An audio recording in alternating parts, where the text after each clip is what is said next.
The Rise of the Argentine Empire. This video is purely for entertainment and does not infringe on copyrights or laws. The rights to the novel and image belong to the original author. We do not claim ownership. Don't like waiting and want to listen to this fanfic in full now? Subscribe to our Patreon, where you'll find the best fanfics. Chapter 201 Belgrano Naval Port. Bahia Blanca is a port on the Atlantic coast of Argentina's Bahia Blanca, part of the Bahia Blanca, consisting of a former port and a port basin. On January 15, St. José personally led a team of experts from the maintenance team, along with necessary security, in a convoy of 5 cars to Bahia Blanca. Over 20 kilometers away, the roads were even worse than the provincial roads of his previous life, making them very difficult to travel on. Besides the project, he also planned to strengthen relations with the Navy. This time on the way, they passed through the coastal industrial zone, where the buildings were mostly built to a height of 2 stories. Pulley hoisting equipment was transporting cement, mortar and bricks upstairs, and a large number of construction workers were working hard to build the 3rd floor. Sweating under the sun, the coastal industrial zone is continuing to expand, and the port terminals are also under construction. A modern terminal, warehouses, and some important mechanical equipment will be set up here, and a large shipyard and repair shop will be assembled here, with equipment transported from Western Europe. And the United States SYNOPSIS shipbuilding will set up 3 new docks this time, located in La Plata and Bahia Blanca respectively, to build 15,000-ton and 18,000-ton freighters, to welcome the coming global trade market explosion. Moreover, the global Ship King plan of the Guantiloli fleet is enough for SYNOPSIS shipbuilding to develop desperately. Among them, the 15,000-ton ships are bulk carriers, while the 18,000-ton ships are container ships, completely independently designed and transformed. St. José has done the research and design work in advance. This tonnage is already the limit that SYNOPSIS shipbuilding can currently achieve. 30,000-ton and 50,000-ton ships are currently rare worldwide. The Bahia Blanca shipyard will be a large shipyard covering 680 acres, located at the easternmost end of the coastal industrial zone, separated from other factories, striving to reach world-class standards. Currently, global shipyards are still in a downturn and declining phase, especially in the United States and the United Kingdom, which rank in the top 2 in global shipbuilding volume. The U.S. shipbuilding industry is rapidly declining, and a small number of military orders cannot meet the survival and development of shipyards, and a large number of shipyards have closed down. Currently, the world's strongest shipbuilding challenger, Japan, has emerged, and has already exploded with strong shipbuilding capabilities. St. José remains vigilant about the Japanese shipbuilding industry, but has no investment or intention to obtain technology from Japan. This wave in the United States has given St. José a good opportunity to recruit talents and expand technology. He established some shipping companies through the United States and invited ship design engineers to work in Argentina, paying them enough wages. Various shipbuilding equipment is also quite cheap, especially since the United States directly dismantled many shipyards. However, he didn't have money at that time, so he couldn't acquire these shipbuilding equipment. When St. José was inspecting in the United States last year, he wanted to buy various equipment. At that time, many vacant shipyards were mostly transferred, and the United States also restricted exports. Of course, he, a foreigner, could not buy them, and he returned home with regret. Entrusting this task to St. before returning home later, St. José took a fancy to Spanish technology. With the same roots and origin, coupled with the honeymoon period between Spain and Argentina, a large number of Argentine pesos could not be used in Spain. St. José initially sent St. to Spain to help him negotiate cooperation and made some progress, establishing a branch. However, Sequoia Capital needed him to preside over the overall situation, so St. returned home.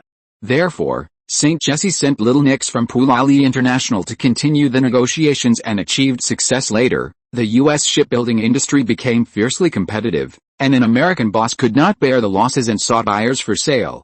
Sequoia Capital formed an acquisition team, took over the shipyard that manufactured the Victory ship, and also obtained a considerable amount of core technology with the help of St., an insider. The source of St. José's shipbuilding technology was greatly enhanced. Integrating shipbuilding technologies from the United States, Germany, and Spain, the technical strength of SYNOPSIS shipbuilding has also advanced by leaps and bounds, making a small test with a design of large fishing boats. The 2,000-ton fishing boats can no longer satisfy St. José's ambition. Only 20,000-ton super freighters will do. A deal was reached with U.S. shipbuilding last month, and most of the funds have been handed over. Now, All that is needed is to dismantle the equipment and bring it back to the country for assembly, which can create 2 brand new shipyards. Of course, the various concepts of the Victory ship are already outdated, the power equipment needs to be updated, the production equipment machine tools are fine, and the metallurgical technology can be supplied to the Argentine special steel plant for production. It also needs to be comprehensively transformed and redesigned. A part of Sanhe Shipbuilding's shipbuilding equipment was bought from Germany, which can be regarded as a near miss. The shipbuilding equipment from the United States needs multi-step processing, and customs clearance is not easy. It has been delayed for a while. He almost thought that he would not be able to get it, but Sequoia Capital helped him get it, and most of the equipment has been dismantled, which will be transported to Argentina in several batches, giving him a big surprise. This is also the reason why he is confident that he can handle the Navy warship modification plan. The security of the military port is not very strict, and the convoy drove into this military base in an orderly manner. Half an hour later, the convoy entered the port area of Bahia Blanca. There were only a few guards.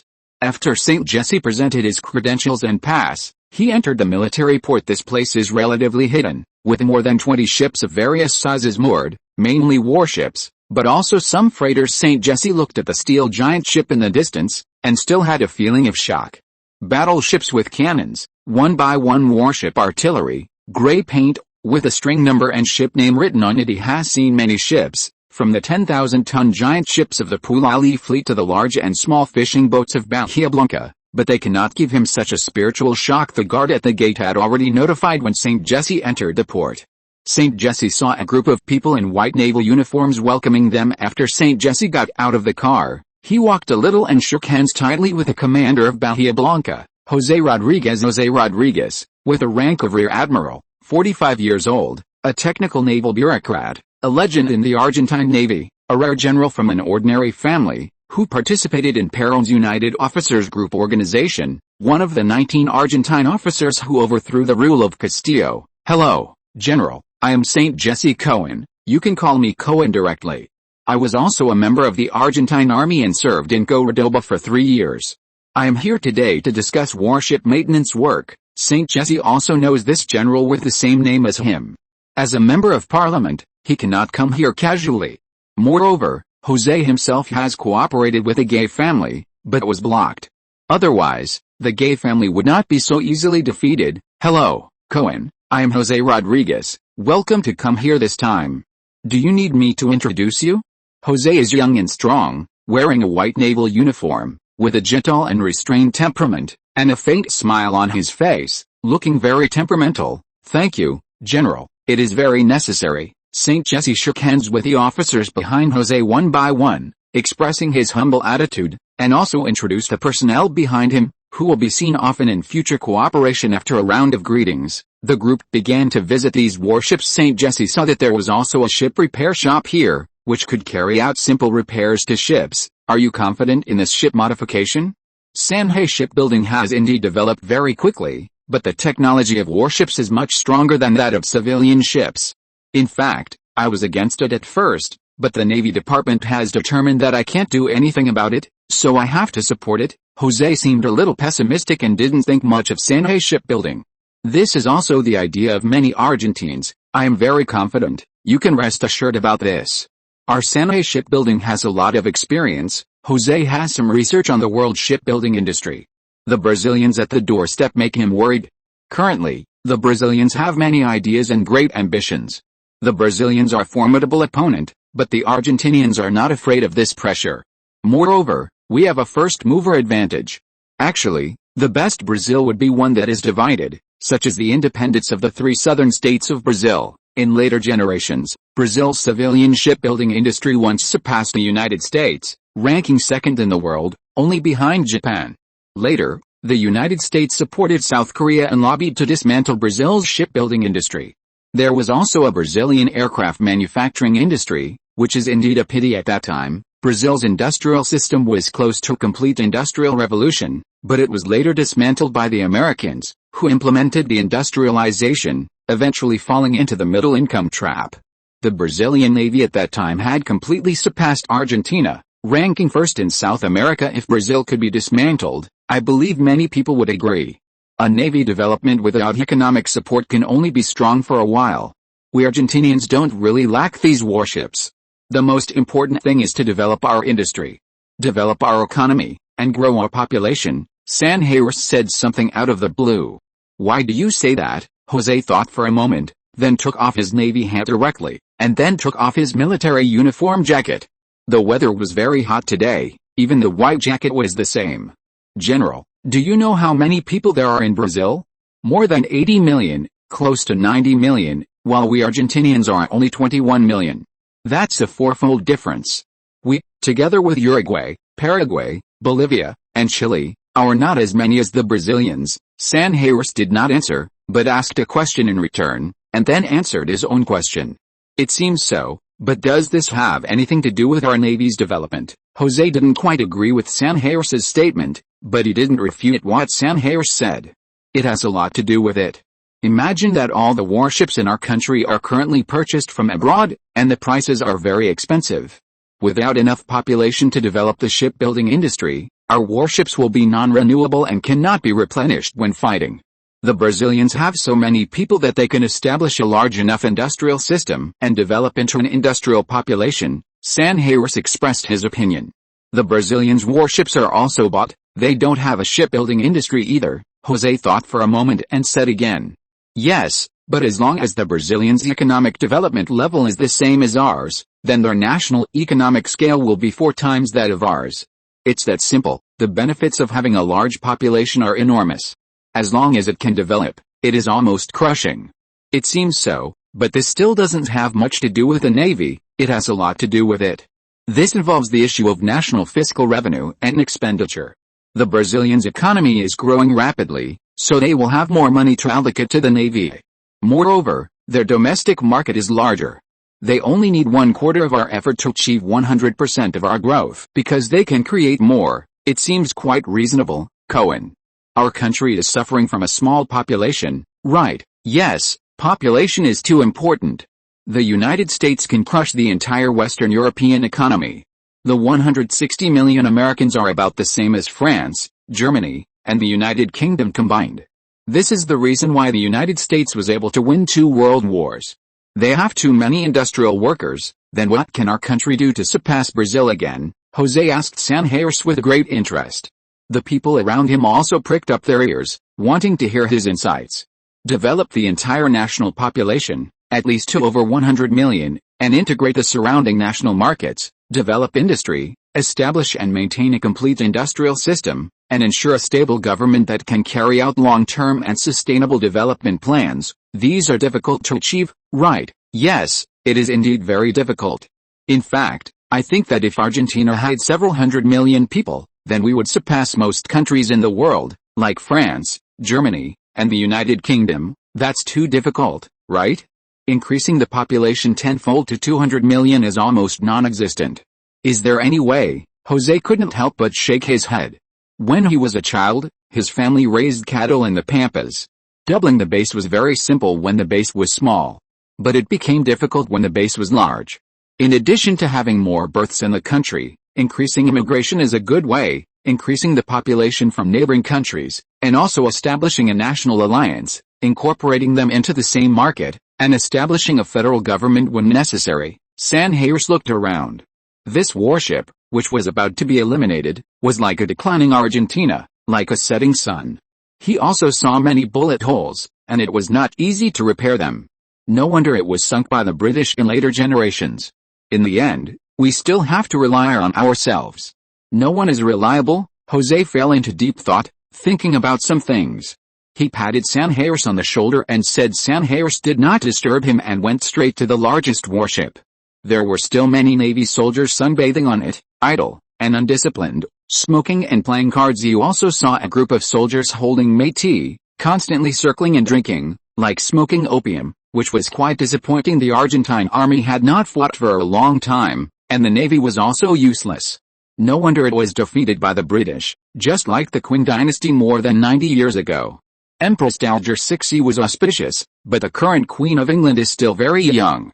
It is hard to imagine that this queen has been on standby for so long. José's people went to arrange and cleaned up the messy warship. The people from Sanjay shipbuilding immediately began to prepare for surveying work. Sanjayros stroked the somewhat cold railing, feeling a sense of historical weight.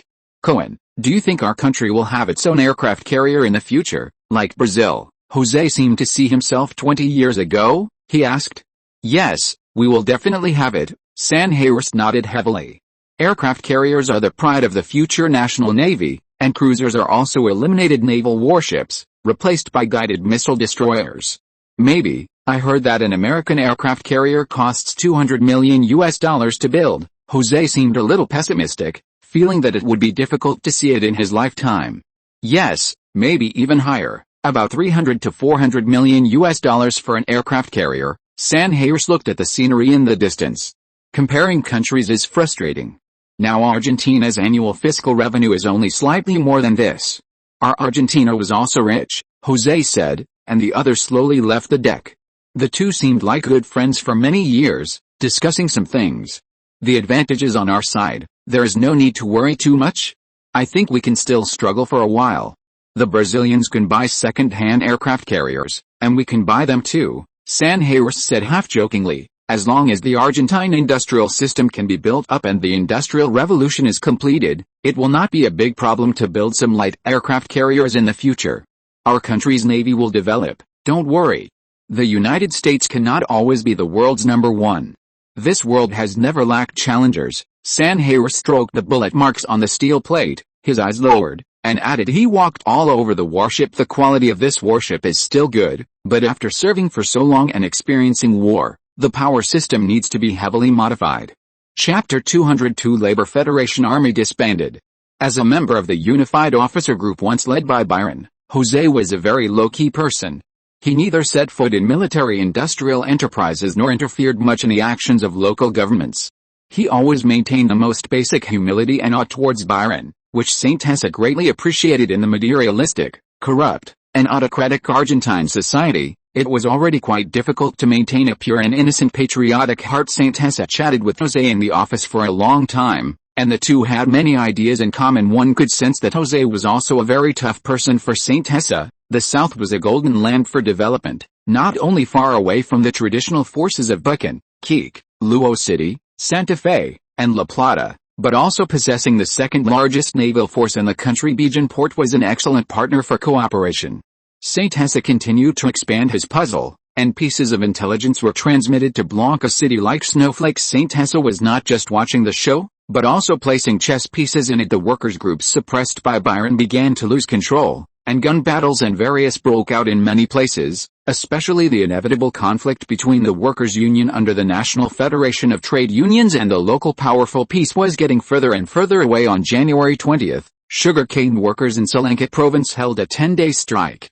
The Provincial Sugarcane Workers Association was dissolved, and violent conflicts occurred between the local labor federation and the Salento Provincial Police Department, gradually spreading to Huế province and Tucumán province. 100,000 workers in the three provinces of the Northwest District organized a general strike. 3,000 armed workers' union members were detained due to bloody conflicts, and the local army raided the union headquarters, disarming the union. Bill Bird, the head of the Falcon Bureau in the Northwest region, watched several families in Salento province being destroyed. Oran City was under martial law, and no accidents occurred. The Oran City Police Department finally came out to clean up the mess. Bill Bird attended the opening ceremony of the Thunder Mining's new mine and primary processing plant. Andes Condor cigarette factory was preparing to continue to expand its scale and increase employment. The Argentine-Bolivian border was under martial law, but many Bolivians still crossed the border into Oran City. The number of factories here had been increasing since last year, and the chemical industry had developed. On January 21st, 40,000 food workers in Rosario rioted, and the warehouse of the Matamingo light weapons factory was seized and looted, demanding wage increases. A firefight occurred, and many factories with foreign capital were smashed, but were suppressed by the 4th Army Corps of the Argentine National Defense Forces outside the city, resulting in more than 170 casualties. The local Pulari food factory was affected and announced a month-long holiday.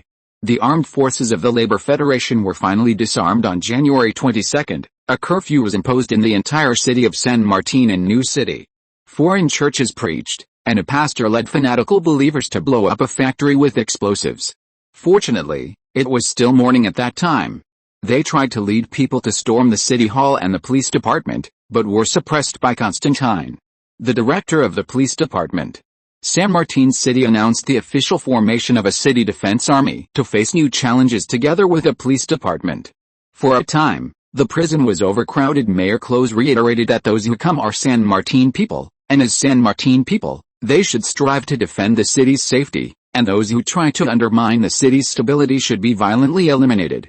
He proposed to the National Congress to re-establish the death penalty system, and church personnel should be regulated. These evil church people should all go to see Satan. They killed innocent children and teachers and should all go to hell. Close strongly declared war on these enemies and received death threats. Constantine dispatched a team to take the opportunity to wipe them out. Close also announced January 22 as the day of mourning in San Martin City to commemorate the citizens of San Martin who were killed by the evil church. Close and 96 other City Hall staff members announced their withdrawal from the Cheyenne Church and listed the Argentine church's personnel restricted from entering San Martin City, prohibiting preaching and canceling the special status of the church, which was welcomed by the citizens. The Argentine General Church announced that this was a personal act of some evil people and deeply mourned the victims. Foreigners continued to flock to this new city because more than 10,000 new jobs had been added this year, and San Martin City had become one of the safest cities in Argentina on January 23. Personnel from the Cheyenne Church in Buchan stormed the Rose Palace. Byron sent the Buchan Police Department to suppress and arrest 57 core priests and pastors and disperse the crowd. The garrison outside the city did not respond, and the division commanders of the two infantry divisions were dismissed. Byron began to break with the military on January 25. The Santa Fe branch of the Republican Party, together with the Argentine Socialist Party, organized a 30,000-person strike in the two cities of Paraná and Santa Fe. The entire city was paralyzed, with angry workers everywhere, and it began to evolve into a riot at 2 a.m. on January 24. Someone tried to make trouble in Blanca City. Police Chief Sanchez personally led a team to arrest them, but the effect was not good. Otto announced the implementation of a city curfew and martial law throughout the city, but soon the city hall was smashed. The entire Blanca City was ablaze. Otto's life and death were unknown, and many city hall officials were beaten and disabled by angry citizens. Sanchez rushed to St. Hes's residence, bringing the remaining members of the police department. He was sweating profusely, his police hat was lost, and he said with an anxious expression that the police department had only a few hundred people, which was completely unable to stop so many rioters. No need, you call these people from the police department over, I'll handle it, and then have someone bring out all the police uniform inventory from the police department. St. Hes's face did not show any panic. He changed into his military uniform and put on his weapons. Akil, take 5 SWAT officers to bring all the people from Delta here. Oh, and remember to bring weapons. St. Hesse instructed his security captain. Boss, I'm here to be responsible for protecting your safety. Akil said embarrassedly, I don't need your protection here, and you know my strength. Obey orders. Yes, boss. St. Hesse had sparred with Akil Cooper a few times, and basically won easily. His physical fitness was too strong, and he had not relaxed his training. His shooting skills and other aspects were very strong. Tom, take 5 people to bring the young people from the Radical Party over here, fully armed, and put on these bulletproof vests. St. Hesse opened the box and began to distribute weapons one by one. Sanchez was stunned. Tom from the Radical Party's propaganda department happened to be there, and the Radical Party headquarters was very close to St. Hesse. Yes, Chairman, Buston, take 10 people to bring the weapons from Weapon Depot number 1 over here, and then arrange for a few people to send a letter to Bejanport. The Falcon Bureau had a team right next to St. Hesse, and they had also undergone ordinary military training. St. Hesse made the final arrangements to prevent himself from being unable to control the situation, and being in the east was his last trump card. Sanchez, gather the remaining members of the police department. I have something to say. Sanchez, who was in the midst of the chaos, watched St. Hesse's orderly arrangements and began to calm down, slowly following his instructions. Okay, at 3:20 a.m., the remaining 30 or so policemen quickly arrived. Some of them were disheveled and had anxious expressions, but they were not too chaotic. They knew the power of the man in front of them. I am Counselor St. Hesse. Today, there is unrest in Blanca City. We must save ourselves.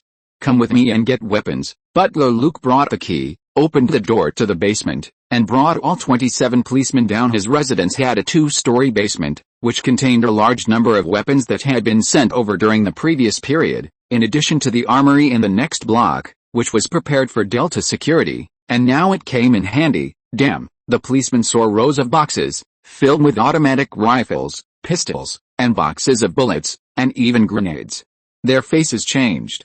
This was a small armory, with 50 rifles, 50 submachine guns, 50 pistols, and enough bullets. Saint Hessa picked up a Rhine-made automatic rifle, put 2 pistols on his waist, and carried a submachine gun on his back. Everyone, arm yourselves as soon as possible. We must calm Blanca City down. After a long while, the policemen from the police department quickly changed into their weapons and equipment. At 4 a.m., they came to the open space at Saint Hessa's residence. The Delta security and Radical Party personnel also arrived quickly. Hello everyone, I am Cohen. Today, Blanca City is in danger. Everyone, come with me to stabilize the city and protect our families. Saint Hessa's voice was loud and clear as he shouted loudly with a megaphone. Soon, the personnel from Delta Security, the Falcon Bureau, the Radical Party, and the police department gathered together and appointed squad leaders, with the Radical Party serving as deputies, responsible for conveying his meaning. He dispatched personnel from the Falcon Bureau and the Radical Party, and gathered the personnel from Delta Security and the Construction Workers Security Department, opened his prepared gunpowder depot, and formed an 800-man quasi-army to maintain city security. Saint Hessa personally took charge, leading the team, persuading citizens with virtue, and ruthlessly suppressing several large-scale instigation gangs, directly executing several ringleaders, and decisively implementing physical elimination of the stubborn. By 8 o'clock in the morning, Saint Hessa had basically rounded up all the rioters in the city and dispersed the crowds. He delivered numerous speeches, sweeping through each district, and severely punished criminals, even fatally shooting some on the spot, preventing a large number of crimes. On the evening of the 25th, the entire city regained its former tranquility. Mayor Otto, located in the hospital, had stable vital signs. Saint Hessa was temporarily appointed as acting mayor by the city council and city hall, responsible for the city's management. During this period, Saint Hessa expanded the police department to 1,200 personnel and provided them all with police uniforms. The additional 400 people were from the construction security department and dispersed police officers. Saint Hessa quickly began the reconstruction of the entire city, assisted by the Radical Party and the Falcon Bureau's intelligence. In just 2 or 3 days, the city of Blanca regained its vitality. Blanca gradually began to rectify, and he also improved some of the city hall's working methods. He received recognition from many citizens of Blanca and recruited a group of extra personnel to assist in city management. On the afternoon of the 26th, the Blue Cloud Third Garment Factory in Blanca City commenced operations, holding a commencement ceremony and immediately recruiting 1,300 workers. Saint Hessa spoke at the commencement ceremony, and General José of the Navy also attended the ceremony, bringing 2,000 Marines to support Saint Hessa. Saint Hessa, in his capacity as acting mayor, also delivered a citywide speech at the commencement ceremony. In the past few days, many unfortunate things have happened in our city. We have sacrificed many outstanding people. They are all outstanding Argentine sons and daughters. Saint Hessa delivered a eulogy. Blanca City suffered heavy losses in this turmoil. He announced that the Blanca City Police Department would temporarily recruit another 400 people to protect the safety of the entire city. The 5th district became the safest district in the city, and grassroots organizations of the Radical Party moved into the remaining 4 districts, carrying out joint defense work on a community basis, and the entire city basically stabilized. Sanchez continued to serve as the director of the police department, but was once again marginalized. Saint Hessa promoted a group of young and capable people. On the 28th, the Blue Cloud Textile 4th Shoe Factory commenced operations, purchasing 20,000 tons of cowhide and recruiting 1,100 people. The Prairie 2nd Noodle Factory commenced operations, recruiting 600 employees and purchasing 200,000 tons of flour to produce instant noodle products. The Prairie Meat Food Joint Processing Plant commenced operations. Saint Hessa, representing Prairie Foods, purchased 300,000 tons of beef and 200,000 tons of lamb from local meat processing plants, clearing out Blanca City's inventory in one fell swoop for the production of canned meat, luncheon meat, sausages, and other products. Saint Hessa thus greatly eased the relationship between the other 3 major families in the area and absorbed 400 processing workers. Sudex Cement Company's 4th cement plant, 3rd brick factory, lime factory, and tile factory commenced operations simultaneously, enabling the local production of cement. Red bricks, and tiles, recruiting 1,500 workers to boost the industrial zone and new port construction, and also recruiting a group of ceramic workers to prepare for the establishment of a ceramic factory to produce various daily use porcelain items and enter the decoration and building materials industry. On the same day, SEDEC Cement Company began construction of the Blanca City building materials market to cope with the rapidly developing basic building materials market in Blanca City. Maya Chemical Blanca City Glass Factory began construction, covering 30 acres, preparing to produce various types of glass, mainly to supply several large factories that are about to be renovated, as well as Prairie Foods.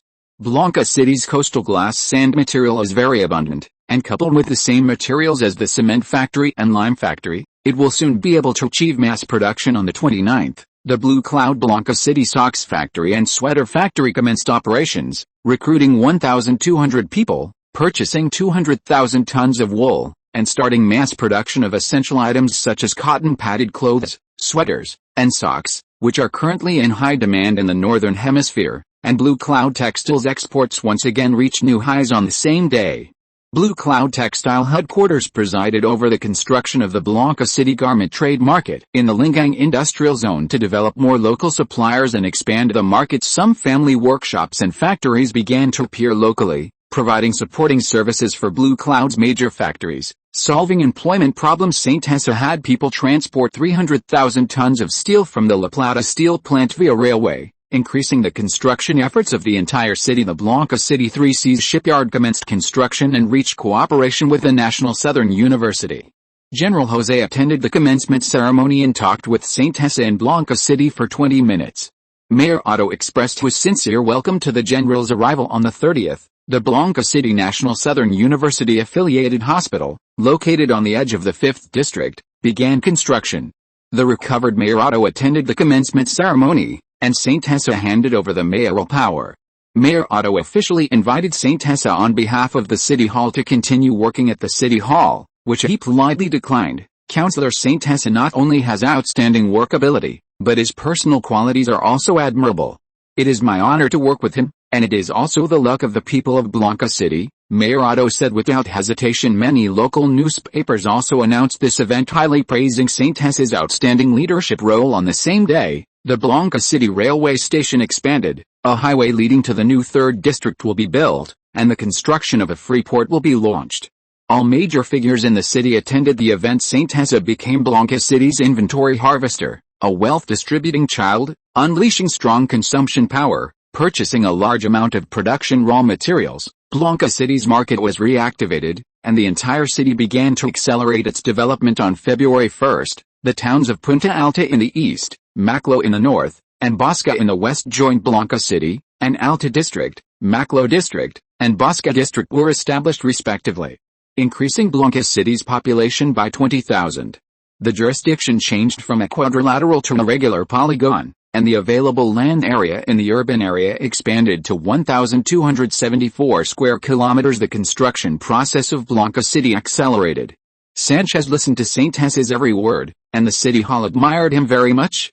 St. Hessa also became the most influential figure in Blanca City, and the Radical Party began to respread to the 5 districts, and the 4th District gradually became the territory of the Radical Party. Councillor St. Hessa's prestige in Blanca City expanded rapidly and was respectfully called the Shadow Mayor, or even the real Mayor of Blanca City by many citizens. A total of 11 new factories started construction in Blanca City in January, and local employment gradually became scarce.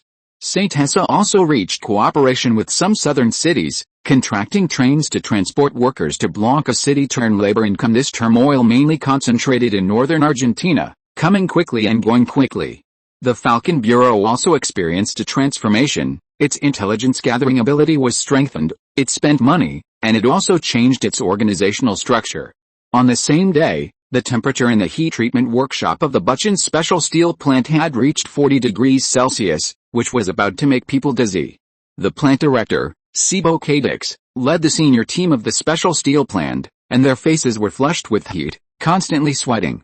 They were also full of expectations for this first new material research and development of Buchan Special Steel, because they were producing high-strength steel for special components for the San Martin Aircraft Factory. The San Martin Aircraft Manufacturing Factory still faces the reason that the overall materials do not meet the standards. St. Tessa has been troubled by the fact that the production and import prices of aluminum alloys are too expensive. Until the arrival of the converter, St. Tessa came up with the idea of 304 stainless steel.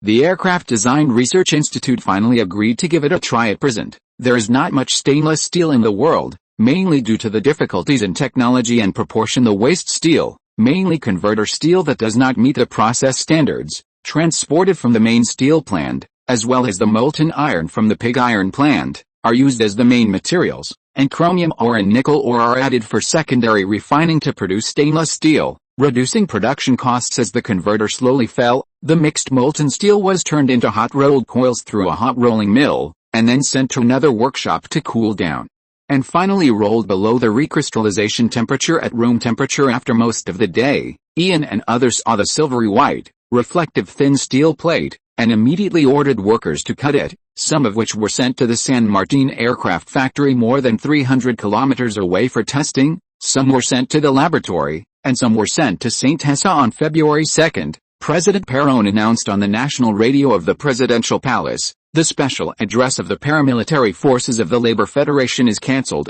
and the weapons are submitted to the local city hall or garrison. We deeply mourn the accidents and misfortunes that have occurred during this period." The Labor Federation Army, as the third largest military force in Argentina, was officially cancelled. Workers' uprisings and riots were quelled in many places, and the armed riot of workers in Santa Fe City also declared failure. St. Tessa's outstanding performance this time was also commended by the Presidential Palace. In this incident, the security departments of most of its factories played an important role in protecting the safety of assets and workers. The La Plata steel plant operated smoothly and continued to expand its production scale. If you're listening to this novel on a channel other than Fanfic World, it means they downloaded and uploaded it without effort. We cordially invite you to visit our channel, Mundo Fanfic Novelis. There you'll find the original version of this story, and you can explore many other novels of various genres. We're waiting for you to immerse yourself in a world of incredible novels. Chapter 203: Midsummer Day Rose Palace Negotiations. The city of Blanca fell into a state of labor shortage in a short period. After all, there were too many factories to be repaired. St. Tessa's solution was simple: directly recruit people from nearby small towns. Compared to unemployment, this was the only option. It was just a bit tough on the population growth rate.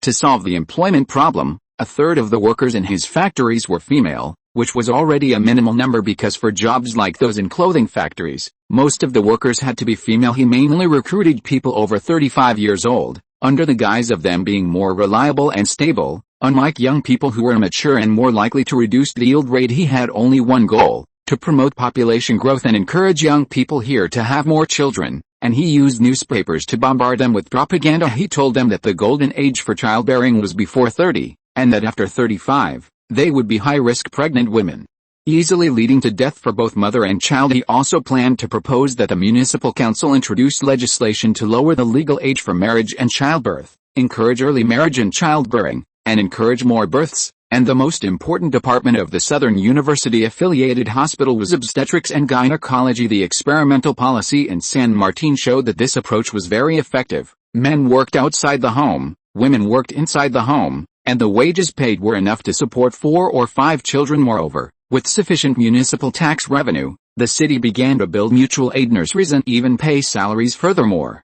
older female workers were more competitive in San Martin.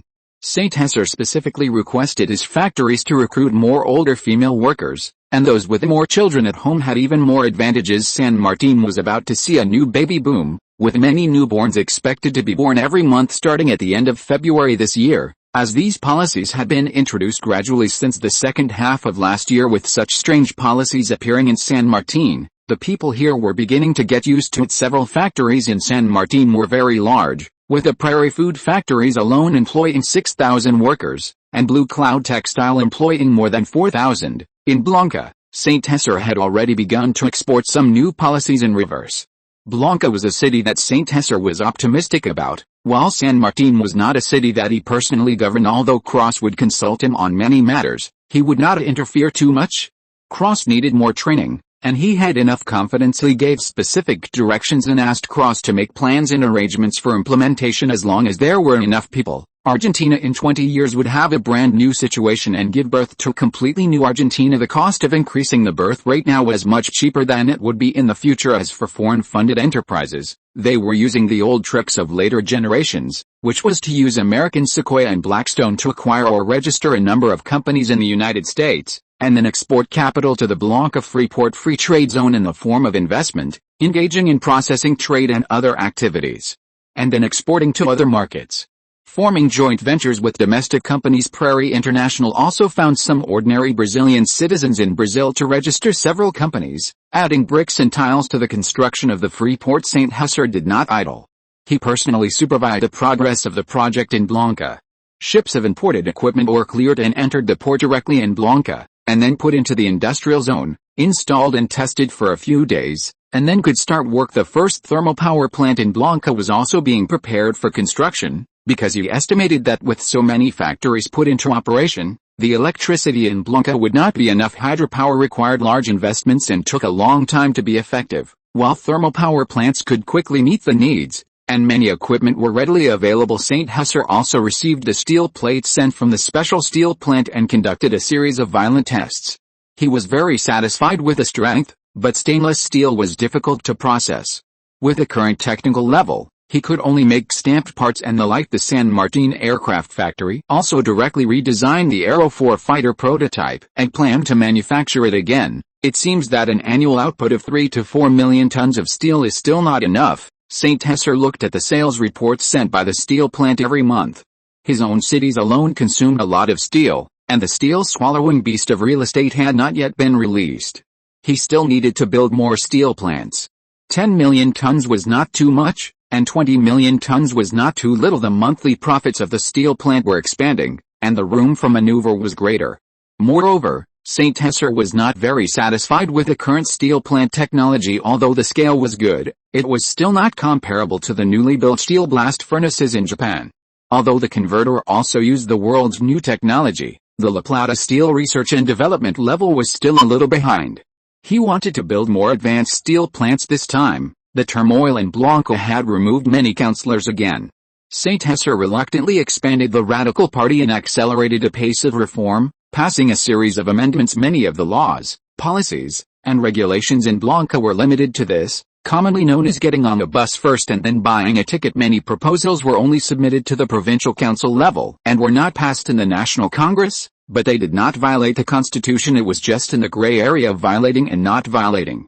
Anyway, the laws were breaking down everywhere in the country, and rebellions and uprisings were about to break out, so it was too normal to do something unconstitutional. Many of the bills proposed by St. Husser were beneficial to the city's development and expansion, including a 2-year tax exemption and a 5-year tax reduction for new foreign factories, and expanding the city's infrastructure construction by means of borrowing. During one of the meetings presided over by Mayor Otto, he coughed up blood and became seriously ill, and was admitted to the Blanca City Hospital. Mayor Otto, on his sickbed, personally nominated St. Husser to serve as the deputy mayor of Blanca. This time, he did not decline again. Originally, there was no position of deputy mayor in Blanca. Because the speaker of the Blanca City Council was not the deputy mayor concurrently like in later generations. Moreover, the status and development scale of Blanca were not large, so there was no deputy mayor. Cities like Córdoba, San Martin, and La Plata needed to have a deputy mayor, and there was only one, just like the president and vice president of Argentina, high officials. On February 6, the Blanca City Council held an emergency meeting, supplemented the vacant councillors, and officially nominated St. Husser for the position of deputy mayor of Blanca, to assist Mayor Otto in his work, which was approved by a unanimous vote of the council. During Mayor Otto's illness, St. Husser was fully in charge of the work of the city hall. St. Husser formally removed his identity as a councillor, and the Radical Party replaced him with 2 new councillors, including St. Husser's, and a new one. So far, the Radical Party occupied almost 1/3 of the seats in the Blanca City Council. St. Husser held the Bible and the Argentine Constitution in his left hand, and his right hand covered it. In front of him was a huge Argentine flag. He took the oath and delivered his inaugural speech in the city hall. Today, it is with a heavy heart that I inform all the citizens of Blanca that our great Mayor Otto is unable to resume work due to overwork and the deterioration of his condition. It is with great honor that I take the position of the first deputy mayor of Blanca. I will be loyal to Argentina, the Church, and will always strive for the happiness of the citizens of Blanca. I will do my best to serve the citizens of Blanca until Mayor Otto recovers his health. Saint Hesser carefully continued to maintain Otto's image, which made Saint Hesser even more popular throughout the city. Who wouldn't like such a kind and capable mayor who could also make cakes? With immense enthusiasm, Saint Hessel threw himself into his work, tackling the backlog of old problems. He insisted on visiting every neighborhood, gradually covering the entirety of Blanca Harbor, and listening to a wide range of opinions. Saint Hessel formally designated the Investment Promotion Department as one of the most important departments within City Hall. With the radical civic union party's return to City Hall, some of its members joined the municipal government through formal recruitment simultaneously. The Blanca Harbor City Hall once again secured a low-interest loan of $1 million USD from the Blanca Harbor branch of Barron's Bank, far exceeding the regulation that municipal loans should not exceed 1/5 of fiscal expenditure. Saint Hessel used this substantial loan to initiate the next phase of urban construction. Sound infrastructure could promote urban development, accelerating the construction of the Freeport. The new industrial zone of the Freeport also began to attract some businesses, primarily chemical companies. Southern Energy formally established a headquarters, and with Saint Hessel's support, prepared to acquire channels for Argentine petrochemicals. Our city of Blanca Harbor should leverage its excellent port resources to develop oil refining, the chemical industry, shipbuilding, and various other industries to promote urban development. We must formulate a 5-year industrial development plan. Saint Hessel formulated Blanca Harbor's first 5-year plan, aiming to expand the city's scale 5-fold and its economy more than 4-fold. Given the low starting point at the same time, Blanca Harbor also introduced a population bill to encourage childbirth at the official level. He propelled Blanca Harbor forward, accelerating its development once again, and expanding the port's advantages. The expulsion of the church in San Martin clearly violated the Argentine constitution, as the Roman Catholic Church was the state religion, and religious freedom was guaranteed in many places. When Close consulted with Saint Hessel that day, Saint Hessel, with a hint of testing the waters, agreed to let Close do something big, and the Córdoba Provincial Council directly expressed its support. Clearly, Córdoba province has a frighteningly strong centrifugal force. At the same time, Perón has a significant conflict with the church, so they simply turned a blind eye. Moreover, local autonomy is not a joke. Even the presidential palace cannot directly accuse the San Martin City Hall of violating the Constitution, and this time, San Martin was indeed a blunder. The presidential palace expressed understanding of San Martin's actions. Perón publicly announced that the San Martin City Hall's actions did not violate the Argentine Constitution, while also requesting San Martin to partially revert its decision.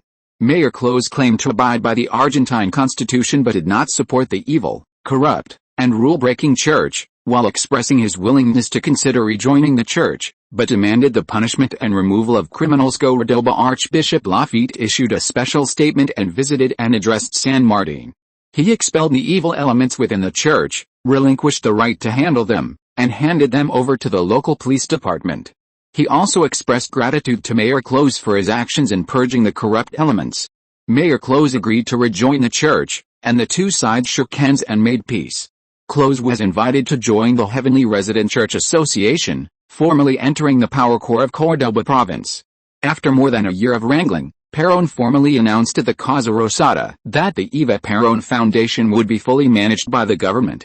As soon as the news was announced, the church once again issued public statements condemning the presidential palace's dictatorship, but Perón did not respond. The dispute caused by the charitable foundation was merely an excuse, leading to a more serious division between the two sides. On February 12, the Heavenly Resident Church openly announced the establishment of a political force, aiming to have this force replace the Justicialist Party and strengthen the ruling class's position under new conditions. The conflict between the presidential palace and the church intensified daily, and they had already torn off their masks previously. Intelligence indicated that the church was planning to establish a Christian Democratic Party. But it was only done privately. Now, it was about to be completely public. Saint Hessel had also been following this event. The handling of the San Martin incident showed that the church was uniting all forces that could be united and actively launching activities, while the presidential palace, apart from empty rhetoric, had not taken any action since the pacification incident at the end of last month. The radical civic union branch building had ushered in great development. Whether in the 3 newly established districts or the old 5 districts, the Radical Civic Union had established branches and extended its reach to several nearby counties, establishing many organizational branches with Saint Hessel becoming the deputy mayor. They could now compete with a justicialist party, which was just a bunch of rabble without any fighting ability. Saint Hessel was somewhat disappointed with Péron's reaction. He said to Tom of the Radical Civic Union branch, "Since Evita's death, Péron has completely lost his ambition and is just engaging in empty rhetoric every day, blowing things out of proportion. Mr. Mayor, this is actually also the church's problem. They are moving too fast." Tom obviously also knew this intelligence.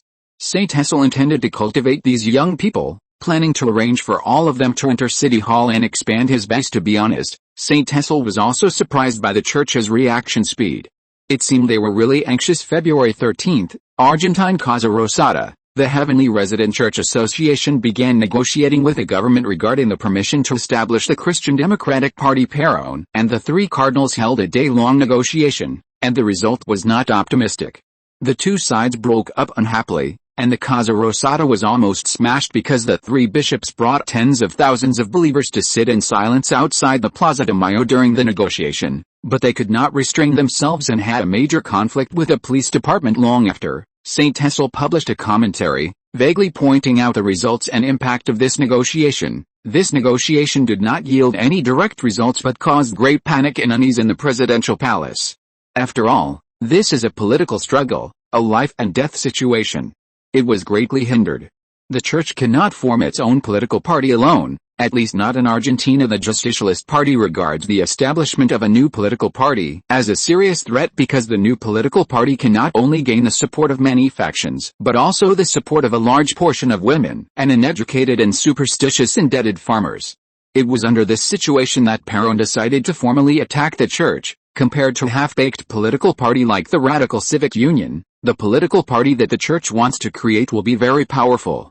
The power of can be foreseen by many, but it is not conducive to democracy and freedom. The most successful example in later generations is Persia in the Middle East. In his latest speech, Péron said, "I have never had a conflict with Christ. In fact, what I have been trying to do is defend Christ's teachings, which have been tried to be destroyed by priests for 1,000 years, but they have failed." Péron's speech showed that while he was defending Christ, he was belittling the church and began to clear out many privileges exclusive to the church. This speech and other overstepping behavior by Péron evolved into a major conflict, and Péronists within the church found themselves caught between 2 camps. In a difficult position in this dilemma, many people chose Péronism. After all, Péron still had a lot of personal charisma, just like the former U.S. president in later generations, and he could bring them benefits. This can be seen from this incident. The Heavenly Resident Church in downtown Buenos Aires was severely damaged. However, the more people choose Péron, the closer the church gets to others, especially in provincial areas far from Péron's rule. According to intelligence from the Falcon Bureau, the church's ability to unite in these large provinces is too strong. 24 hours after Péron's latest speech, it once again aroused the church's dissatisfaction. The 2 sides completely broke down and no longer maintain superficial peace. The church is preparing to use its trump card to deliver a fatal blow to Péron.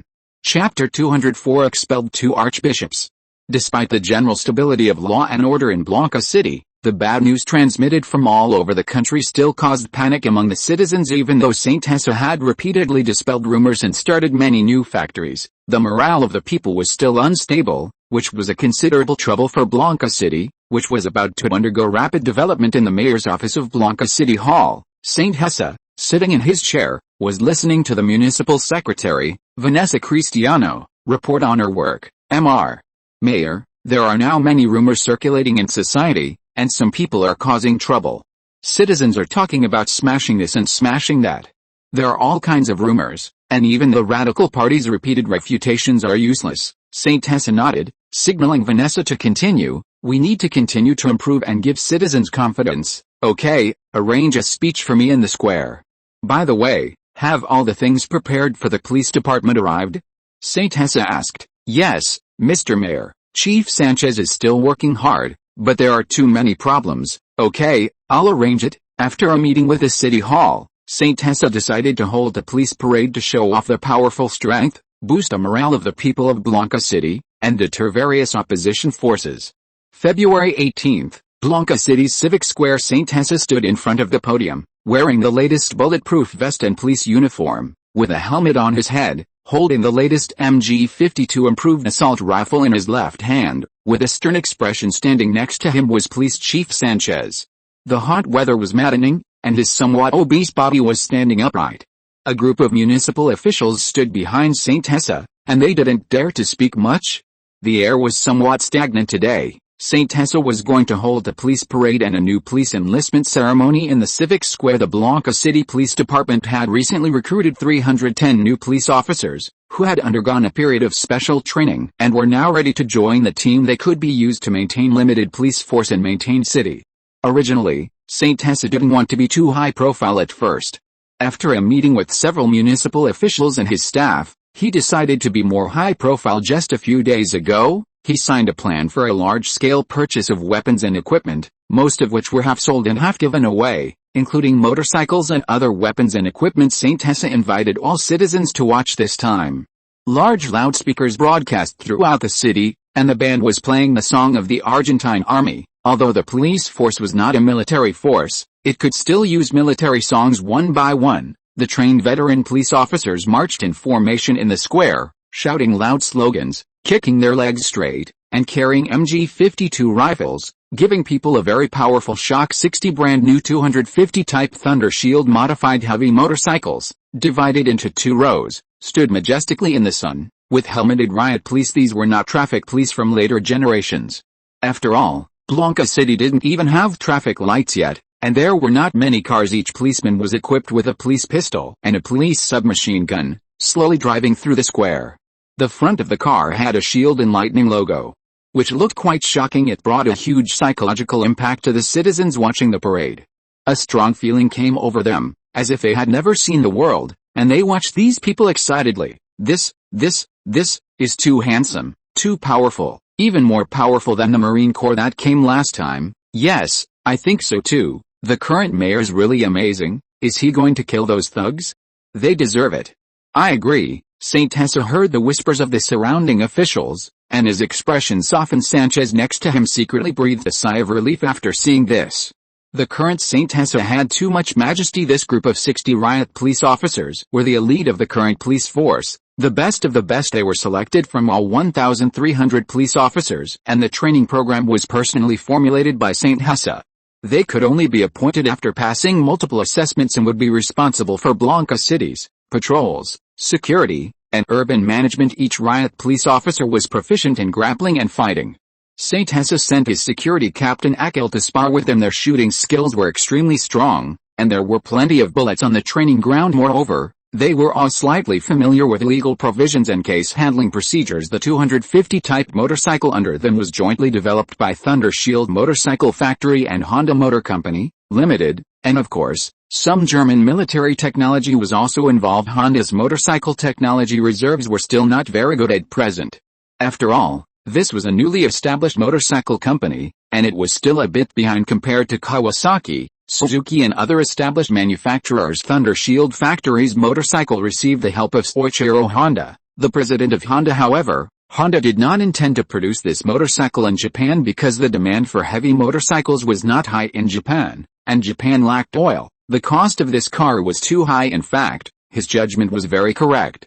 Light civilian motorcycles were the king of sales. Thunder Shield Motorcycle Factory still had a long way to go this time. Thunder Shield Motorcycle Factory was going to develop a motorcycle with an appearance similar to the Happiness 250 in later generations, that is, the current Thunder Shield 250, but after redesigning and optimizing it, it was closer to the style of later generations and simplified many designs. Saint Tessa put forward some of his own ideas at the time. This motorcycle took more than a year to develop and cost a lot of money. It was finally mass-produced successfully and basically achieved localization. The first batch assembled 200 vehicles. The cost was indeed very high, and the test performance was okay, but ordinary people could not afford it, and the market value was relatively low. In order to support development, Saint Tessa had the Blanca City Police Department purchase 60 vehicles, and some of the others were equipped for patrol in other factories, and some were prepared to be sent to San Martin City. Saint Tessa realized after learning about Thunder Shield Factory's production costs that he was careless and it was completely a luxury item, and the market for luxury items was too small. He notified Thunder Shield Motorcycle to develop light, small displacement civilian motorcycles.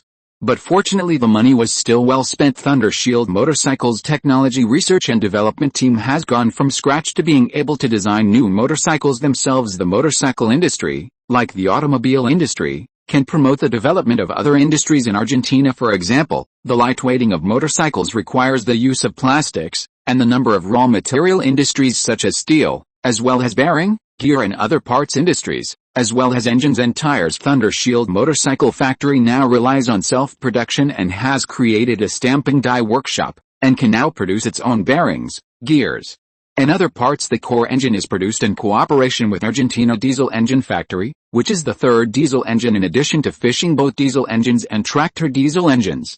The fuel consumption is still relatively high. Motorcycle tires can currently only be imported. These motorcycles are painted in police livery and weigh about 250 kilograms. It is flexible to operate, has plenty of torque, and has good acceleration performance. It can cruise at low speed and chase at high speed.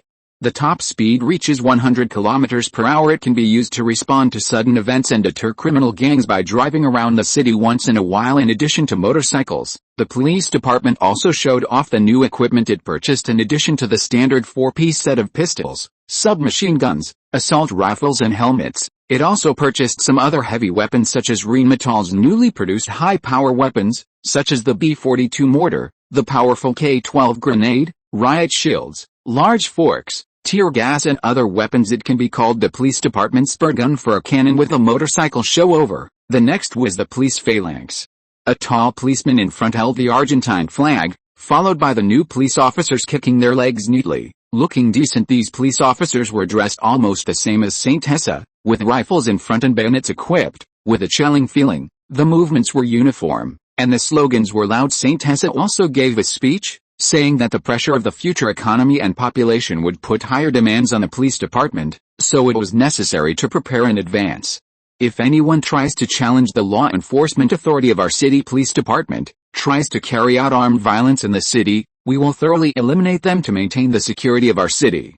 They will no longer be our protectors, but our enemies.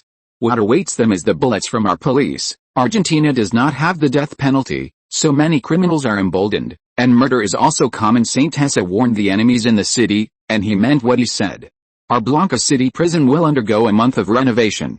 In the future, all prisoners will undergo labor reform to improve their rehabilitation. He will turn the prison into a factory, arrest all these thugs, implement labor reform, issue a portion of wages, and teach labor skills at the same time. Serving time in prison will no longer be a comfortable life. He also emphasized again in his speech, in the future, labor in prison will be a very happy and glorious thing. As long as these lost sheep are willing to accept labor reform, and are willing to learn new skills while serving time in prison, I will be happy to accept them when they re-enter society. I will strongly support them living together in our city. Argentina currently does not have any labor reform programs in prisons. This can be said to be Saint Hessa's pioneering work, letting these criminals make clothes for foreigners. On the 20th day of taking office, Saint Hessa worked on the spot in the city hall, passing new decrees and regulations one by one. The council also basically implemented and passed them. He signed and passed a brand new city martial law order and a curfew order, which will be implemented on the main streets of the city at 10 p.m. Limited organization of strike security regulations, and at the same time, the law enforcement authority of the grassroots police and the police department was expanded again, including the decree to kill thugs. Blanca City's strictest city road gun ban in history, such as encountering armed thugs in the process of law enforcement. They can be eliminated, but if they are armed thugs, it will be more troublesome to identify. But it has also been supported after that military parade. The security of Blanca City really got better and better. With a powerful police department as their backing, the citizens finally felt at ease and started a real large-scale development. The growing working-age population provides opportunities for Blanca City's economic growth, while also bringing challenges to creating job opportunities and integrating new entrants into the labor market. In addition to strengthening law enforcement capabilities, Saint Hessa also extended his hand into judicial legislation, and Blanca City's laws and regulations were further improved. The situation has completely gotten out of control. The most serious situation occurred in Córdoba province, which is facing a crisis.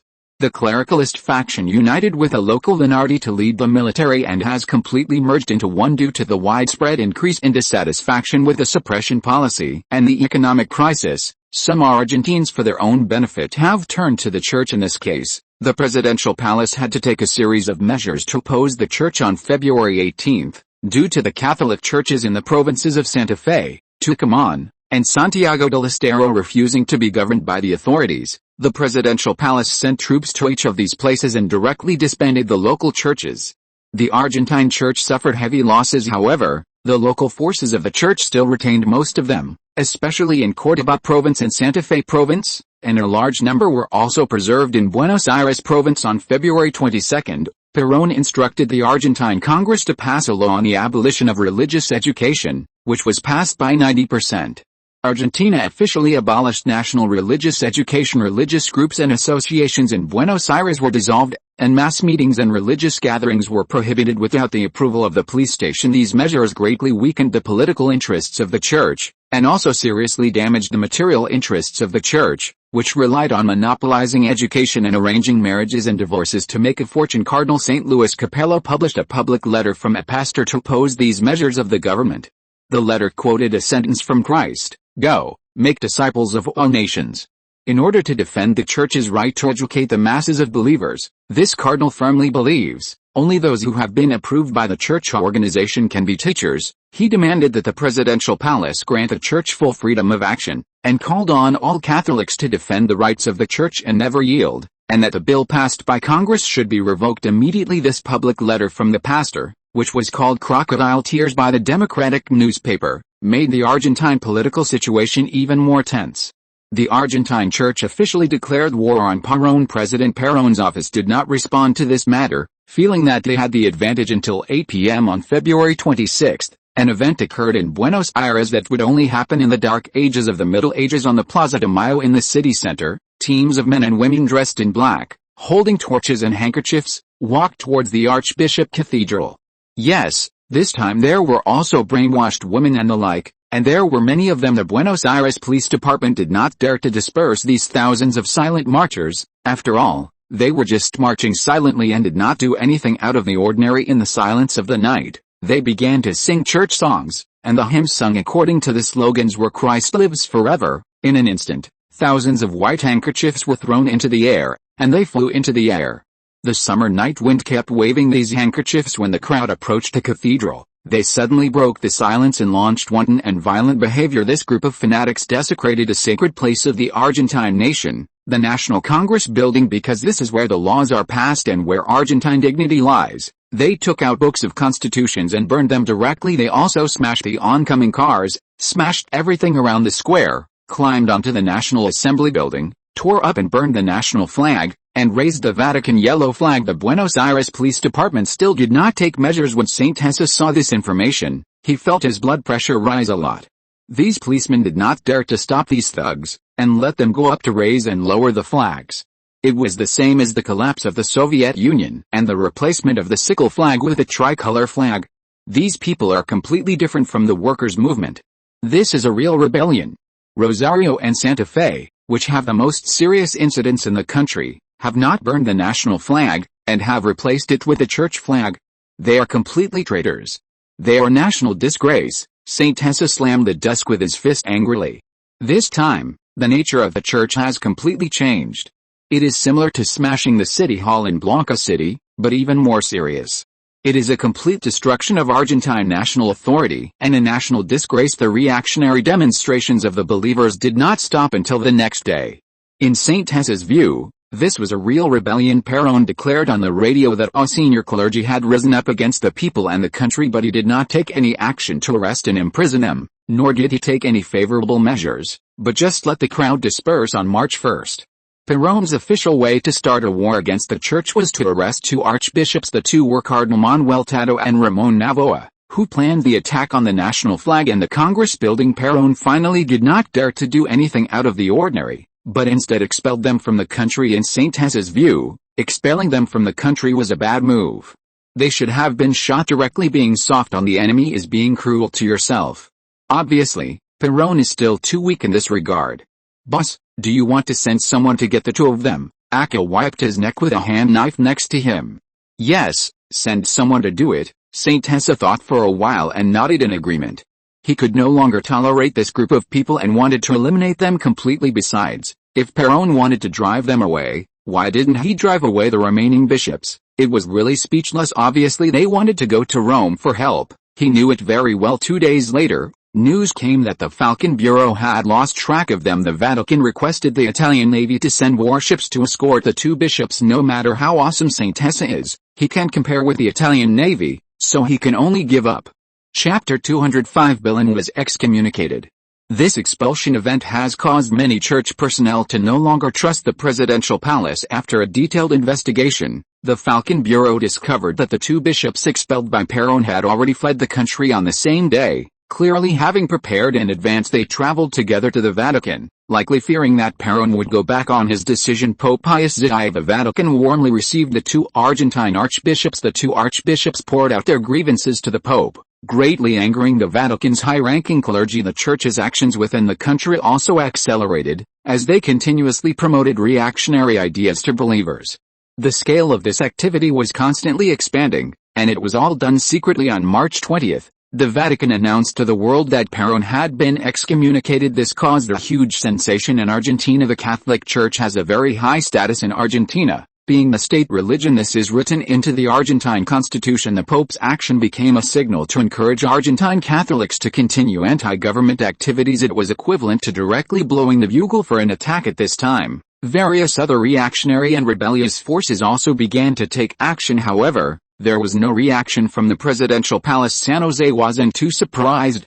Péron often fizzled out when doing big things, and starting strong but ending weak was very common. Clearly, Péron didn't have much of a reaction to being excommunicated, but for most Argentinians, this matter was quite serious.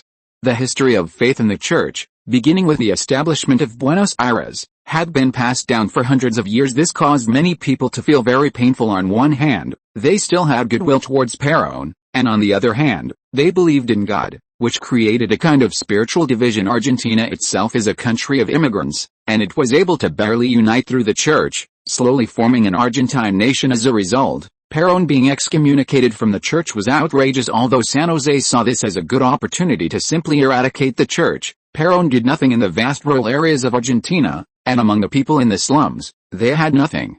And the spiritual world of the Church was almost their entire life. San Jose clearly felt this sense of division in Bahia Blanca, which was due to lack of history. A unified national consciousness had not yet been fully formed. He had the Falcon Bureau constantly monitor domestic trends, and he also spoke with Commander Thompson several times to exchange information. San Martin City also reported the situation to him daily. The problem wasn't elsewhere. Cordoba was the largest base for rebellion. I guess this is the downside of not having a thought revolution. He felt that what Péron had lost was popular support. The Church influenced all aspects of Argentine social life, and Péron's actions were similar to an ancient puppet emperor cutting off the head of a powerful minister instead of purging the interest groups behind him. Maybe Argentina needs a Stalin. Actually, it's still lacking a historical event like the 3 disasters of Wu to destroy Buddhism. Péron doesn't have the courage, and he's almost finished. March 22nd, a naval unit located north of the Argentine capital, led by Rear Admiral Olivieri, staged a rebellion against the government, taking away several warships and blockading the mouth of the Rio de la Plata. This rebellion also received the support of some of the Air Force. Warships entering the capital's harbor began to shell Buenos Aires, and frightened citizens fled the capital in a frenzy. To this end, the General Confederation of Labor called on workers to rise up and resist, defending the Péron government, and won because the Confederation had been disarmed some time ago. The unarmed workers could only request that the armory be reopened, but the workers obtained some weapons, occupied many important buildings and city transportation vehicles, and launched fierce battles. At this time, Péron issued a notice to the workers, asking them to lay down their weapons and go home. The workers did not disperse. Their resolute attitude frightened the rebels in the church and military camps, and they completely united in the face of this threat. After all, they didn't want a new Soviet-style worker force to appear in Argentina. Otherwise Argentina's capitalists would be strung up on lampposts instead. Some people in the government, as well as the military and rebels, participated in the suppression of the workers. Planes flew low, strafing the workers on the streets, causing countless casualties. The presidential palace ordered that the shot workers could only be buried quietly, and demonstrations and workers' rallies were not allowed at this critical moment, Perón still seemed very hesitant. Clearly, the military had completely broken with Perón this time. José in Bahía Blanca also received an invitation from the north to join the turmoil, but he didn't act. San José had already informed him those who take the lead are looking for death, and even if they don't die, they will lose power. Moreover, Falcon Bureau intelligence showed that besides the church, there was also the shadow of the Americans behind this. The Americans had invested in this turmoil. San José quickly submitted this important information to the Radical Civic Union.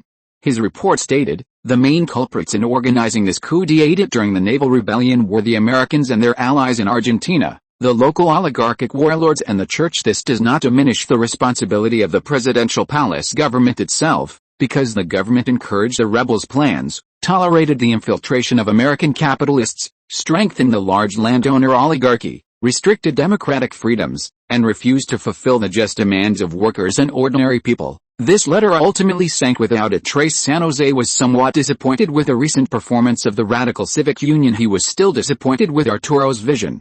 It was obvious that some people in the Radical Civic Union had also participated in this rebellion. This was a national crisis and a state crisis, but the high-level officials of the Radical Civic Union were thinking about how to seek more benefits. The Perón government seemed very hesitant in dealing with the rebels, fearing that it would cause a full-scale military rebellion, so it did not engage in large-scale actions. This rebellion was quickly quelled.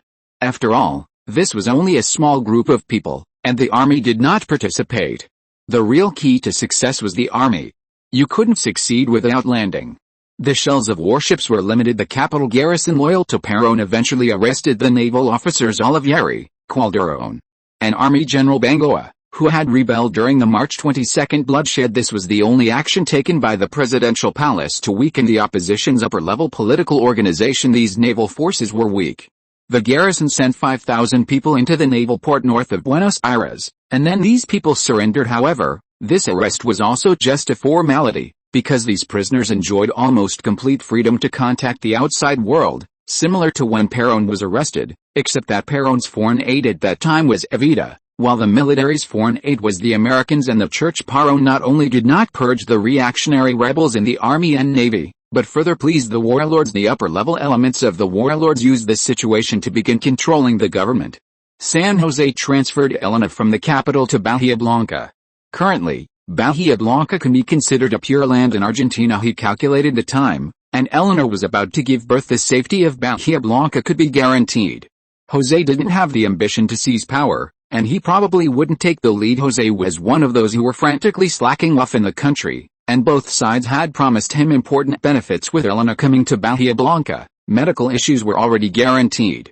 The National University of the South had recruited many doctors to build a medical department, and obstetrics and gynecology was one of them, which was requested by San José. If the baby boom expanded, a strong obstetrics and gynecology department would be necessary, and universities must keep up with the times. Now even San Martin City wasn't very safe, especially if the Cordoba army wanted to attack the capital. It was very likely to pass through San Martin City, not to mention Cordoba. It was simply the headquarters of the rebellion. The Lithium Triangle area was also restless, with many small warlords eager to make a move. Originally, San José estimated that the military rebellion would be next year, but this time it was advanced.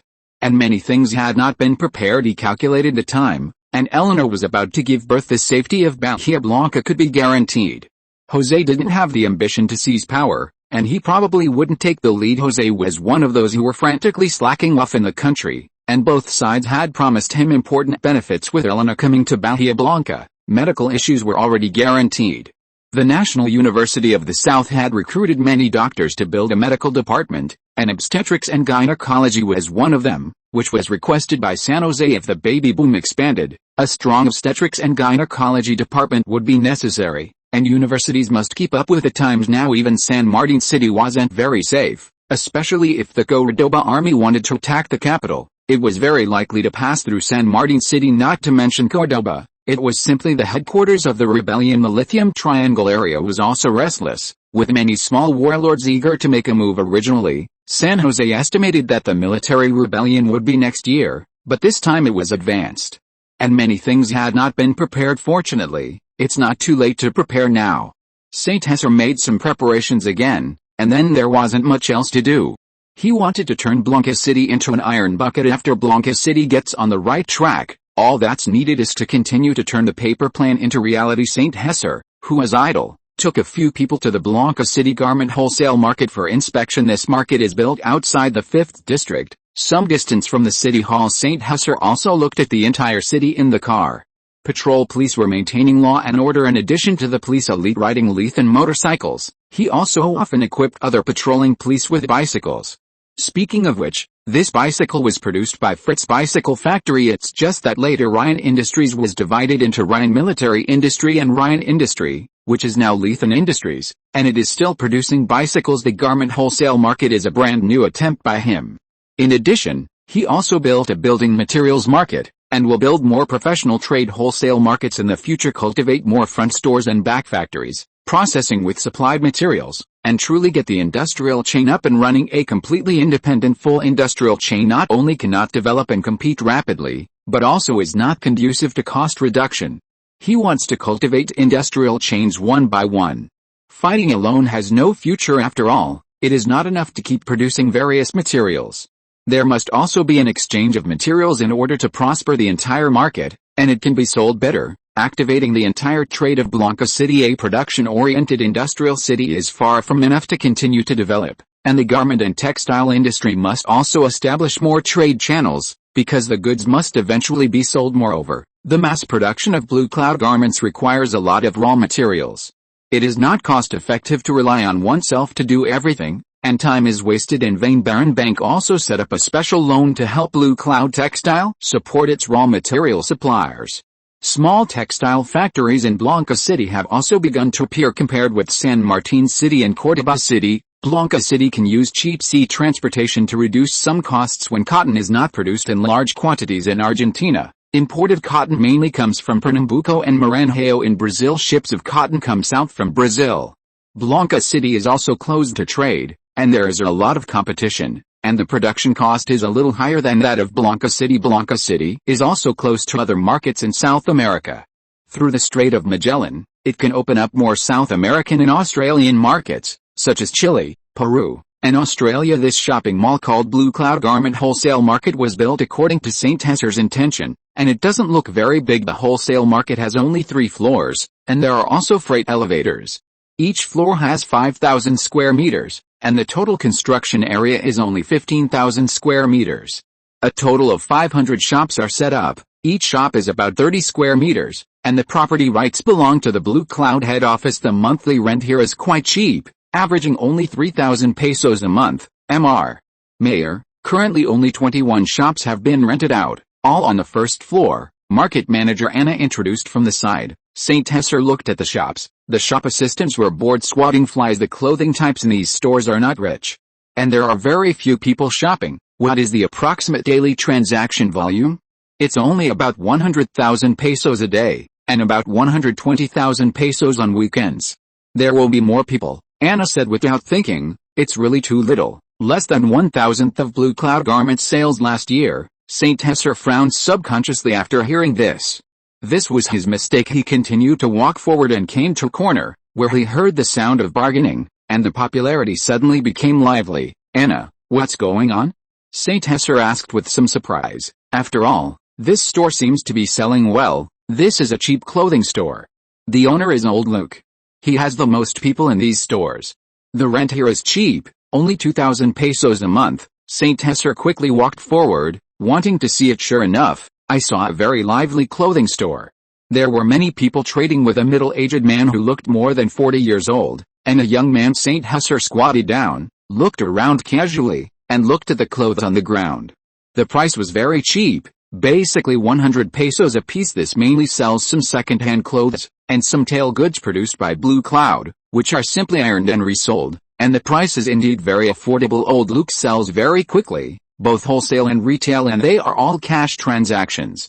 He has a large iron box with a lot of cash in it. He puts it in when he receives it, and then sends it to Baron Bank to deposit it at 6 p.m. when he closes the door. He dares to do this now that the security is good. St. Hesser also chatted with old Luke. He didn't expect that old Luke looked quite old, but he was actually only in his early 30s.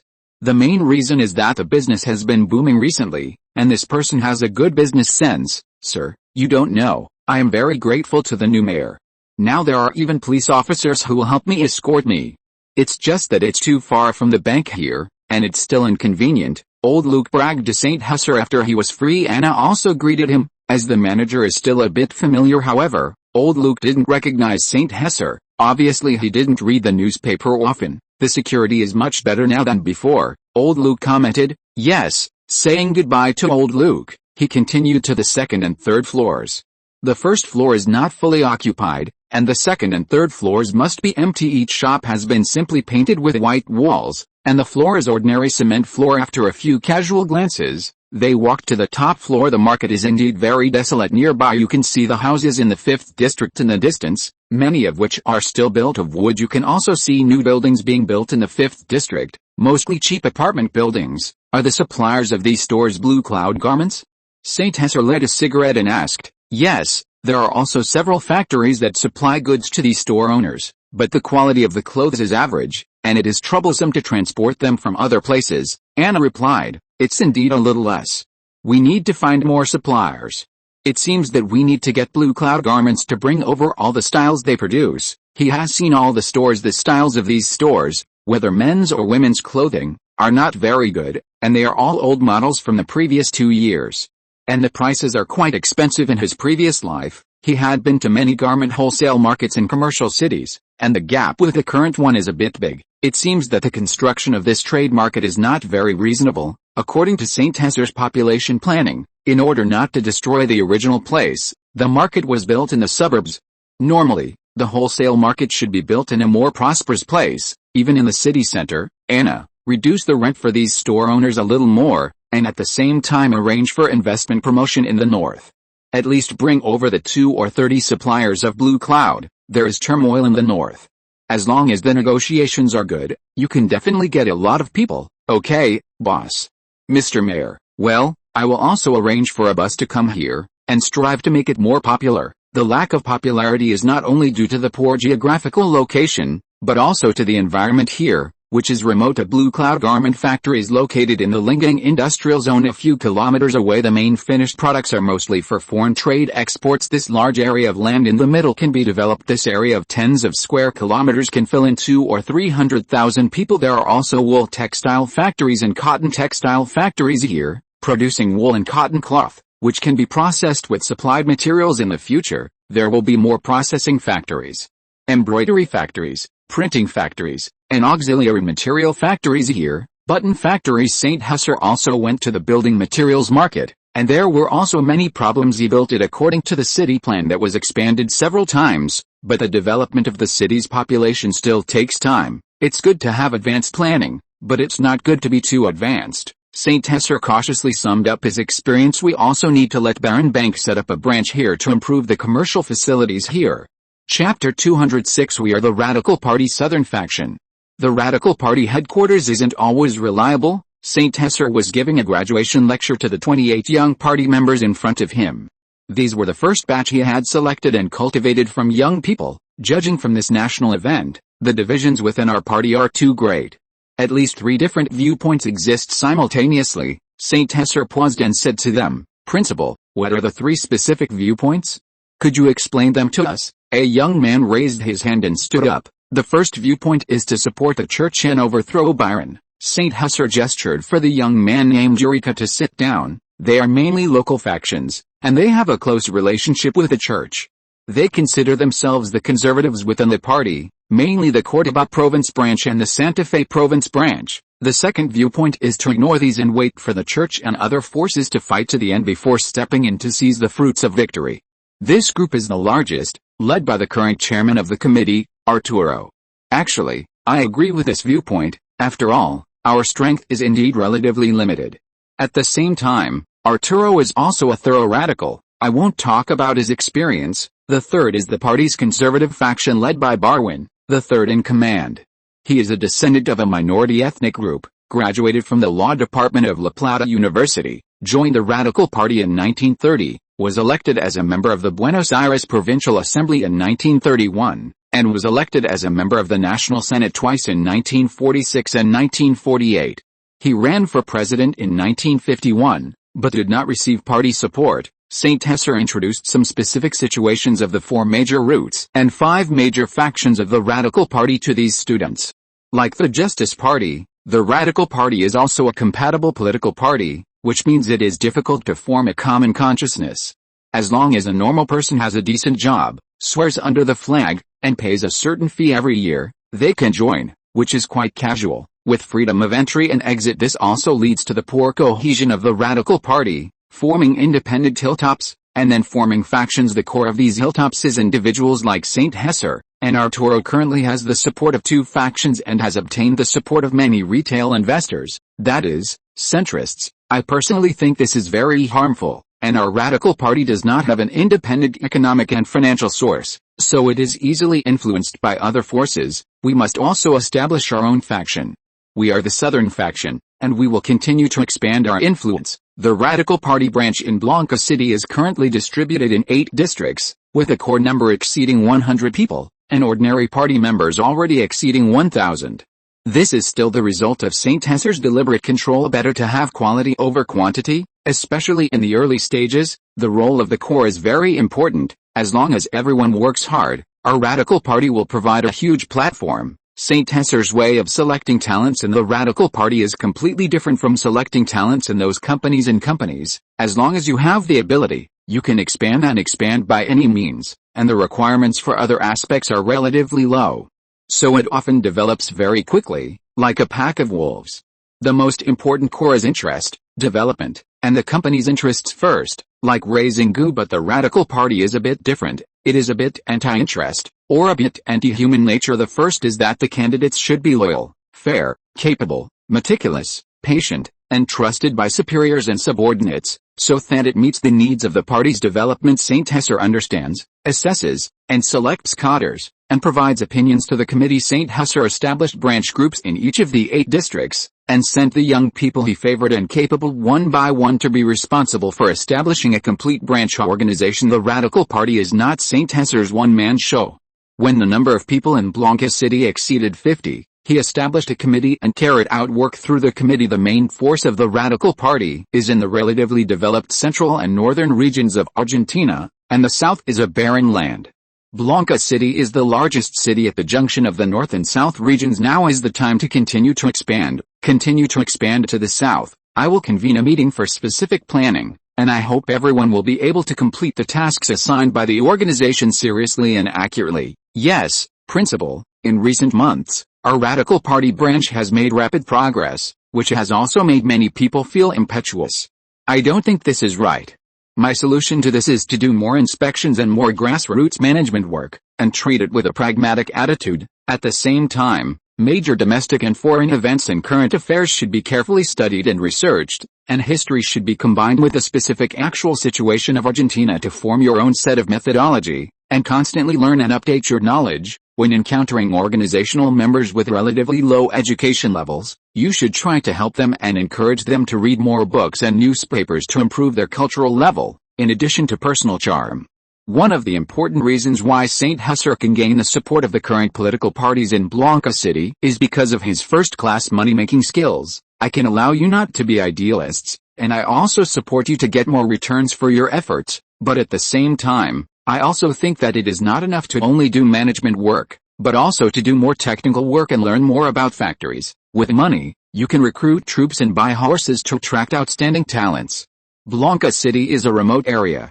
The young people who came from the capital have better treatment than in Blanca City, and there are additional allowances here in addition to often getting a lot of funds from outside. Saint Hesser also engages in borrowing chickens to lay eggs, especially after obtaining authorization from the headquarters, using various methods to earn money for the Radical Party. In recent months, the Blanca City Radical Party branch has obtained the first pot of gold through the large platform of the Municipal Investment Promotion Department. Then he successively owned a paper mill, a printing factory, and 2 newspapers, which created a surplus of several million pesos for the Radical Party last month. Several factories and newspapers directly under our Radical Party are developing very well. But some people think that they have made great contributions and are unwilling to listen to our arrangements for work, and do not obey organizational management, which has caused a very bad influence. I hope everyone can be vigilant in their hearts. Now the bottom line of our branch's work is that individuals need to obey the organization, subordinates obey superiors, and the minority obeys the majority. San Jose also talked to him several times, but he was still unwilling to go to a difficult job, and threatened to quit from time to time. Finally, after a show of hands by the entire branch committee, it was agreed to expel Kirali from the Radical Party and make a public announcement to the entire branch to form a deterrent. Since we have joined our Radical Party, we should abide by various rules and regulations and abide by organizational discipline. As long as a specific resolution is formed within our Radical Civic Union, our members should execute it quickly and accurately. This is also one of the bottom lines of our work. Execution is an important criterion for judging our workability, but I have put forward a higher requirement, which is to be fast and accurate. This is the internal consensus that our branch has formed in the past 6 months, and it is also the reason why we are developing so fast and well now. San Jose has built a Radical Party system of the branch very well through these simple and limited basic work principles. This is fundamental. At this meeting, San Jose chatted with his young trainees a lot. They are all good seedlings and can continue to enrich and expand the 8 branches. The various resources of the Radical Party in Blanca City are slowly becoming richer, and there are no more financial difficulties. These 8 branches can also draw out some people to establish more organizational branches in some new cities in the south, and truly form a stable southern system. He insists on having a separate conversation with each graduate trainee. A mature and combat-effective Radical Party cannot be separated from these young blood. The country is ours, and it is also yours, but the future is ultimately yours. If the country has difficulties, our young people also have the responsibility to help our motherland get out of trouble. The country needs you. San Jose patted the young man in front of him on the shoulder and said, progress in ideology, economy, and organization has created the growth of this branch. The committee quickly assigned jobs to this group of graduates, filling their substitute positions. Blanca City, City Hall, Mayor's Office. San Jose put on his glasses, took a book from the bookshelf, and began to study. He also took notes from time to time. Several thick notebooks had already accumulated next to him. The chaos in Argentina's situation during this period, although not the center of the storm, has had a very big impact on many Argentines, causing many people's thoughts to fall into chaos. He can calm down and study more carefully. During his many lectures at the Radical Party School, he also demonstrated many of his shortcomings in order to improve himself. Originally, his study was full of flashy books, which Otto used to show off. They have been put away by him and stored in the warehouse. Recently, he asked people to purchase a batch of Russian original, German original and Chinese translated versions of books. He was no longer as cautious and submissive as he was in Cordoba, and directly and openly placed them on the table. When he received these subordinates in his office, he still felt a little confused. Full of style as the actual mayor of Blanca City, he cannot leave the city for more than 10 days and must report his whereabouts to the city council at all times. But as long as he can grasp more power in Blanca City, he doesn't care too much. The emperor is far away. During his tenure as deputy mayor, San Jose also used the power in his hands to help expand the scale of the Radical Party. Moreover, from the investment promotion department's invitation to cooperate with companies, trade unions have also begun to be established, but they have not been transferred to the Justicialist Party, but have been taken away by the Radical Party. San Jose will not allow his company to have a master, but the Radical Party has him, so it is ultimately a mutual accomplishment. For example, the early Radical Party work for Maya Chemicals' 50,000-ton monomeric synthetic ammonia fertilizer plant is more troublesome. After all, this is not a purely economic behavior. Moreover, there are many rural farms in Blanca City, and the Radical Party is also working hard to help them establish cooperatives to improve their ability to resist risks and competitiveness. Argentina's national conditions are quite complicated. To make trouble in the south, economic construction must be the first priority. As he took control of the purse strings of Blanca City, he began to do a new round of things. Establish some state-owned enterprises belonging to Blanca City. At present, Blanca City's financial resources come from various loans, and Blanca City's specialty is various raw material products. Establishing a trading company is the most suitable way. After all, the finances are too limited, the cost is low, and the profit is not low, and it can also help your company sell goods. Under his proposal, Blanca City Import and Export Trading Company was officially established, which is also the first state-owned enterprise in Blanca City. The first batch of members will also be arranged to join the Radical Party. Among the young people in the Radical Party, there are some who have a talent for business management. If you let him do community work or publicity, it is inappropriate and a huge waste of talent. Soon, The Import and Export Trading Company determined the various materials for export, do whatever makes money, especially with so much grain in stock here. San Jose spent all kinds of inventory in Blanca City in the first 2 months. It is very reasonable to leave the rest to the people of the Import and Export Trading Company. The trade categories started from the 2 categories of grain and meat, and plunged directly into it. Argentina has had a bumper harvest in the past 2 years, and the United States has suppressed the Argentine grain market. The purchase of agricultural products is not only related to the development of our city, but also an important guarantee for our Import and Export Trading Company. We must ensure that the purchase price is not lower than the wholesale price. We must not be too harsh and pay attention to improving the lives of farmers and herdsmen, and truly mobilize their enthusiasm for production. San Jose warned and reminded, don't take profit as the primary task, but on the premise of increasing the finances of our city hall. We can develop our city. There are a lot of tricks in purchasing, and the scale of the Import and Export Company is quite large. Several of you have worked in rice paddies and know how difficult agriculture is. San Jose also turned his attention to the rich mineral resources. This is the next goal of the Import and Export Trading Company. There are many mineral resources around Blanca City, which can be mined and sold. On the other side, Maya Chemical is conducting an inspection of the factory site. Synthetic ammonia is a very dangerous factory and cannot be too close to the city, boss. According to our experience in San Martin City, the various metal materials required to build a 50,000-ton synthetic ammonia plant per year are about 30,000 tons, of which nearly 10,000 tons are imported from abroad, and about 20,000 tons are supplied by domestic production, mainly due to the technological breakthrough of special steel. With the establishment of the special steel plant and the introduction of German technology, the special steel plant has been able to climb the slope well and is in short supply. San Jose wants to accelerate the development of the nitrogen fertilizer industry and implement Argentina's agricultural green revolution.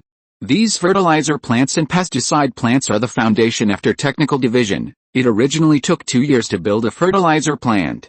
Chapter 207 Urban Bonds and Tube Buildings.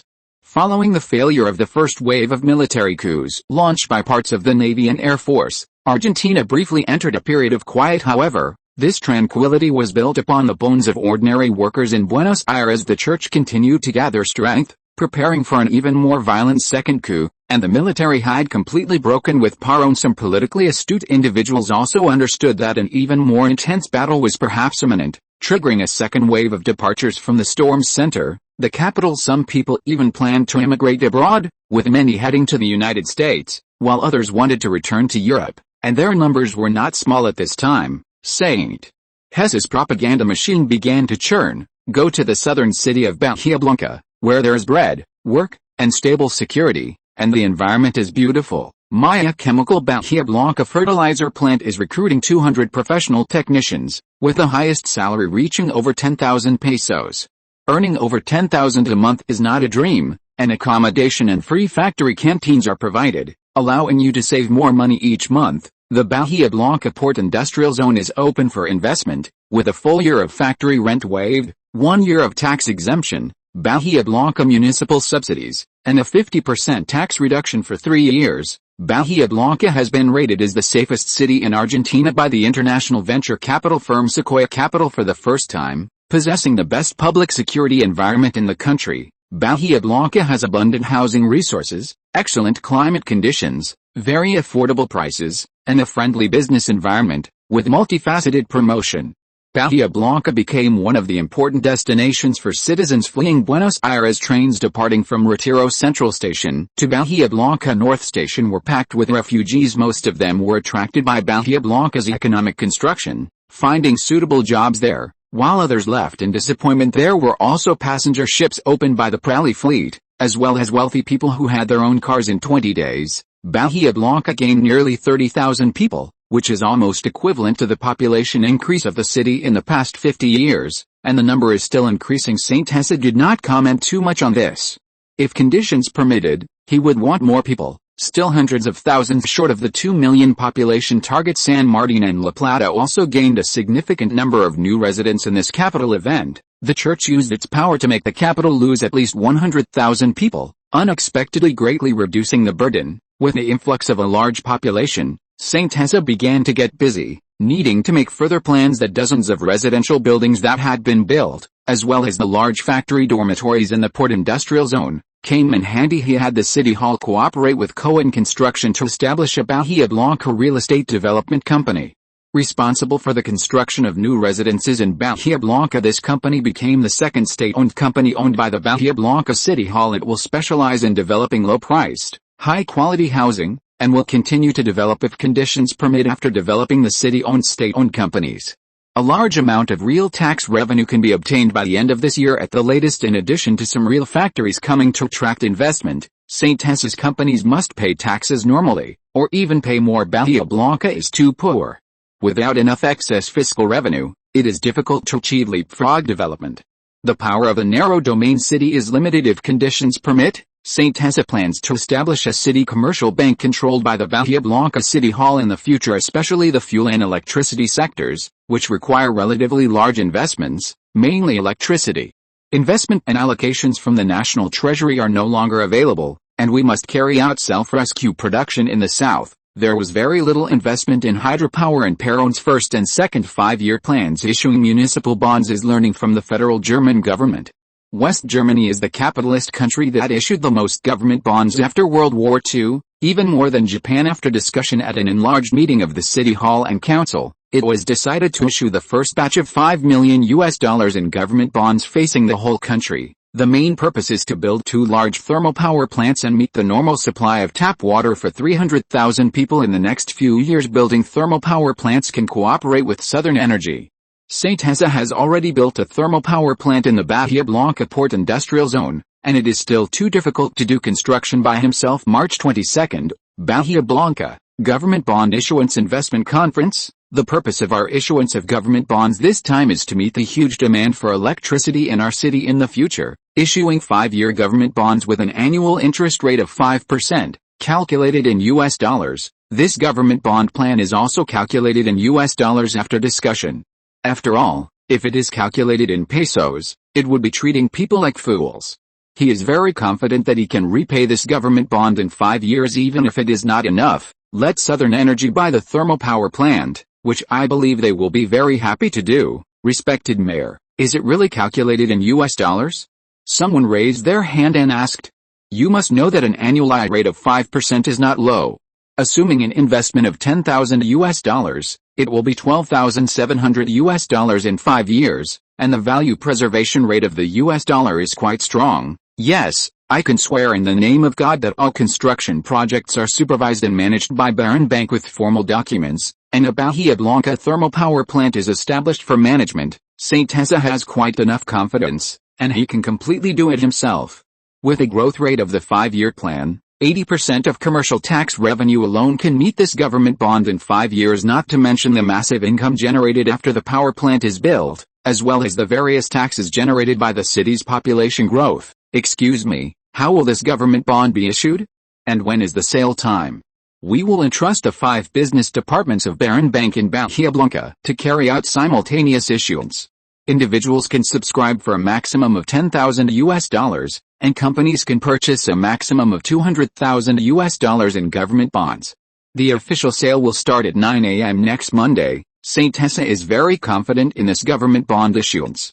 After all, this is a government bond issued with the credibility of a city, and the factory development and employment in Bahia Blanca are obvious to all. There are still many wealthy people in Bahia Blanca. As for the time being so ample, it is also to give people time to react and do some publicity. Even in the worst case, he will provide a backstop.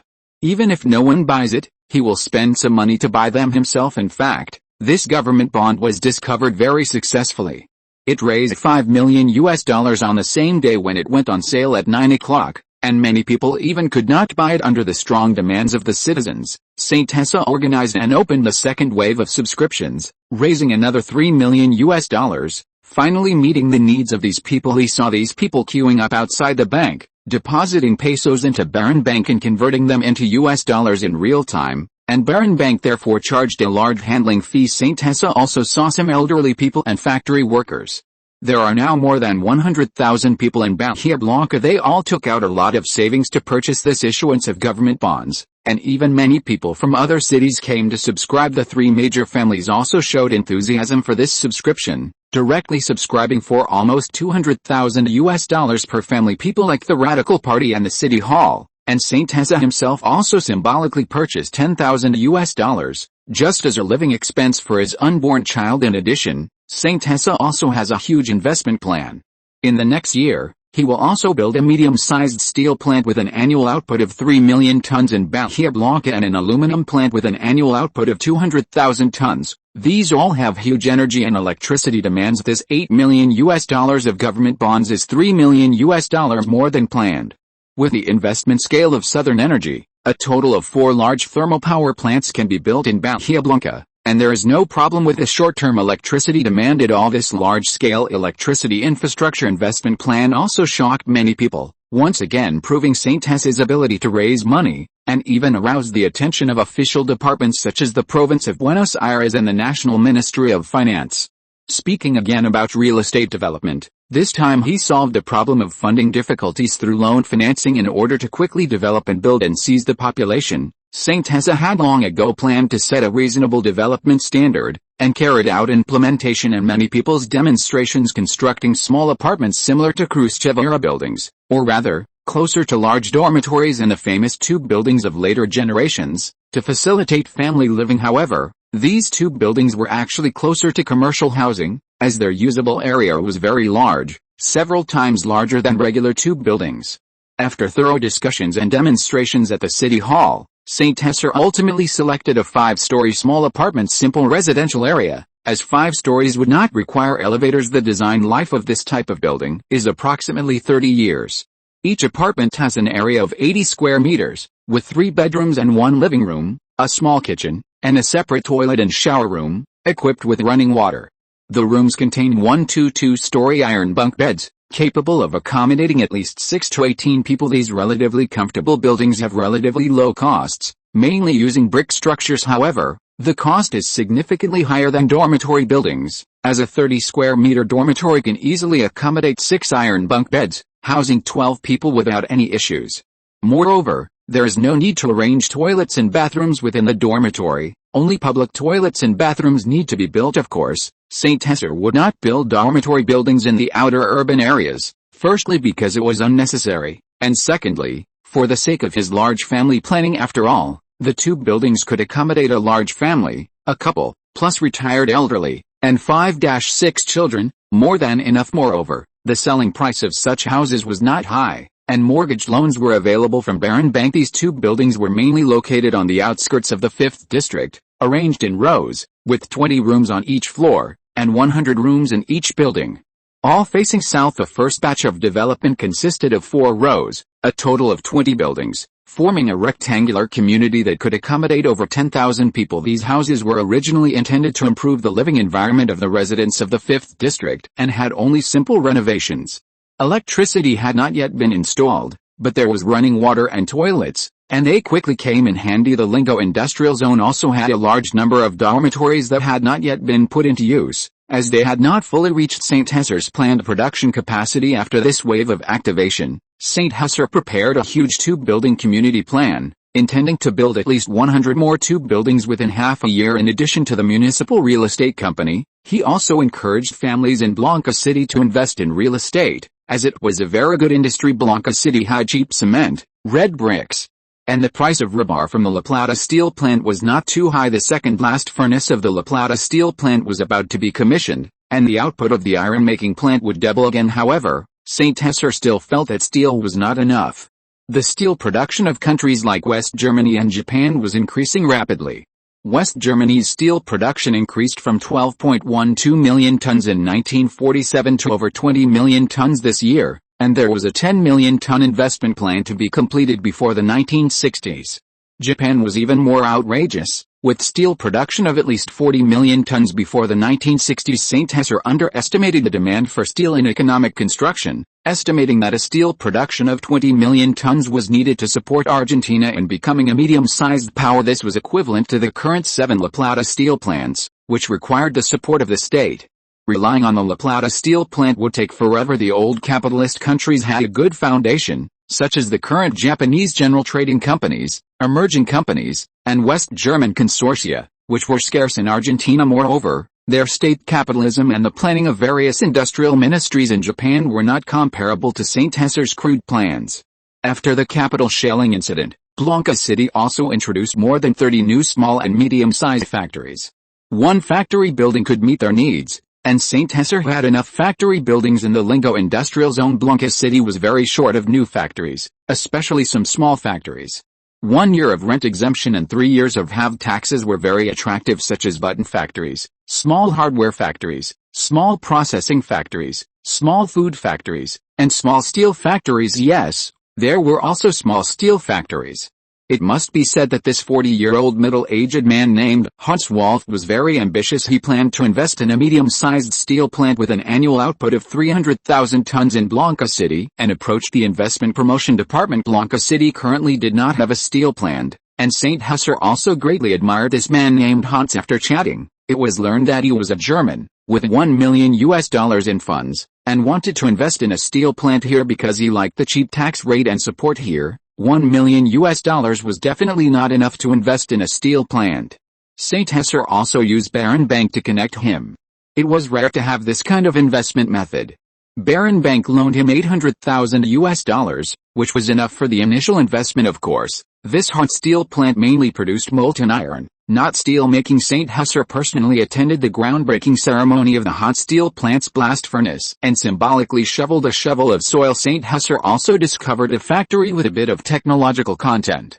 For example, there was a wireless electronics factory that could manufacture radios, which surprised St. Hesser. After St. Hesser's inspection, he discovered that this electronics factory was founded by an Argentine student who had studied abroad. The factory had been around for 2 years, and its main business was producing a radio. It looked a bit like processing with supplied materials. Many components were imported and then assembled. Although the output was not large, it did have a bit of technical content, which was remarkable, and most importantly, this factory was actually profitable, although not much. The current Argentine market under blockade was so friendly, but its ability to resist risks was also relatively poor. St. Hesser specifically went to meet the boss of this Bruno wireless electronics factory, Bruno Abel, a 29-year-old young man. He didn't expect that this guy really had some ideas. St. Hesser remembered that he also had an electrical company in the United States, but there was no opportunity to invest in Argentina. In fact, Enke Electric was developing well, and it happened to be producing similar machines. He didn't know how to introduce nuclear physics science, which also gave him a headache. After some communication, he decided to invest in this small factory with only 30 people and gave a series of supports. 2 years of tax exemption plus 5.5 years of half tax. Such a rare seedling was too scarce to not protect it. He immediately notified Enke Electric in the United States to cooperate and invest in this Bruno electronics factory. Talents were rare, and the development of the electronics industry was progressing rapidly. It was time to make some investments. Argentina could also develop its electronics industry. In addition to this factory, St. Hesser also gathered powerful families in the city to encourage them to invest in industries. For example, Lana & Shoes needed a large amount of leather for its shoe factory, and the Martinez family had 3 beef processing plants. Therefore, with the support of St. Hesser, the Martinez leather factory was established, becoming a leather supplier for Lana & Shoes. Pullery Foods needed a huge amount of raw materials such as flour, and the Bariloche family originally controlled and monopolized the flour processing industry in Blanca City. They also established a flour processing plant and newly invested in a grain and oil factory. The Gray family originally dealt with wood. This time, they directly entered the furniture industry and established a Gray furniture factory. Because the number of wooden bunk beds and furniture needed for these 2 buildings and dormitories was too large, several medium-sized families also saw this huge market demand and established furniture factories. Some also established ceramic factories, daily-use ceramic factories, tile factories, and textile factories. Because of the fall of the Guy family, some power gaps were created in Blanca City. A family named Sachs established the Sachs Ceramic Company and cooperated with Cetic Cement to specialize in the production of daily-use ceramics, that is, producing squatting pans and wash basins for toilets. It became one of the fastest-growing companies in recent months. The market demand for this was very large, and the competition was very small. There was also the Bulda family, which became a commercial conglomerate, becoming a retail trader and establishing the Bulda department store specializing in factory canteens and supermarkets. Competing with him were Chinese from Cordoba,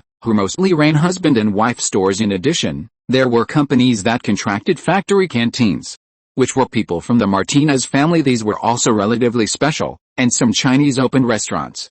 Chapter 208 State-owned assets and technical colleges. The power of the Blanca City Hall expanded along with its economic influence, and its administrative authority also began to grow. St. Hessa also slowly consolidated his own power. The Investment Promotion Department no longer needed to operate outside the City Hall. He officially designated the Investment Promotion Department as the 9th department of Blanca City, while he continued to serve as the Minister of the Investment Promotion Department at the same time. He appointed 2 deputy ministers to primarily oversee the work of the Investment Promotion Department through this issuance of municipal bonds. St. Hessa now controlled a huge sum of $8 million, plus a loan of $4 million from Baron Bank. Blanca City suddenly had $12 million of disposable funds, which, if considered as a city, was more than any other city in the country except for the capital. After all, the normal fiscal revenue and expenditure of many Argentine cities are basically balanced. This $12 million was completely and directly available for use. This huge amount of funds could add a powerful engine to the development of the Blanca City government. In order to make good use of this huge amount of funds, he soon used a series of complex methods to establish a new department in the Blanca City Hall. The new department was officially named the Blanca City State-Owned Assets Committee, becoming the 10th administrative department of Blanca City, and was a department with real power. He temporarily served as the first chairman of the committee. This State-Owned Assets Committee was somewhat similar to the Maria Committee he established during his time in Maria Town, but it was completely different. The Blanca City State-Owned Assets Committee was a specially established regular department, subordinate to the City Hall, that was specifically responsible for the management and supervision of these 2 and several upcoming state-owned companies. The Blanca City State-Owned Assets Committee temporarily established 5 bureaus, namely the Personnel Bureau, Finance Bureau, Audit Bureau, Administration Bureau, and Enterprise Management Bureau. On March 31st, St. Hessa transferred 10 people from the City Hall and another 10 people from the Radical Party to form this small department. At the founding meeting, the heads of the council and the 2 state-owned enterprises also attended the meeting, totaling more than 30 people. Regarding why our city is establishing a State-Owned Assets Committee, which is the first time in our country to build it at the city level, I think the advantages are great and the disadvantages are small. Currently, the development of state-owned enterprises in our country is very problematic. Many people who don't understand enterprise development, people who only know how to engage in labor movements, have become managers of state-owned enterprises. They don't know how to run a factory or a company well, which has led to the Argentine National Railway Company and the Argentine Telephone Company falling into frequent losses. This is very problematic. I think we need to reform and develop our state-owned enterprises so that we can better promote the economic development of our city. State-owned enterprises are an important force in the national economy and should not continue to lose money like this. You should know that currently, state-owned enterprises in countries like the United Kingdom, Germany, Japan, and France are developing very well. Last year, 40% of Germany's economic growth came from the growth of the state-owned economy, and in the United Kingdom, it was 55%. Under the pressure of the Soviets, Western Europe and Japan also established a large number of state-owned companies. The government's economic power expanded unprecedentedly, and state monopoly capitalism achieved extraordinary achievements. The first goal of this committee is to make the state-owned enterprises in our city grow and become stronger. I think this is a huge challenge. I will select talents from the City Hall's civil servants and conduct internal recruitment throughout the city, and those who have served as factory directors and company heads of state-owned enterprises can continue to develop in the City Hall. We need some officials who understand economic development. We must overcome difficulties and strive for a fundamental improvement in the financial and economic situation. This is far from enough.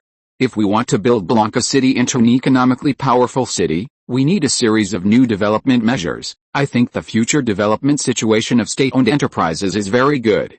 Many Western powers are developing state-owned enterprises. We must learn from them. This is conducive to the development of our city.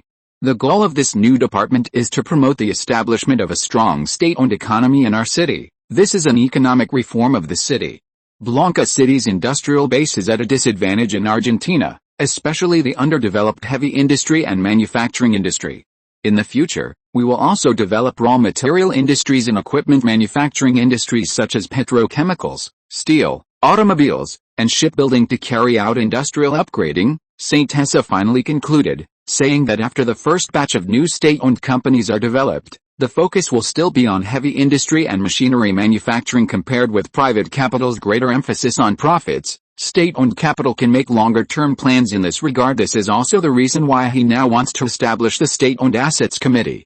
This is a new attempt. St. Hesse gave them loans in installments to purchase and update a large number of new equipment, mainly submachine guns and pistols, both of which were replaced with new products from Rhine Military Industries. Rhine Military Industries has made very large profits from exports in recent years.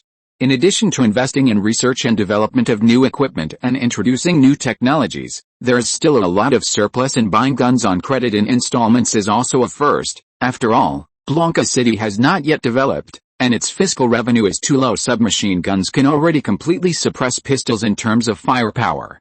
If you encounter other more troublesome rifles, it will be troublesome.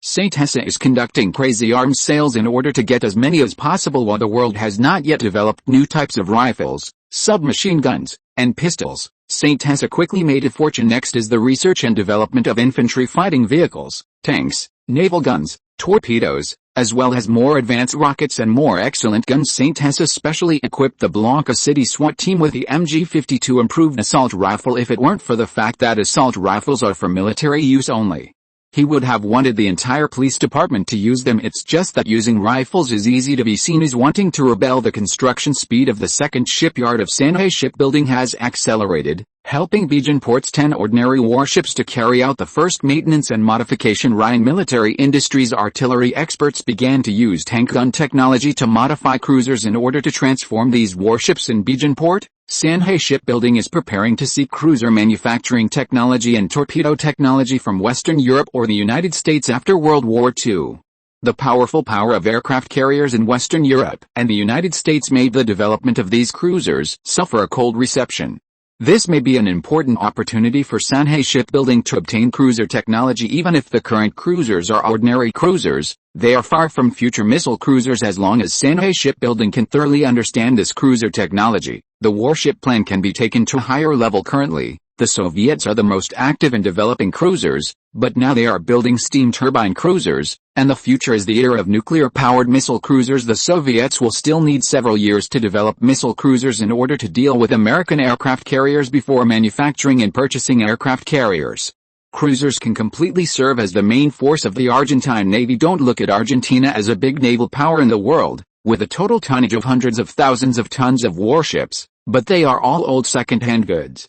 I don't know how many years have passed since the last new warship entered service. Developing cruisers of about 15,000 tons and destroyers of about 8,000 tons, plus a bunch of frigates and conventional submarines, is enough to ensure Argentina's maritime security. If these warships and submarines are equipped with nuclear power and missile technology, then even if a British aircraft carrier comes to fight, St. Hesse will not be afraid at all. It's just that now talking about nuclear technology and missile technology is tantamount to Arabian Nights for Argentina. This year, the world's first nuclear-powered submarine, the American Nautilus, was born. Nautilus. This name comes from the famous French writer Jules Verne's 1870 publication 20,000 Leagues Under the Sea, The Mount of Captain Nemo. The protagonist, the American nuclear-powered aircraft carrier, is also about to be launched if nuclear weapons cannot be delivered remotely. They are just a large bomb, not to mention that Argentina cannot even produce an atomic bomb and present the most crazy arms race after World War II has already begun. Modern naval construction has also begun. The Soviets began their journey to the stars and the blue planet. The Americans also began their journey to become the world's leading military power.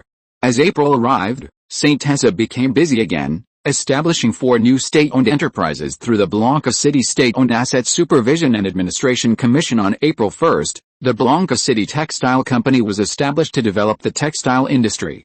This investment was relatively small and construction was relatively easy.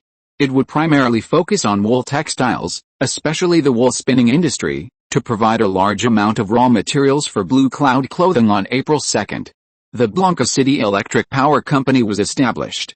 This was the largest investment and a key project of this national debt issuance. 90% of the funds would be used to build at least 3 thermal power plants. This was of utmost importance. A reservoir would also be built to develop small-scale hydropower, while large-scale hydropower was not yet in the plan. On April 3, the Blanca City Municipal Engineering Company was established, with a relatively small investment, mainly for the construction of a water supply system. This was a municipal engineering project, primarily responsible for external bidding and construction. It only needed to cooperate with a reservoir construction, With a short-term plan to supply water to 300,000 urban residents, this was not a very large investment.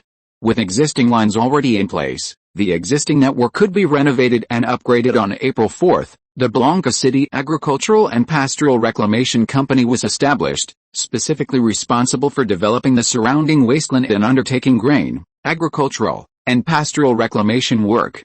It acquired a batch of farms and farmland from future agriculture. Too many farmers near Blanca City had gone bankrupt, making it a good opportunity for some acquisitions. In addition, the Blanca City Import and Export Trading Company also began operations, with its first task being to purchase cotton from Brazil and wool from Patagonia. The Blanca City Real Estate Company was also expanded and restructured. It was still too early to develop real estate. Construction was the priority. St. Tessa restructured the Blanca City Real Estate Company into the Blanca City Construction Engineering Company, changing the original approach. After all, there was not much potential for real estate development at the moment, and the construction industry was more in need. He acquired a large construction team from the Cohen Construction Company at a symbolic low price and expanded the construction team based on it. By this point, the Blanca City State-Owned Asset Supervision and Administration Commission already had 6 companies and had begun a construction plan with a high starting point. Of course, St. Tessa's plan was actually quite conservative. This was determined by the conditions of Blanca City itself and the specific situation in Argentina at the time. On April 5, St. Tessa woke up early, despite being very busy in the previous days, leaving early and returning late. After Elena came to Blanca City, he arranged for 2 professional nannies to take care of her daily life as her belly grew larger. St. Tessa was also a little nervous. St. Tessa still seemed very energetic. Today, he was going to establish a new university for the people of Blanca City, a 3-year vocational school, mainly to address the talent shortage in Blanca City. In addition, 3-year vocational schools would be established in the future, and the 6-year secondary school in Blanca City was planned to be split into junior high school and senior high school, preparing in advance. After all, he was learning from the experiences of San Martin City. Blanca City could no longer make many of the mistakes that had already been made, like San Martin City, which had experienced a rapid population increase of more than 10-fold. Blanca City, although it would not be so exaggerated, was also expected to have a relatively large-scale population increase. This was the second university belonging to Blanca City, and the first university truly affiliated with Blanca City. At the press conference, he announced that the Blanca Higher Vocational College would be established based on the National Southern University, with engineering as its initial specialty. Durant, the president of the National Southern University, and others attended the preparatory ceremony, as well as the Minister of Education of the province and many municipal officials. St. Tessa allocated 1,000 acres of wasteland west of the Lingang Industrial Zone in one go for the construction of the new school campus. The university would open in February of next year. Initially offering 6 majors, each enrolling 100 students, it was also planned to recruit 80 teachers starting in June. After Argentine middle school students graduated in November, an examination would be organized to recruit students nationwide. The 6 majors were textile, food, mechanical, agricultural management, mineral, and architectural, providing talent for the future development of Blanca City. Mayor St. Tessa appointed Raisket Liedemann, the second in command of the Radical Civic Union's Blanca City branch, as the principal of the new school, and allocated $800,000 in financial funds in one go for the construction of the new school. Today is a day worth celebrating for the people of Blanca City. We will establish a new school, which will bring some new changes to our Blanca City. No matter how poor we are, we cannot be poor in education. Our City Hall will fully support the construction of the Blanca Higher Vocational College. St. Tessa gave a wonderful speech under the spotlights. This higher vocational college was approved by the Ministry of Education and established through self-raised funds and social donations. St. Tessa's several factories located in Blanca City each donated $50,000, raising $600,000 that day. In addition to these new companies, St. Tessa was most concerned about the construction of the Industrial Higher Vocational College, handling it with special attention, decisively and efficiently, and quickly advancing the project. It was proposed on the same day, approved on the same day, and the construction process began on the same day. This was also due to the fact that the administrative efficiency of Blanca City had been greatly improved. The original official system in Blanca City was relatively bloated, with civil servants accounting for almost 20% of the total employed population of Blanca City, and the national figure was only higher because Perón had created a large civil servants group in order to expand his power and his base. There were too many civil servants, with nothing to do, which created a large financial gap.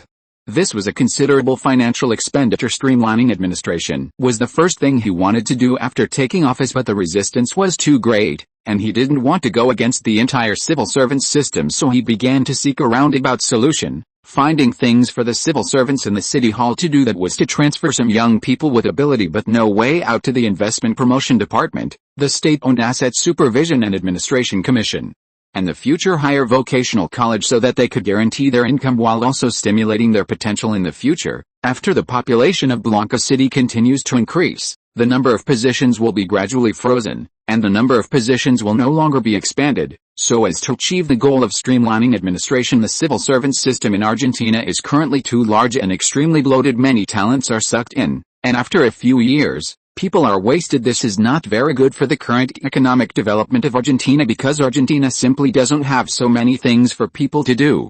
The Argentine civil servant system has become an important burden for Argentina, especially when facing financial difficulties. St. Hesse wants to divert these people out. If they want to enter the civil servant system in the future, they must take the civil service selection examination the next day. St. Hesse began to plan the campus on the planning map. Buildings began to be slowly planned on paper. The school's large library, new dormitory buildings, cafeteria, playground, and artificial lake were all being built according to a scale of 5,000 people per class, with a goal of building it into a 4-year university in the future. From the beginning of its establishment, St.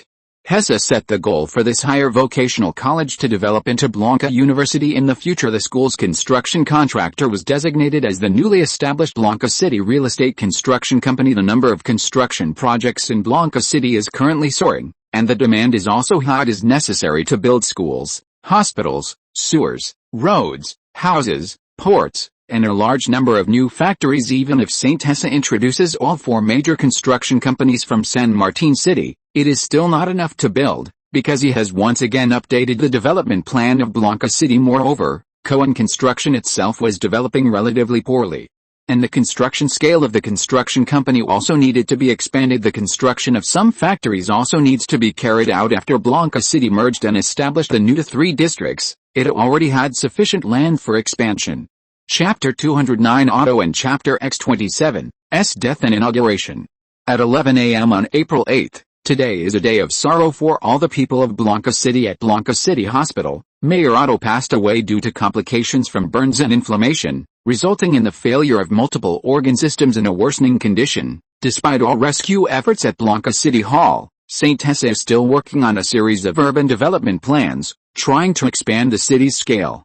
Development is too slow. The economic development is still too slow. St. Hesse looked at the economic data submitted by the 8 districts and the Lingang Industrial Zone in April. Only the Lingang Industrial Zone had the fastest economic growth. Some of the others even regressed. He wanted to seek a new round of reforms, merging the current central 5 districts into one large district for better development. But it was quite troublesome because he was not the official mayor. Blanca City is now sitting pretty, while the north of Argentina continues to be engulfed in infighting. Perón used the army and police to barely suppress the new rebellion in Santa Fe province. The biggest problem remains with the strongest province, Córdoba. Under Perón's instructions, the National Congress passed a new constitutional amendment, abolishing the Catholic Church's status as the state religion. This was an unprecedented blow to the Church, achieving a huge victory. It also created a huge impact among the common people. It can be said that the danger has officially shifted to within the military, and it involves a joint effort by the Army, Navy, and Air Force.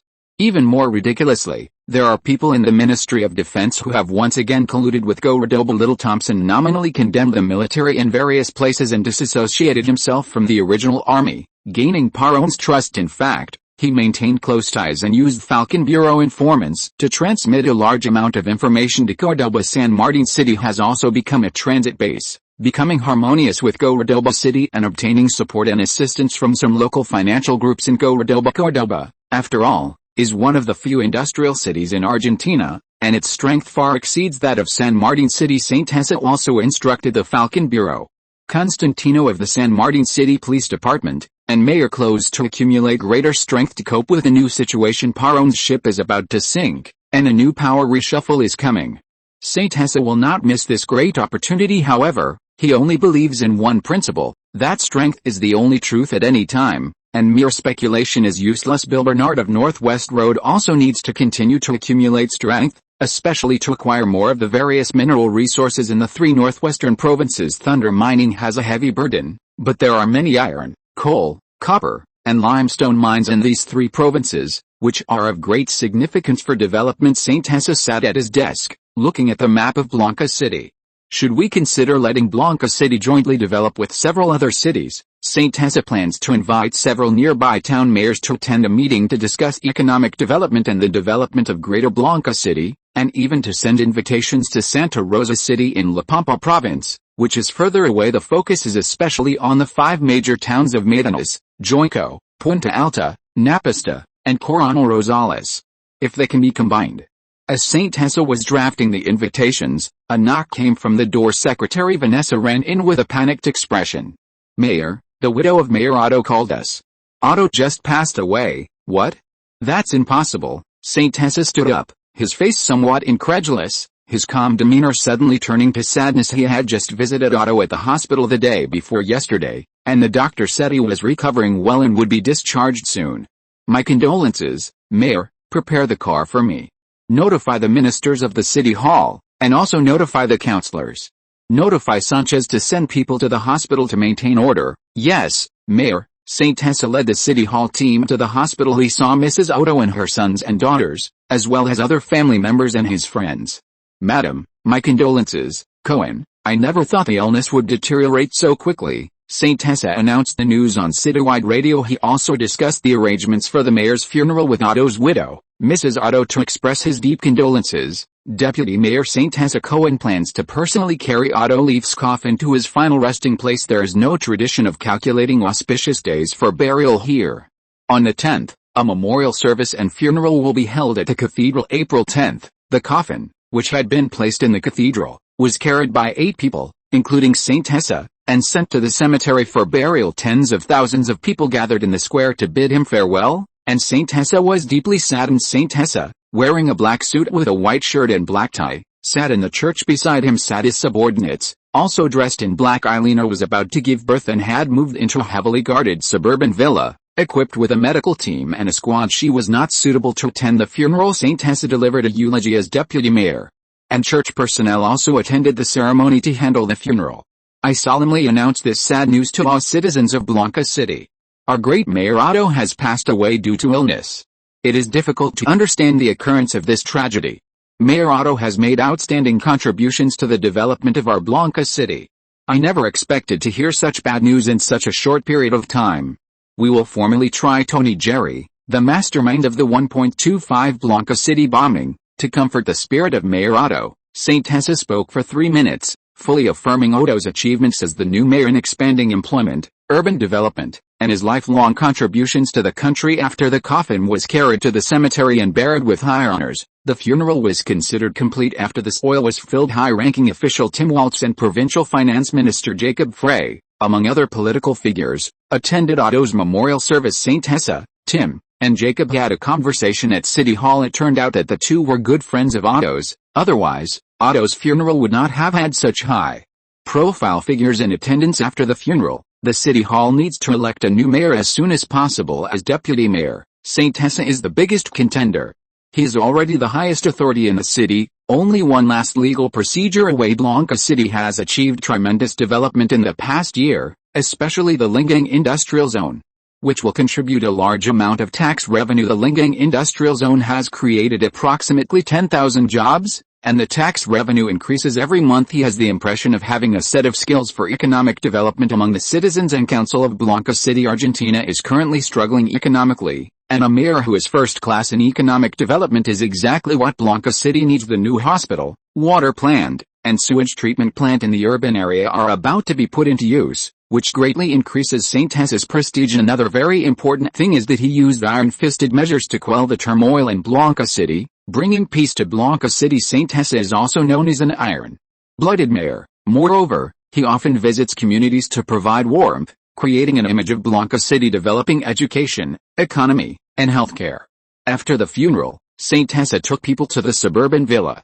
He has been coming here after work lately, fearing he might miss the birth of his child. Saint José originally planned to send Elena to the new hospital. However, the new hospital is still under construction, and the decoration is average. And he was also afraid of the impact of the renovation, so he had people buy a large manor and arranged for Elena to stay here, where the air is good. He had people set up a delivery room here and equipped it with several professional doctors. Saint Hesse changed his clothes before coming to Elena's room. Elena exposed her belly, looking a little tired, but smiled when she saw Saint Hesse. Pregnancy is a very hard thing. Elena saw him sit down.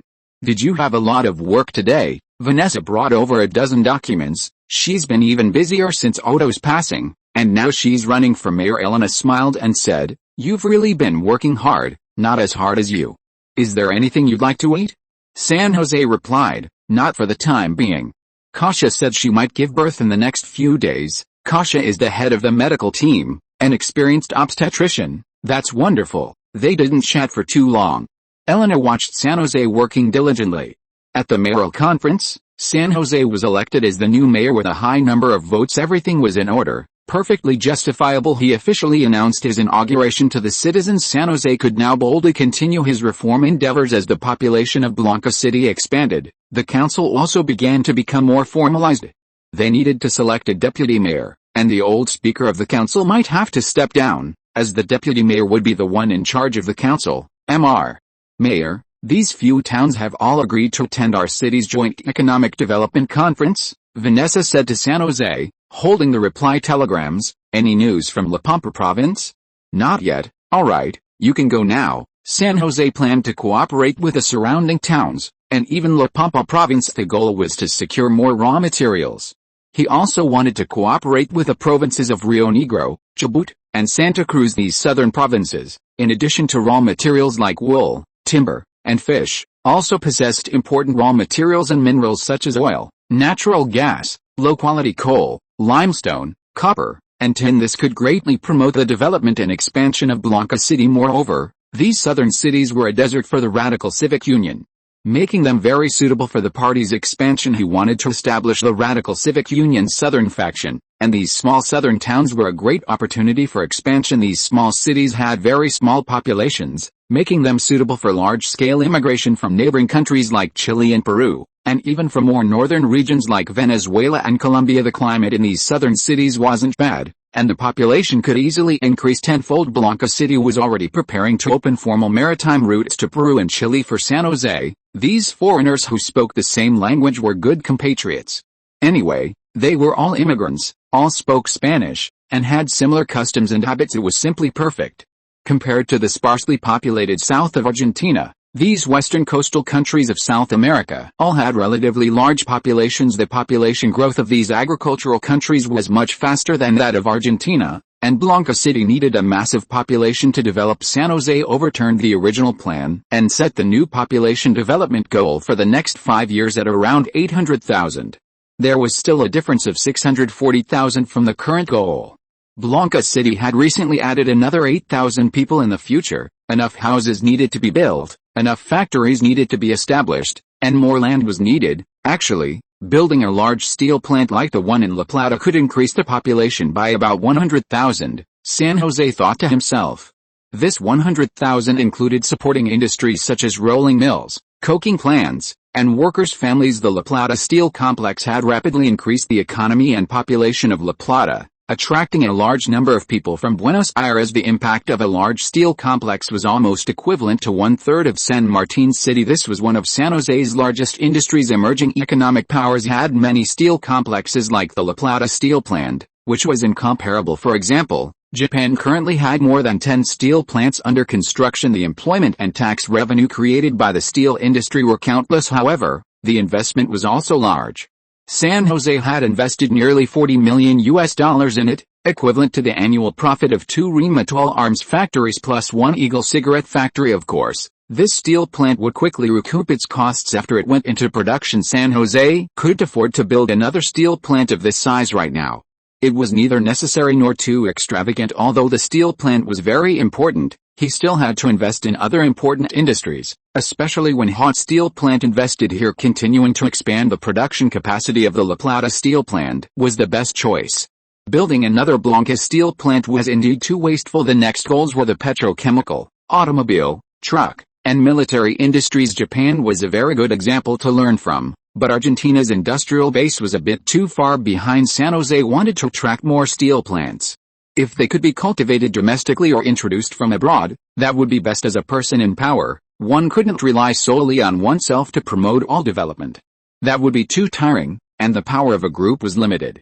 More excellent companies had to be cultivated who wanted to support key industries such as steel, petrochemicals, and even the development of machinery, automobiles, and military manufacturing. It was necessary to fully mobilize the enthusiasm of all parties. Perhaps we should let the State-Owned Asset Supervision and Administration Commission invest in Hunt Steel Company and expand its scale several times over. Setting 300,000 tons was indeed small-minded. 1 million tons was about right.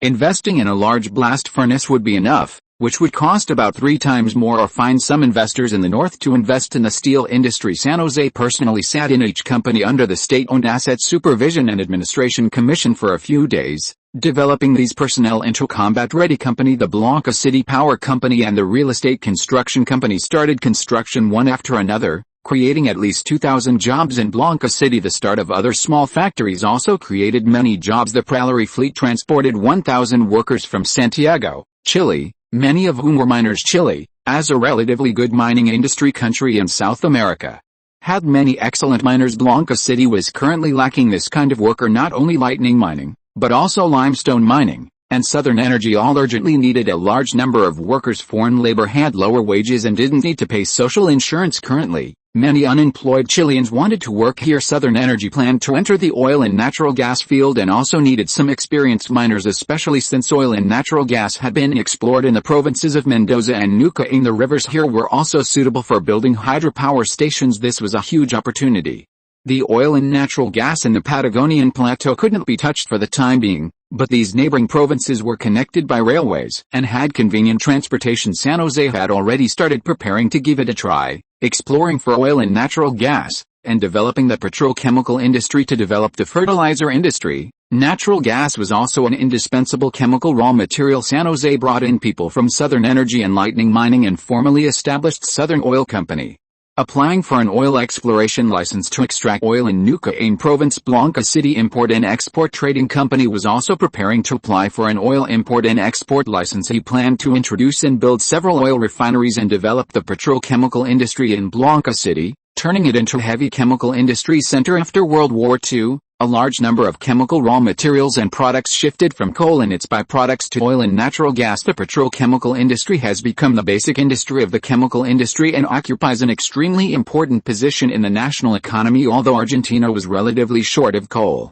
its oil reserves were very rich. The oil industry was an industrial system comparable to the steel industry currently. The United States and the United Kingdom were major oil industrial powers, and countries such as Germany, the Soviet Union, Japan, and France also had relatively developed oil industries. The 3 major American oil companies were negotiating with Argentina on the matter of oil exploration in Argentina. San Jose hoped to introduce petrochemical technology from the United States or the United Kingdom.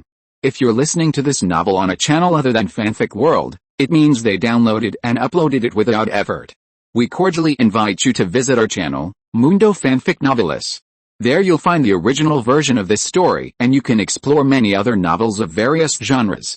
We're waiting for you to immerse yourself in a world of incredible novels.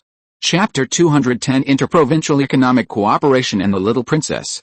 You never know which will come first, tomorrow or an accident. The sudden death of Otto Leaf proved that when bad luck strikes, it can truly mean dying on the spot. Otto was indeed working overtime at the time, but San Jose never imagined that someone would be so deranged as to bomb the city hall directly. That's almost as absurd as blowing up the Rose Palace. Even the church only dared to target the Congress building. San Jose had read the files of the main culprit in the crime and figured he was a bit mentally unstable. People from the provincial government came not only to attend the funeral but also to inspect this rapidly developing city.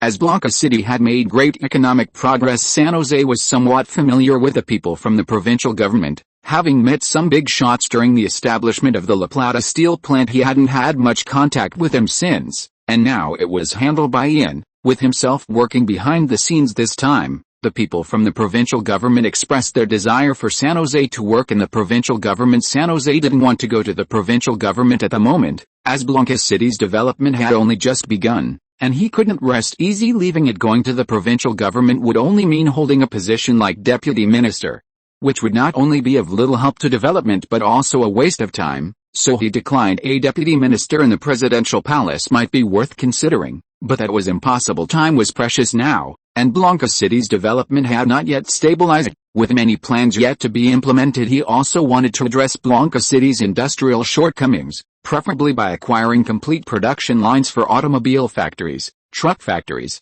and machinery factories from abroad. In terms of development ideas, Blanca City and La Plata had quite a few differences. The La Plata steel plant greatly boosted the city's economy. In modern terms, it was a major GDP-boosting project, akin to complete transformation. Besides investing in the steel conglomerate, San Jose also had the Three Seas shipyard. Other investments were not as significant. In the second half of the month, 2 large factories were opening, and the labor shortage in the old and new factories, as well as the introduced small factories, reached 4,000 people.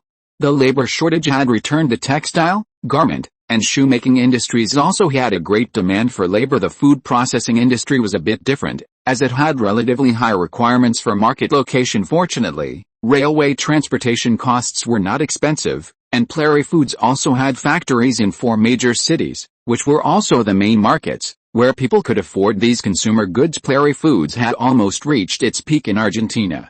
The domestic market was so small that it still needed to go international and seize markets abroad. The next step was to build factories abroad, or it could move into upstream industries, producing and processing flour, grain and oil processing, and meat slaughtering. But the competitive pressure in this area was relatively high. These were all of Argentina's current advantageous industries. With some industry giants inside, they were not only advanced in concept and technology, but also relatively large in scale, and even backed by American capital.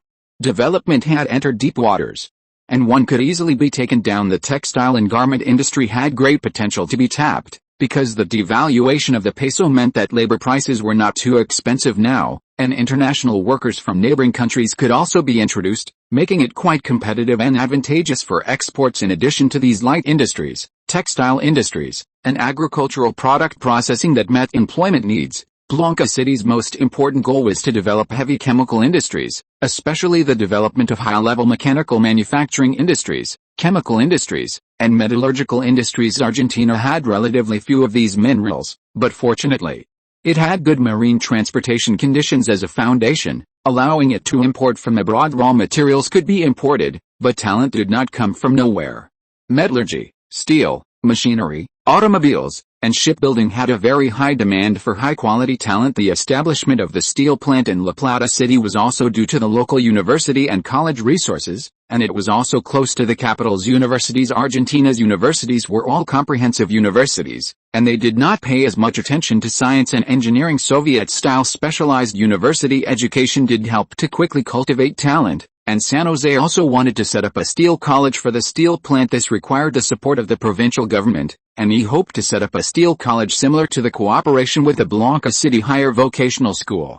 The main focus was on cultivating metallurgical industrial talent. Now, let the steel plant talk to the La Plata City Hall. This was one of the reasons why San Jose wanted to build a new heavy industrial base in Blanca City. Blanca City's disadvantage was obvious. It had too few people to develop these quintessential industries of the Second Industrial Revolution. In addition to buying technology from Europe, Germany, and the United States, it was also necessary to cultivate enough talent. More than 30,000 people had migrated from the north during this period, and it seemed to be coming to an end. Unless Córdoba raised the banner of rebellion, then we would have to think of other ways.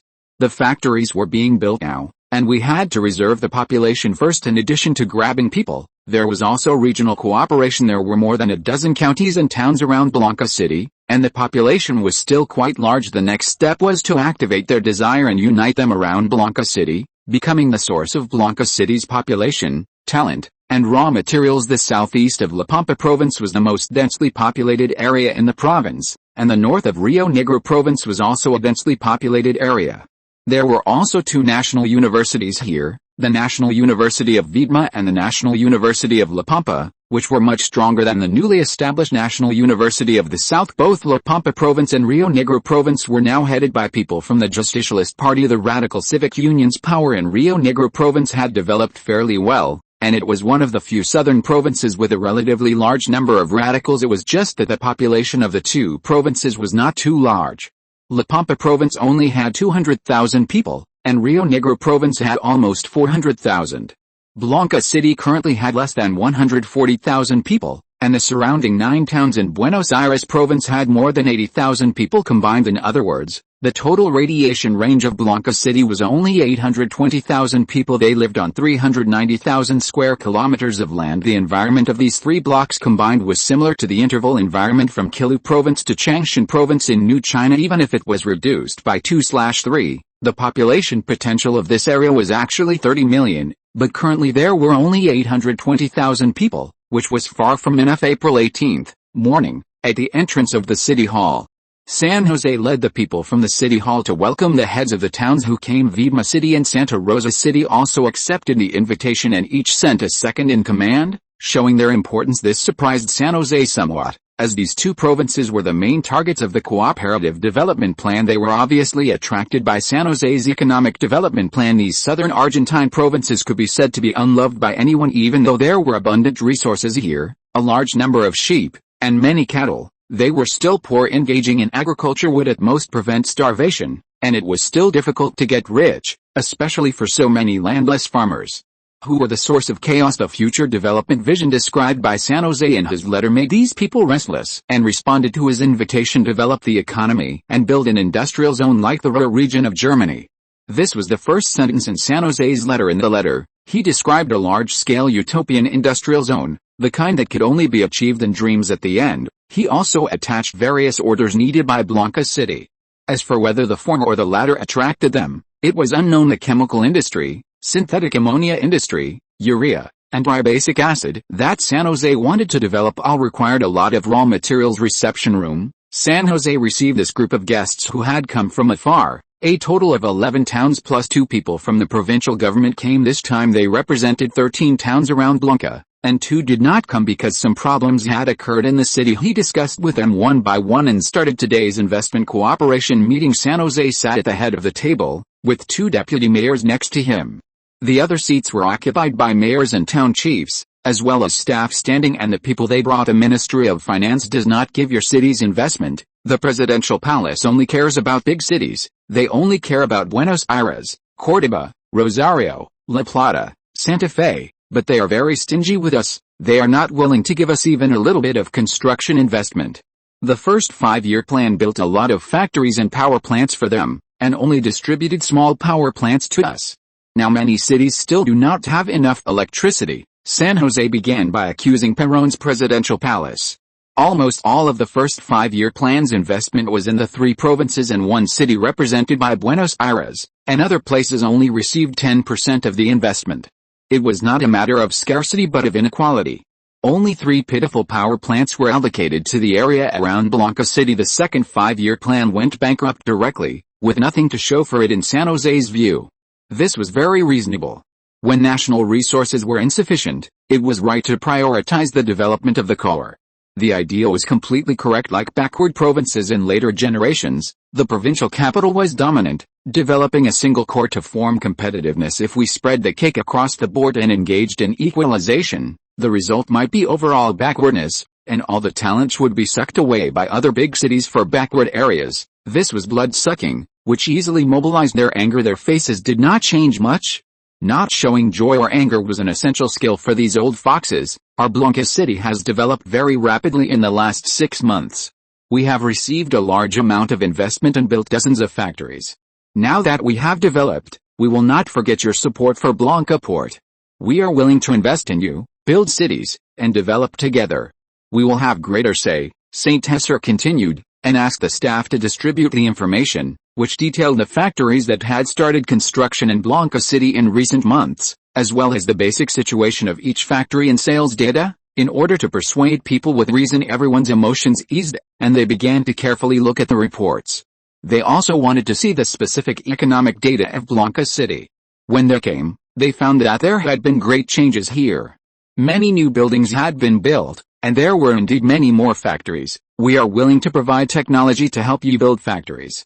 Let us develop our cities together and establish a large industrial zone. The third step is to create demand and once again mobilize everyone's emotions. We now need crude salt, we need limestone, we need wood, we need oil, we need natural gas, we need electricity, we need wool, beef, wheat, flour, We need minerals, we need copper, tin, tungsten. The expansion of factories in Blanca City means that the locally produced raw materials can no longer meet the needs.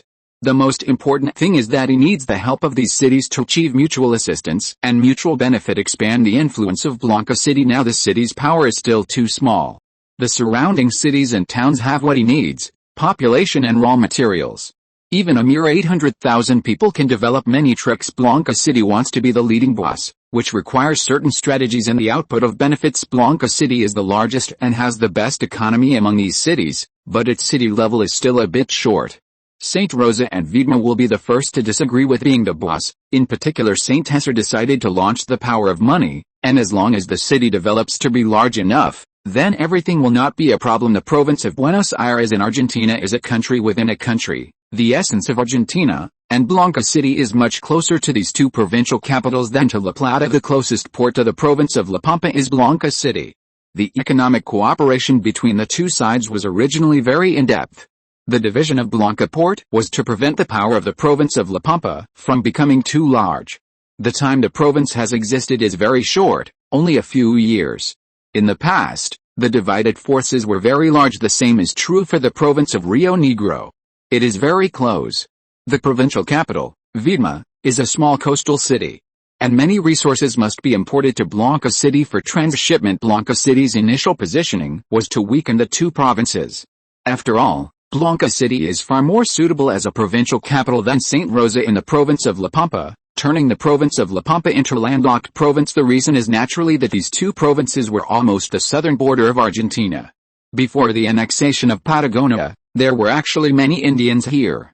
It's just that Argentina, like the American westward movement, has physically removed these Mapuche Indians. The Indians here were not as lucky as their compatriots in northern Argentina, and encountered Argentines full of martial virtue. This is the truth of the world, the law of the jungle, which is naked and cruel, but this is not glorious. Just like the Americans, perhaps Argentina's fall is due to these tragic killings, cursed by the deceased Indians. This led to Argentina's constant chaotic military governments in the second half of the 20th century, and even equally tragic internal killings. The vast plain between Blanca City and Viedma City is almost the essence of these two provinces. It can be said that it has not been deeply developed at all and is abandoned. Rice can even be grown here.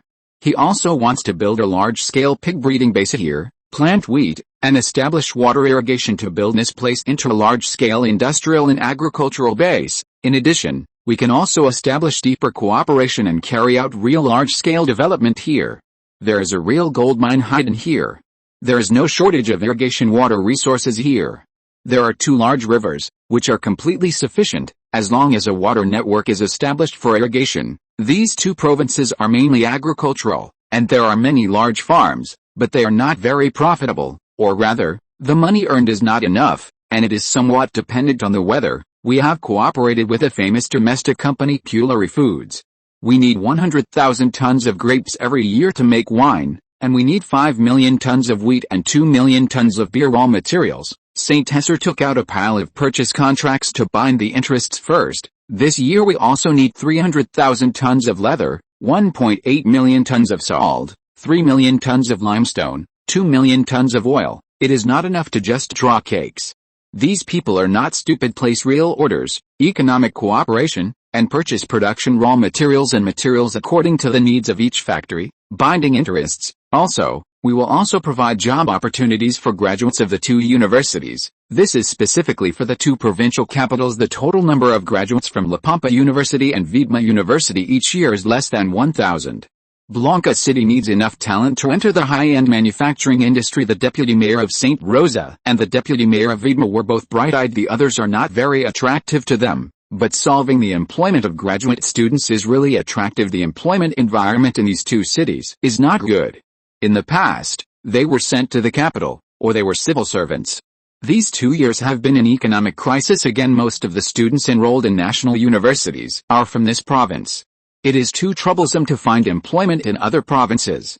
The city of Buenos Aires is very chaotic now, and they can't wait to run away. If Blanca City really takes over most of these people, it will really help them solve the big problem. Saint Hesser knows the pain points from the Falcon Bureau's intelligence. It is impossible to send the graduates of the two universities to farms to herd cattle, And they cannot go to the capital now. St. Husser asked the staff to take out the employment demand recruitment form, which were all better positions bearing bank, food factory, textile factory, shipyard, chemical factory clerical staff, Blanca City Freeport civil servants, scientific research institutes, higher vocational college teachers, etc., and the salary is also high. The two deputy mayors breathed a sigh of relief after carefully reading it. This mayor is playing for real in this era. Being able to attend university in Argentina, especially in poorer provinces, is either rich or noble, or genius among geniuses. St. Husser doesn't think it's a problem, he even thinks it's a bit small. It would be great if he could get all of these 900 people. Baron Bank alone needs a lot of people, especially to open more than a dozen new business outlets at this investment promotion conference. St. Husser released a purchase order of $16 million, and this is only the first step in procurement. We will also carry out more procurement plans and build more processing plants in the future. St. Husser added to these people, this is the first wave. The old foxes should pay attention. Most of the cooperation is signed in the name of import and export trading companies, and some are separate company factory cooperation with a binding of interests in cooperation. These people and St. Husser seem to have become close brothers. St. Husser finally stretched his tentacles into these cities. His southern system plan of the Radical Party can also be further implemented. Carry out branching and leaf expansion. If the Radical Party branches in these cities can really be integrated, then St. Husser can really become a faction of his own, especially the South, which will develop better in the future. They talked from morning until 8 p.m. before finishing this rough economic cooperation. Overall, it was very smooth and needs to be further improved. Tomorrow arranged for them the largest and most luxurious new hotel and villa in the city. He breathed a sigh of relief when he returned to the city hall. This plan is indeed still very rough, St. Husser summarized in his heart. Fortunately, it was a close call. The result is good, solving the talent and labor shortage. Even two universities only sent 500 graduates. It can also greatly strengthen the strength of Blanca City. The purpose of this time is not only for economic cooperation. The south of Argentina has great development potential. If these cities and provinces can be connected in series, plus the second navy of Argentina here, the weight will naturally be heavy. It is not a problem to be the second Cordoba. Elena called. When St. Husser answered the phone, his heart beat faster and he became nervous again. He had a hunch that something terrible was about to happen. Mayor, the madam is about to give birth. I'll be right over. St. Husser's voice became a little trembling when his car arrived at the villa area. The attending Dr. Lisa had already come out to greet St. Husser. Mayor, the madam and the daughter are safe and sound. That's great. You will get an extra $300 bonus this month. Thank you for your hard work. Thank you, Mayor. St. Husser breathed a sigh of relief and quickly got out of the car. He walked quickly in small steps towards Elena's room. He held Elena's hand tightly. Elena was covered in sweat and her hair was wet. As a husband, it was really wrong not to be able to catch up with this important moment. Nurse Mina brought his daughter over and handed her to St. Husser. She is really my little princess. As soon as the nurse handed his daughter over, she burst into tears. St. Husser had to let go of Elena's hand and hold her carefully, looking at the tired Elena with an apologetic look. Cohen, have you thought about what name to give her? Let's call her Brittany Cohen. St. Husser thought for a long time and came up with a word unexpectedly. As soon as he said this name, his daughter stopped crying. It seems she likes this name very much. Elena happily looked at the two people who were teasing each other. Chapter 211 Collaboration with Italians. Economic cooperation is progressing well, and St. Husser is also trying to let go, allowing his subordinates to get more training. He established a unified leadership team in the old 5 districts and incorporated the border area between the new 3 districts and the old 5 districts to expand the territory of the old 5 districts. 3 leadership teams were also established in the new 3 districts to connect with these factories. The Lingang Industrial Zone has its own leadership team. In this way, St. Husser dispatched 5 leadership teams as extensions of the city hall to manage these areas' talents and cheap labor from the cooperative area. Under the arrangement and organization of these city halls, orderly joined the Blanca City Economic Organization. The labor shortage has been alleviated, and factories and houses in the urban area have slowly expanded to the new 3 districts. Elena recovered quickly after giving birth. It has to be said that St. Husser was amazed by the difference in physical fitness between people. St. Husser took a few days off from his busy schedule. His colleagues in the city hall congratulated him one after another.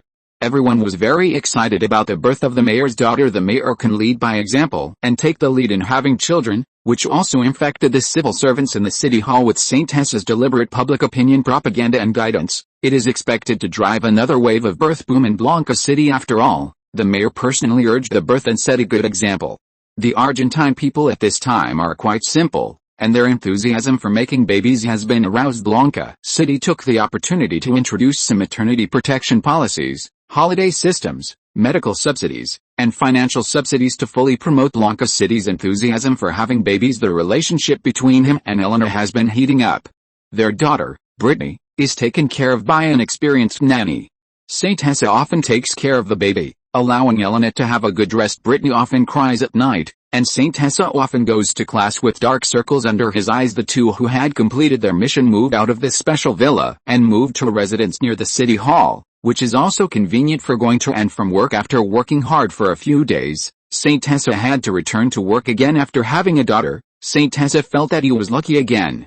This breakthrough was in oil. He wants to occupy a place in the Argentine oil industry before the American oil companies fully invade Argentina in South America. Apart from Venezuela, the Americans have always wanted to take over the last two oil-producing countries in South America, Brazil and Argentina. Since the Brazilian government announced the nationalization of the oil industry in October last year, stipulating that oil resources are owned by the state, American oil companies have completely failed in Brazil. Brazil, with its prosperous national fortune, can say no to the Americans. Contrary to Brazil, Argentina's oil itself has been successfully nationalized, but the cash-strapped Perón government decided to open up oil exploitation rights to American oil in order to obtain American loans. It's outrageous. Saint Tessa has always wanted to establish his own oil exploration company, and recently he finally received support from the Argentine National Oil Company. On April 22, Argentine Southern Oil Company obtained an oil exploration license and obtained oil exploration rights in Neuquén. He had been preparing for this day for several months, but he lacked key support.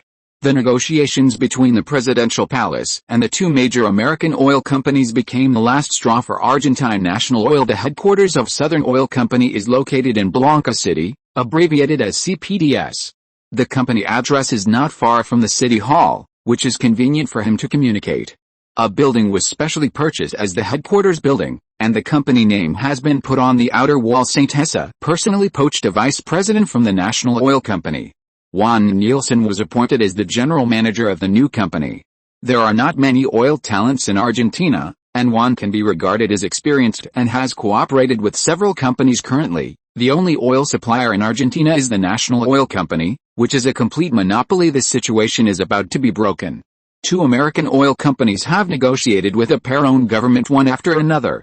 Although progress is slow, it is indeed about to fully open up the oil industry. Oil is becoming more and more important, and Argentina happens to have this resource, but the presidential palace is already at the end of its power, so it simply sells the mining rights cheaply to obtain economic support from the Americans. This has also become a loosening point in Argentina's national policy, giving Saint Tessa a chance to get involved. The cooperation between Saint Tessa and the National Oil Company began with the original Maria plastic factory.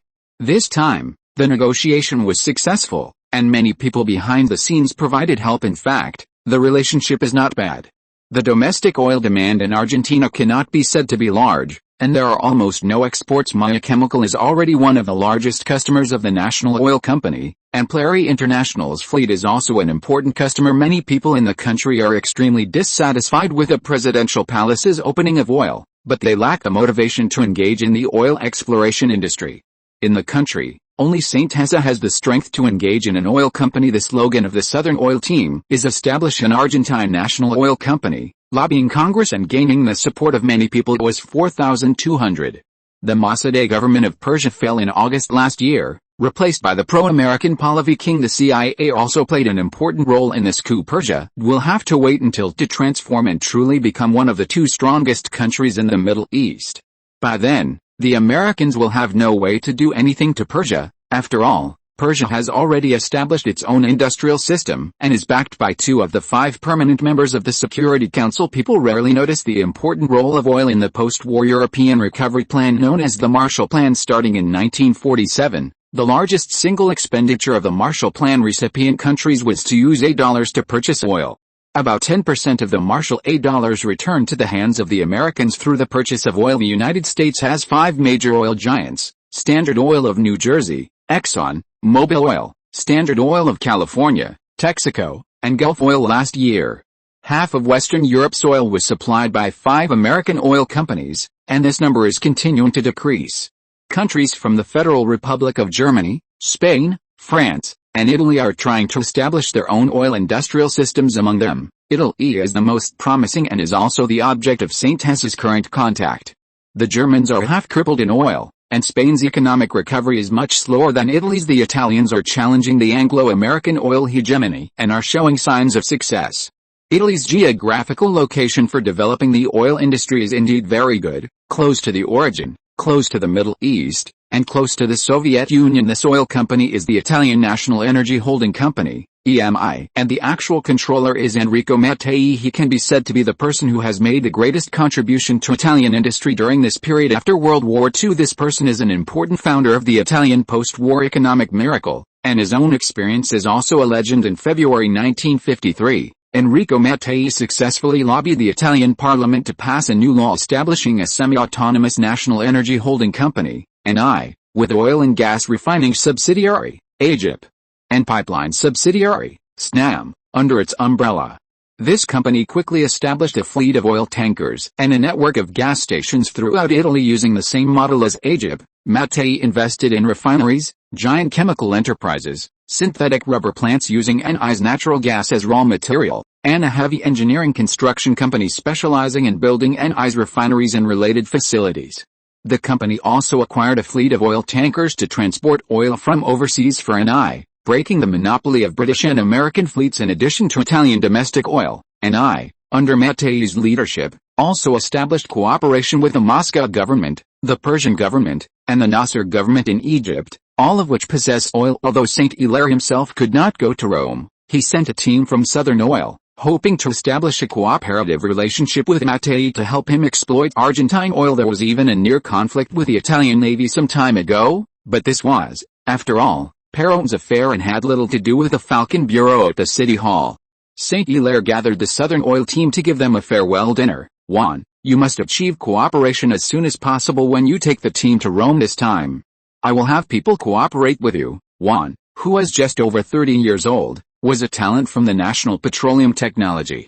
He dressed plainly and wore glasses. Those who didn't know him would have thought he was a scholar or professor. In St. Hilaire's eyes, Juan was a very reliable person, a technocrat with a keen business sense. Being the vice president of a rigid state-owned enterprise in Argentina was quite remarkable, but the current National Petroleum Corporation was bloated and huge, with no way out, and St. Hilaire, this guy who combined officialdom and business, was an alternative.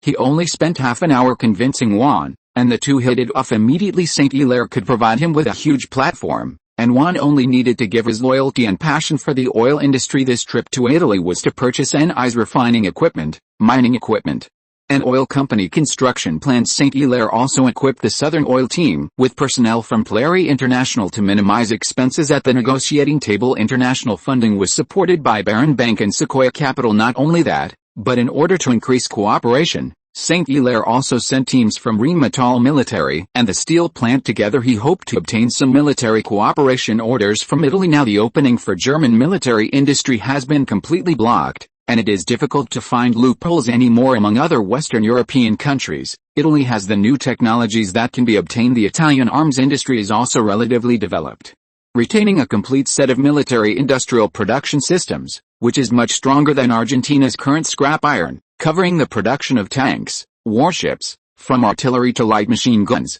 a large number of military weapons. If Rheinmetall military's rocket launchers, naval guns, submachine guns, pistols, and new firearms could be exchanged for some new technologies and new equipment, that would be great.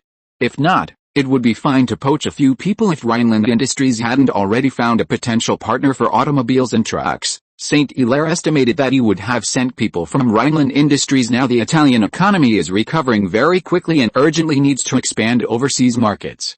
There are many Italian descendants in Argentina, and they can even climb relations from their ancestors. There were quite a few Italian descendants in this large cooperation team. I hope we can successfully achieve our negotiation goals. St. Hilaire personally sent the team on the ship before returning to the City Hall this time. Crossing from other industries to the oil industry was also a huge challenge for St. Hilaire. Now the diesel consumed by Plary International's fleet every month is countless, And he doesn't want to buy all his oil from the Americans at a high price in the future, especially since this oil is produced locally in Argentina. The oil industry can completely become a cash cow industry. Rhineland tractor factory, motorcycle factory, and automobile factory all need enough oil and natural gas. The market is very large, and like the Italian experience, it can very well promote the development of industry even if no oil is eventually extracted. That is basically impossible with the escort of the Bahia Blanca naval port navy. St. Hilaire's back is unusually strong. After establishing a stable cooperative relationship with General José, St. Hilaire dared to completely enter the oil industry even if the warships are broken and old, and even if the protection and maintenance of the ships is a loss. He must get in touch with this navy in southern Argentina. No one dares to oppose the Argentine navy, and no one dares to challenge St. Hilaire. He can control foreign affairs. For domestic oil, he has already organized an exploration team, and he believes that oil will be dug up soon. Oil, with the wings of capital, will be incomparably powerful. St. Hilaire also did not forget the hot steel plant. He was serious about cultivating the private economy. Steel is an industry with large investment and large output, which has been verified in La Plata under St. Hilaire's persuasion. Hodges quickly agreed to expand the steel project. He directly turned the 300,000-ton iron-making project into 1.8 million tons, which only requires the construction of 2 large blast furnaces. Hodges was deeply convinced by St. Hilaire's grand steel industry concept. After all, he successfully built Argentina's largest steel plant. In order to ensure that the hot steel plant has enough funds, the City Hall will help build a deep-water wharf and a super-large storage warehouse for free, which will be used for the steel plant to transport iron ore and coal. The State-Owned Assets Committee invested in the deep-water wharf and warehouse, buying 20% of the shares of the hot steel plant. The steel plant will receive 1,000 acres of land for construction. In order to strengthen the technology of the hot steel plant, the La Plata steel plant will help the hot steel plant build blast furnaces and cultivate technical talents. The progress of Argentina's steel industry in the past 2 or 3 years has been very rapid. The production of the Landero steel plant in northern Buenos Aires exceeded 1 million tons, with a scale of 1.2 million tons. It was formed by the merger of 2 steel plants, which is almost the limit of domestic investment. This was one of the 7 steel plants that St. Hilaire generated during the underwriting of steel bonds. The Landero steel plant also merged with another steel plant and expanded. Landero is also currently the second largest steel plant in Argentina, and several private steel plants have a scale of 300,000 tons and 500,000 tons, which have long left the original 3 major steel plants in Argentina behind. Rosario Belleville steel plant, after simple expansion, now has an annual output of 280,000 tons. Argentina's state-owned steel plant and Buenos Aires steel plant merged and expanded, and now have an annual output of 400,000 tons, which is already insignificant. La Plata steel plant therefore obtained 20% of the shares of hot steel plant and built a 1.5 million ton steel making plant and a hot rolling steel plant next to the hot steel plant, and will also provide coke with the City Hall as a guarantee and the technical support of La Plata steel plant. Hot steel plant once again obtained the first phase of construction funds of $5 million from Barron Bank, plus the original $1.2 million. There are already $6.2 million now. Building steel plants is much cheaper than in previous years, mainly because La Plata has obtained many key construction technologies. Chapter 212: Improving our ability to resist risks. General Thomas specifically notified San Jose through the Falcon intelligence agency not to visit the capital recently. It seems the final moment has arrived. I just don't know who, between the weakened church, the military, and Perón, will truly have the last laugh. San Jose had already learned of the movements through intelligence from several key cities including Córdoba, San Martín, Rosario, and La Plata. San Jose was engaged in large-scale construction in the coastal industrial zone, including factories and more high-end facilities reserved for these research institutions. The environment would be much better than before and it could be heavily guarded. The powder keg that had been brewing for a summer was about to explode. Time was approaching May of '54. And the weather had already turned to autumn. Argentine agriculture welcomed the autumn harvest of the year. The entire country once again experienced a bumper harvest, with increased production of both grain and beef. As the new grain entered the market, grain prices began to fall. San Jose took the opportunity to utilize Prairie Foods and Future Agriculture to establish the Bahia Blanca Grain Company, quietly purchasing and stockpiling grain weekend at San Jose's residence. This year, our country has a bumper grain harvest, and the British are in turn lowering export prices. I want you to buy up most of the grain on the market. Don't let the British profit easily. San Jose stood in the vegetable garden of his own yard, speaking to the people in charge of the grain company. This vegetable garden, covering nearly 300 square meters, was originally a flower garden.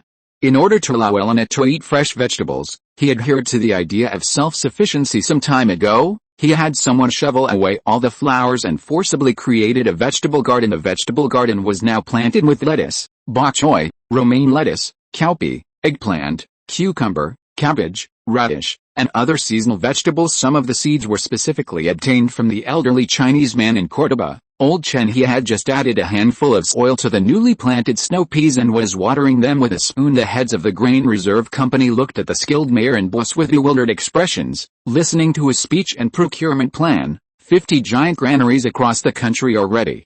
If you can fill these granaries, you will have made a great contribution, and your salaries will be generous. Old Chen's vegetable growing business has expanded a lot, especially after his youngest son and second son came from Peru. With San Jose's help, they also established their own professional vegetable farm. Not only did they supply a large number of vegetables to the two cities of San Martin and Cordoba, but they were also able to sell to other places. San Jose also invited them to Bahia Blanca to grow vegetables and expand their business, but because winter was approaching and things were busy in Cordoba, they planned to come over in the spring. He planned to have someone enclose the vegetable garden and build a greenhouse to provide enough fresh vegetables for his second winter in Bahia Blanca. Last year, he had suffered enough of the winter in Bahia Blanca.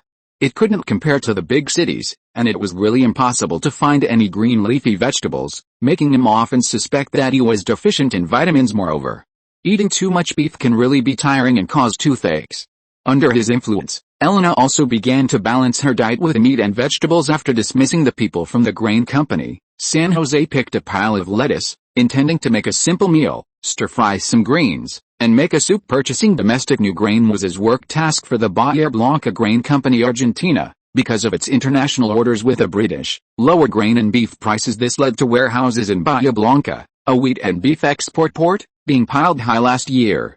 Before San Jose arrived, Bahia Blanca had a lot of grain and beef. After San Jose took office, he completely depleted all these inventories and placed a batch of new orders, turning all the beef into canned beef and other beef products, which were either sold or stored. Most of the grain was used to fill the various warehouses of Prairie Foods. Argentina has a vast territory and a sparse population. Although agricultural production technology is generally average, and even crop rotation is practiced, the land is fertile and the arable area is very large. Therefore, the annual grain production is also high, but there is no habit of storing grain, which greatly facilitated San Jose's purchase of various grains. Many large granaries were built in the coastal industrial zone. At that time, helping the three major families of Bahia Blanca and local grain merchants clear their inventories was just a matter of storing their wheat in a different place. In 1950 and 1951, Argentina also suffered from drought and small-scale lasers, and in turn imported grain from Brazil, which was quite outrageous as for why he didn't buy it before and is doing it this year. In addition to coping with the expected large population growth in Bahia Blanca, there is also the fact that having grain in hand means peace of mind, and preventing problems before they occur. In addition, San Jose now has sufficient cash reserves. In addition to investing in other industries to prevent too much devaluation, grain is also a ballast stone, and now there is so much land in Bahia Blanca, it is also convenient to build grain warehouses. Moreover, full opening to the outside world has arrived, and fluctuations in housing prices are very likely.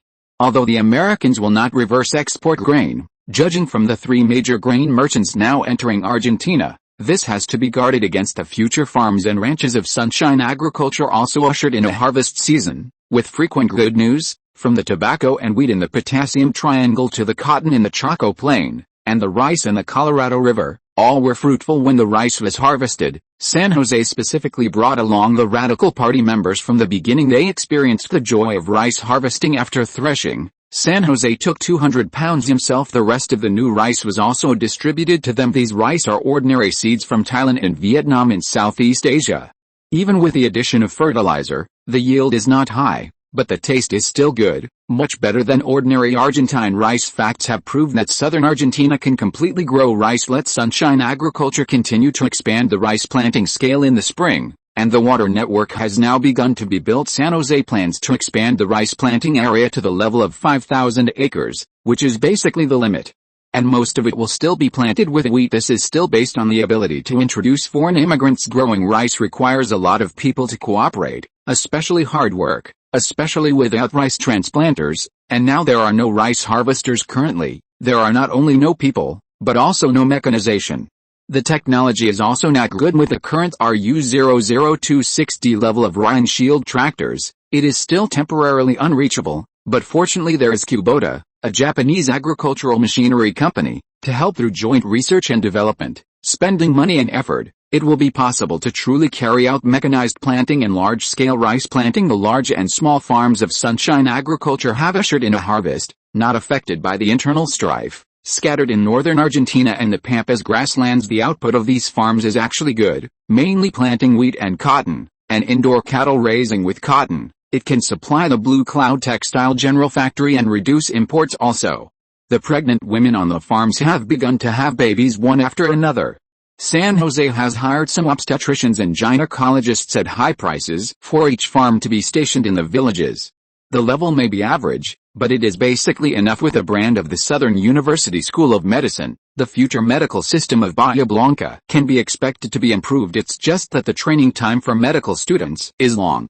The fastest way is to establish pharmaceutical production companies and conduct research and production of antibiotics. Argentina's biochemical and pharmaceutical industry is not very good, which is also a long-term project. San Jose's plan is to find some companies to cultivate also. There's the reliance on biochemicals research and development capabilities.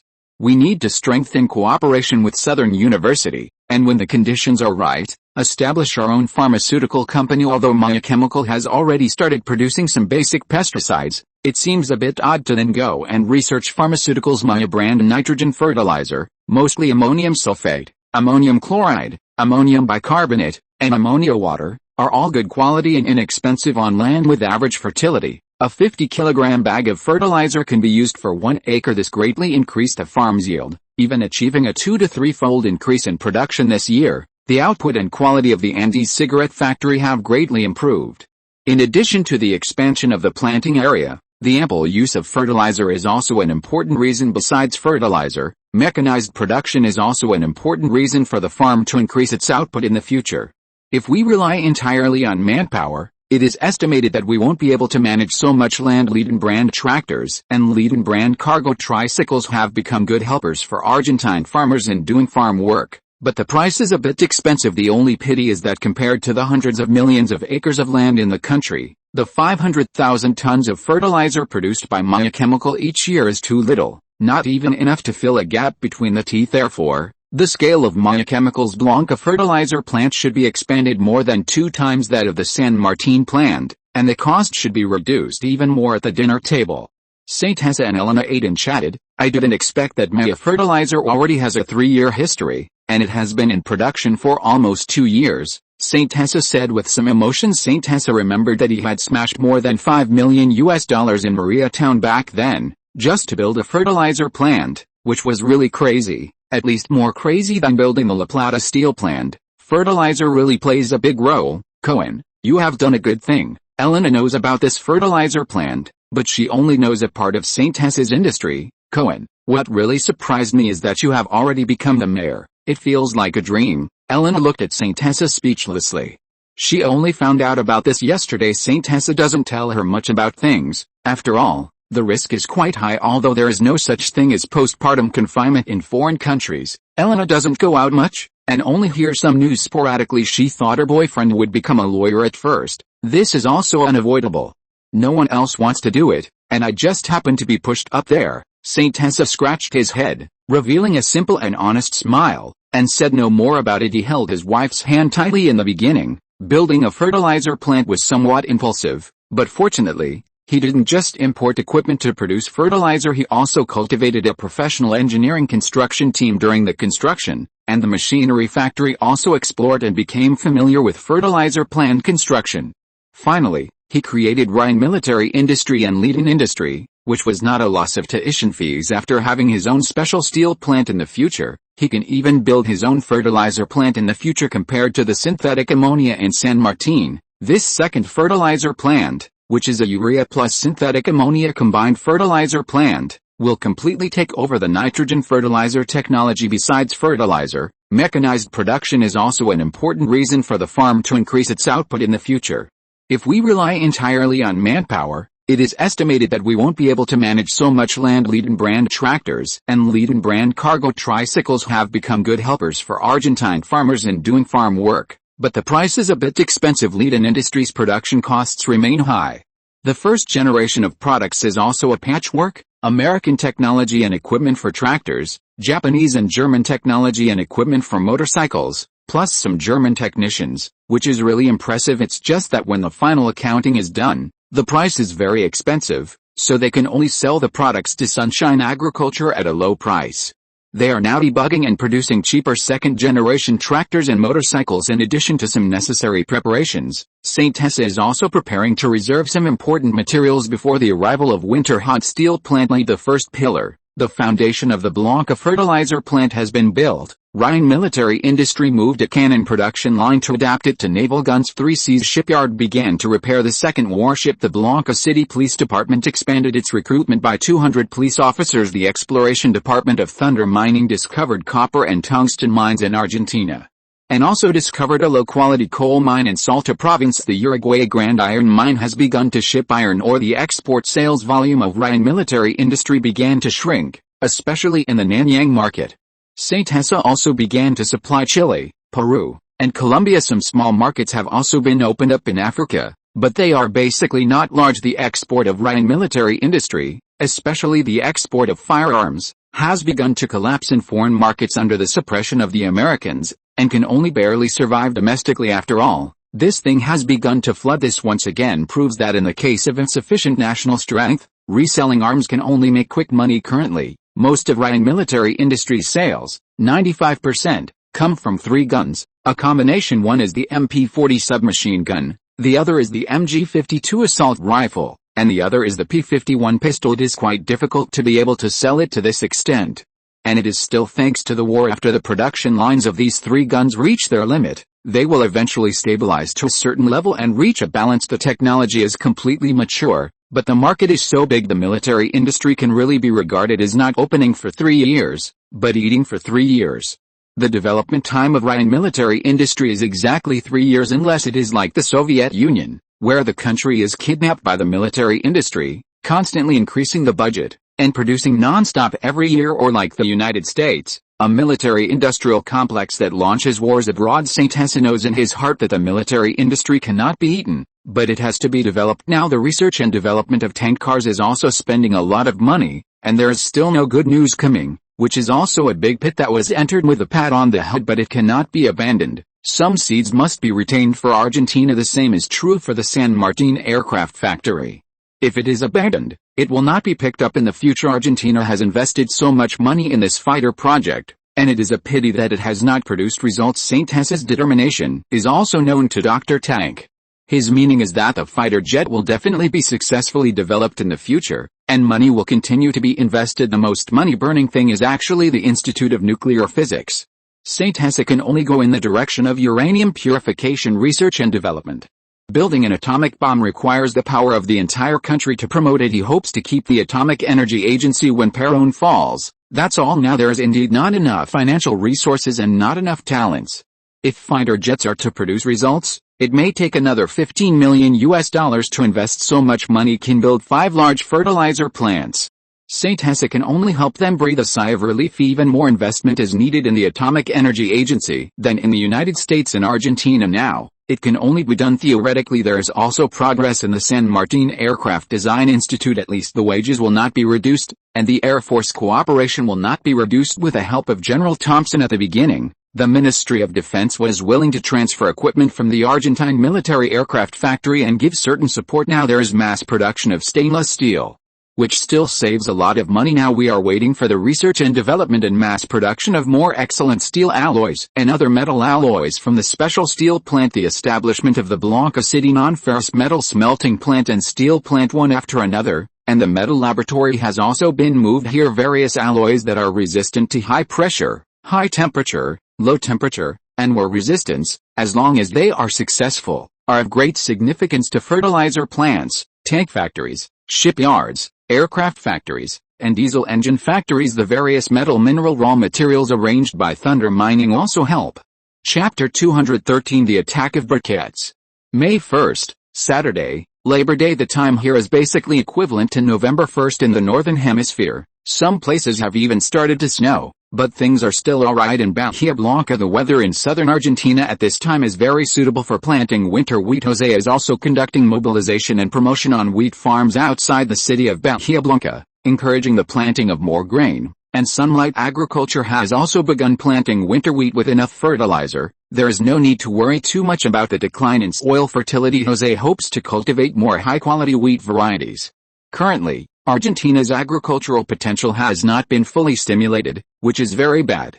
Argentina has not realized that grain is actually a very good weapon. In later generations, Argentina's wheat production was even less than Australia's, and agriculture was controlled by foreign capital, precisely because it did not value the technology contained in agriculture, did not cultivate improved varieties, and did not produce enough fertilizer. On Labor Day, Bahia Blanca has a 2-day holiday. Most workers choose to work overtime for double pay, and José also urges factories to provide holiday benefits. The sales of Preller foods have been growing rapidly recently.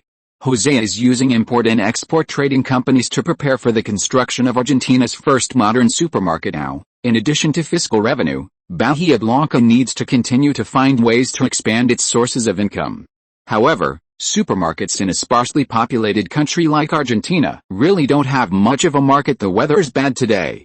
The sky is gloomy, and there was heavy fog in the morning. Everyone is wearing autumn clothes. It's time to consider how the entire city will get through the winter. The temperature hasn't dropped significantly today. The daytime temperature is still around 18 degrees Celsius, but it's still a bit cool when the wind blows. José is taking the city's civil servants to visit the residents of the slums. These people are unemployed for various reasons and are even worse off than the people of Buenos Aires. Recently, there have been many job opportunities in Bahia Blanca, which has slowly improved their livelihoods, but it will still take time to solve the problem. José is also aware of these situations. The city hall's finances cannot be spent on this. Creating more jobs for the majority of people in the city is what needs to be addressed. At present, the city hall held a simple Labor Day celebration, but there is still a vexing matter waiting for him. It snows in Bahia Blanca in winter.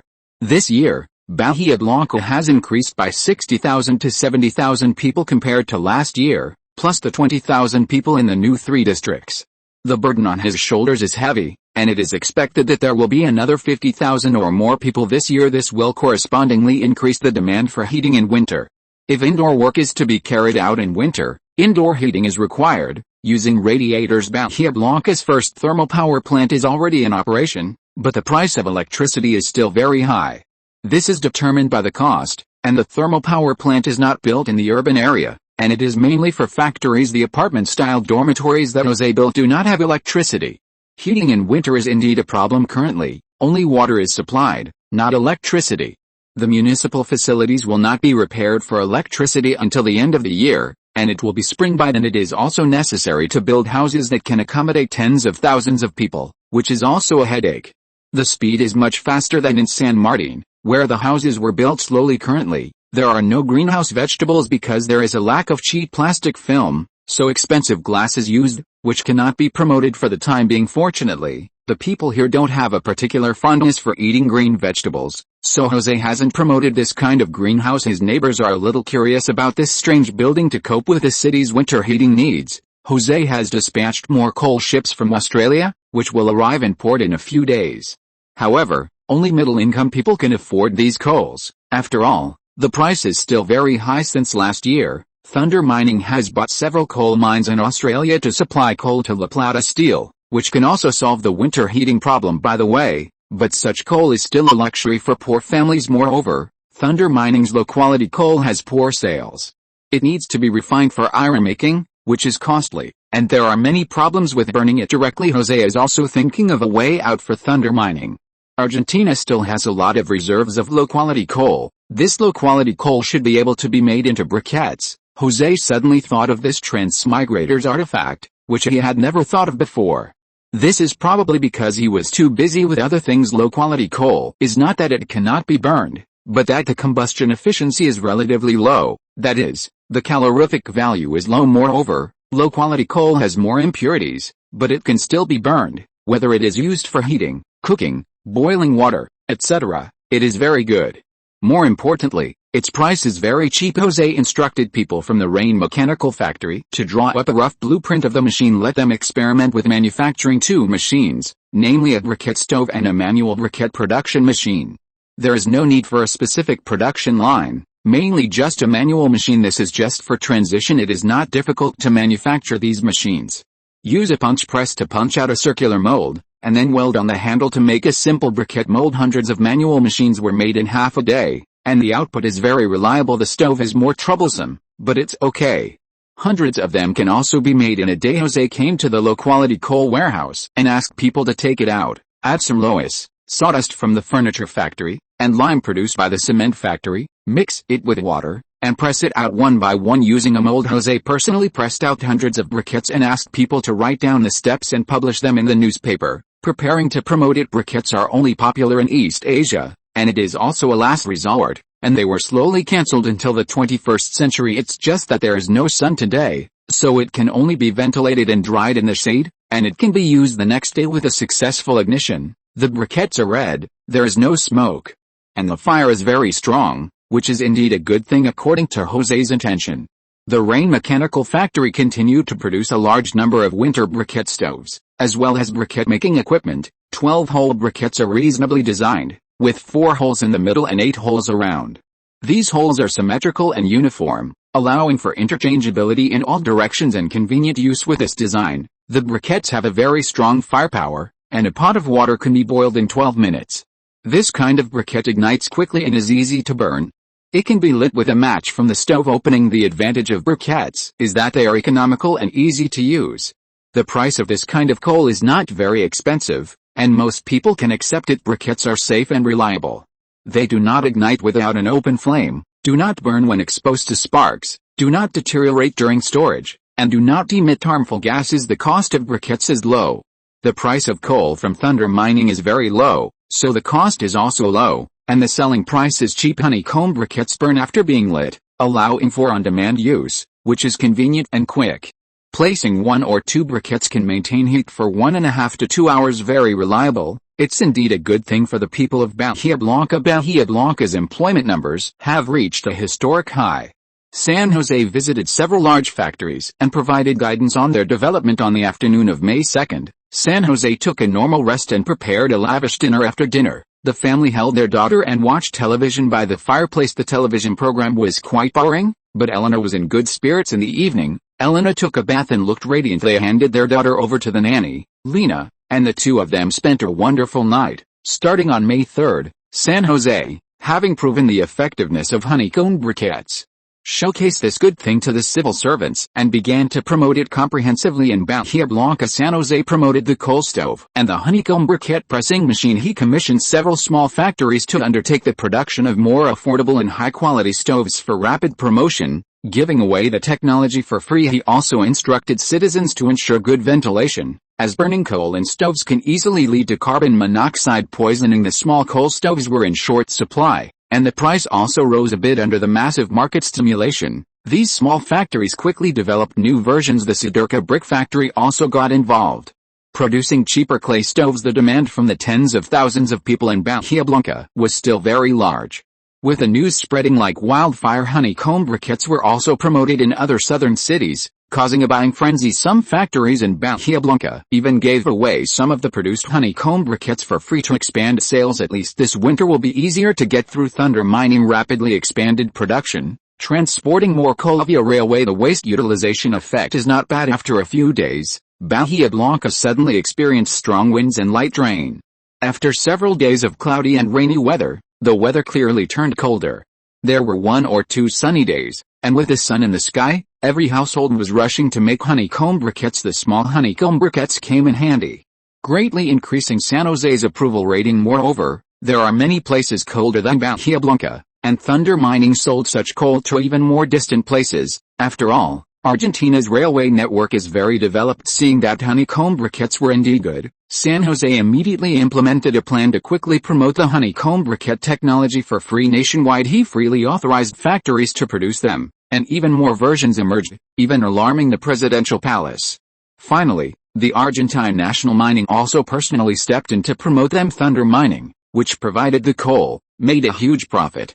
The weather in Salta province, where the coal was located, was good, and the temperature was not low. The coal mining machines began to operate around the clock, and with the operation of honeycomb briquettes, the popularity of Bahia Blanca also increased a lot. The honeycomb briquette thing was not promoted very much, and few people associated this honeycomb briquette with the country on the other side of the earth. Honeycomb briquettes also boosted steel sales, and San Jose made a small fortune this winter. It must be said that such livelihood projects easily create goodwill, especially in the surrounding cities, where the cooperation and development is even higher. Bahia Blanca, in conjunction with the La Pampa province and Rio Negro province, is exploring the Salado River-Colorado River hydropower development and construction plan. The purpose is to develop the boundary river between the two provinces, and then supply electricity to the factories around Bahia Blanca. The majority of the income will go to the two provinces, and an artificial river will be excavated, and multiple reservoirs and hydropower stations will be built for step development to supply water and electricity to Bahia Blanca. The Colorado River is a large river in southern Argentina, with a basin area of nearly 400,000 square kilometers, eventually flowing into Bahia Blanca Bay. This time it is a joint development, and at the same time, it is also taking water for local agricultural irrigation. Western La Pampa province belongs to the relatively precipitation-deficient Pampa Valley, the shrub-filled semi-arid Patagonian Plateau, and high mountains, suitable for various agricultural developments, but relatively arid with little rain. The climate environment of Rio Negro province is better, with two large rivers passing through. The development of the basin needs to ensure scientific and rational principles. The prices of various infrastructure materials are not high, and the cost will also be much cheaper than the hydropower station during the Maria Town period. After reasonable demonstration, the construction of the reservoir will begin in September this year, building a large hydropower station for power supply. The three parties will jointly invest and develop together, and this time they will also issue construction bonds for the two cities. Bahia Blanca will only be responsible for providing funds. The construction unit will be undertaken by the Bahia Blanca Construction Engineering Company. Workers will be recruited separately from the two provinces to solve employment problems along the way. Implement work for relief. Comprehensive development and management of the entire basin will be carried out in the later stage. The three cities conducted a series of consultations, and San Jose made great concessions. The fiscal revenue that the two provincial cities can use is still a lot. Moreover, they can issue dollar bonds. There are many poor people in these two provinces, and there are also many rich people with the city's official credit, issuing 15 to 20 million in city bonds, plus loans from other banks in Argentina, can completely cover the construction expenses of the hydropower station. San Jose arranged a promotion in the Freeport and formally implemented the form of the Freeport through the provincial assembly. From cooking the rice to making it a cooked meal, it can now be considered a success. There are also many more ships exporting from the port. It's just because the winter is relatively cold, but since there is affordable coal, Bahia Blanca can actually work in the winter with heating. The indoor temperature can be increased to above 10 degrees Celsius, which can greatly increase the competitiveness of Bahia Blanca's industry. Moreover, the winter in Bahia Blanca is actually not too cold, rarely falling below 0 degrees, and occasionally snowflakes flutter by. Being close to the ocean, only some outdoor construction can only be stopped. The weather in San Martin is better in winter, and a lot of production has not stopped and can continue to work. The grain company has acquired a total of 2 million tons of grain, making this winter particularly warm. Bahia Blanca, with abundant supplies in a warm indoor environment, has also achieved some unexpected results. For example, experimental tank armor has made new breakthroughs after blending various metals. Fewer people want to cause trouble in winter. With new warm stoves for heating, many factories have started to have more holidays, and the idle and warm citizens of Bahia Blanca are starting to prepare for the next round of new baby boom, especially in the colder winters further south. New warm stoves have also been used.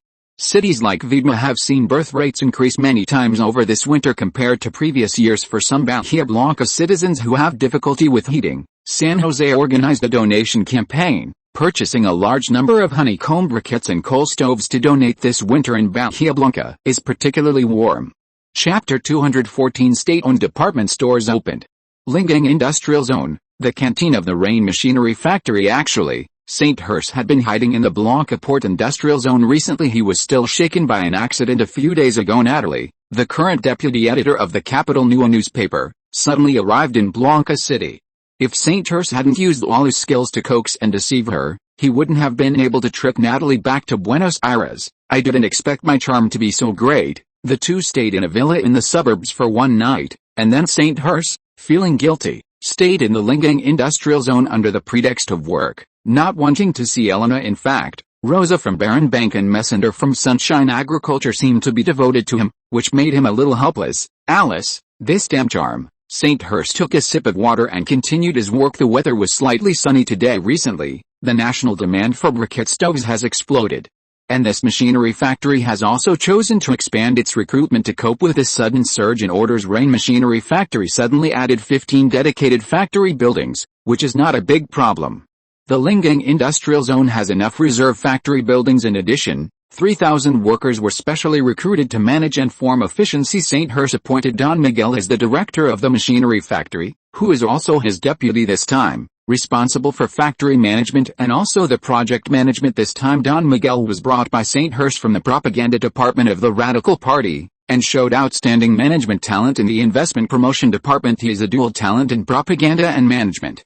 If he performs well this time, St. Hurst will send Don Miguel to work in the factory of the State-Owned Asset Supervision and Administration Commission. This is a challenge for the management of the Blanca Machinery Factory, which is still in its initial stage, and it is almost an impossible task. St. Hurst had to bring some people from the city hall to the machinery factory to work on site and direct the operation. Argentina needs at least 800,000 sets of briquette tools, and can even export them. It simply cannot produce enough. And Rain Machinery Factory has also started some outsourcing work. This little thing has a high profit, so you can earn a sum. Moreover, it is also convenient to change to other production in the future.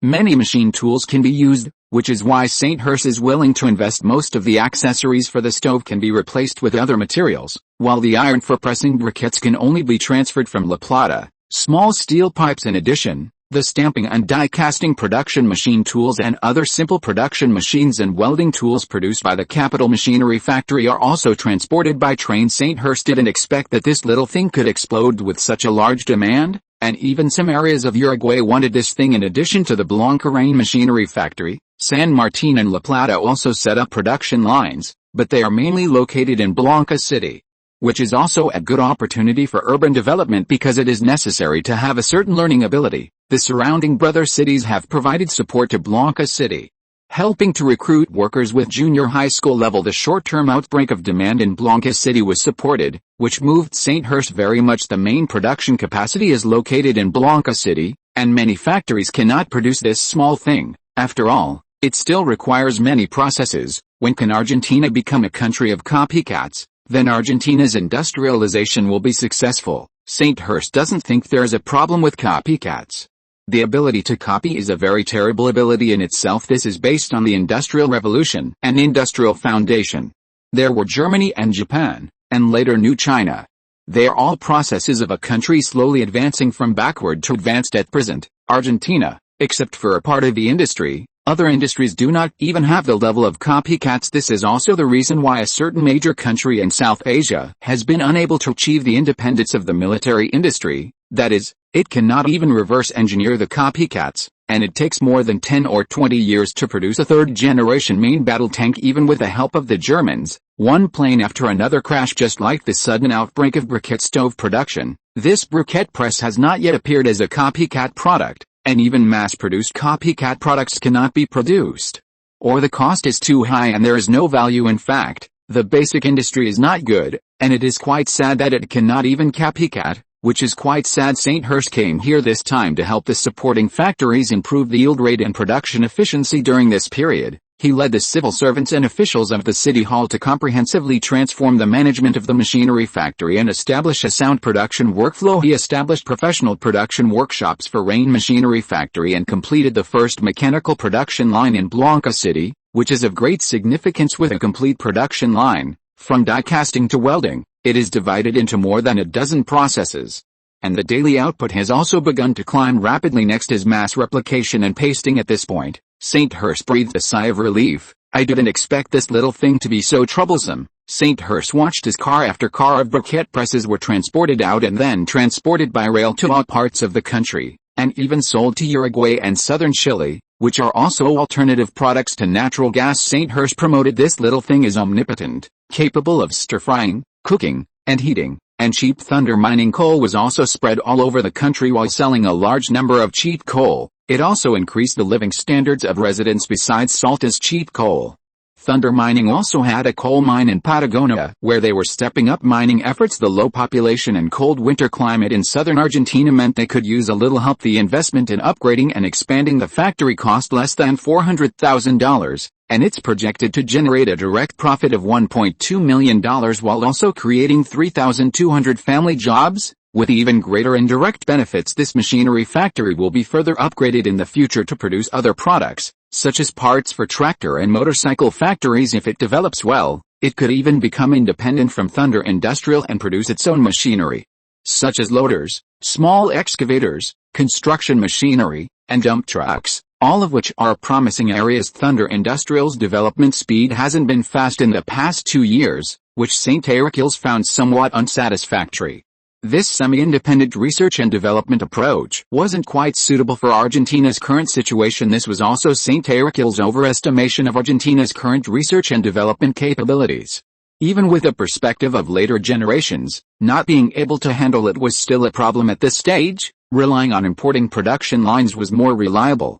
Trucks, cars, and diesel engines were all being prepared for import, and even the acquisition of several American factories was being considered to drive the work in reverse. The first department store supermarket of the Blanca City state-owned department store was located on 3rd District's 99th Avenue. It will open in late May, covering an area of 2,000 square meters. With 1,000 square meters on the first floor, Mayor St. Heracles personally led a team to attend the opening ceremony of Sanders department store. The shelves were already filled with domestically produced goods, various foods, beverages, imported electrical appliances, fruits, vegetables, meat, daily necessities, and even the in-demand cold briquette stoves.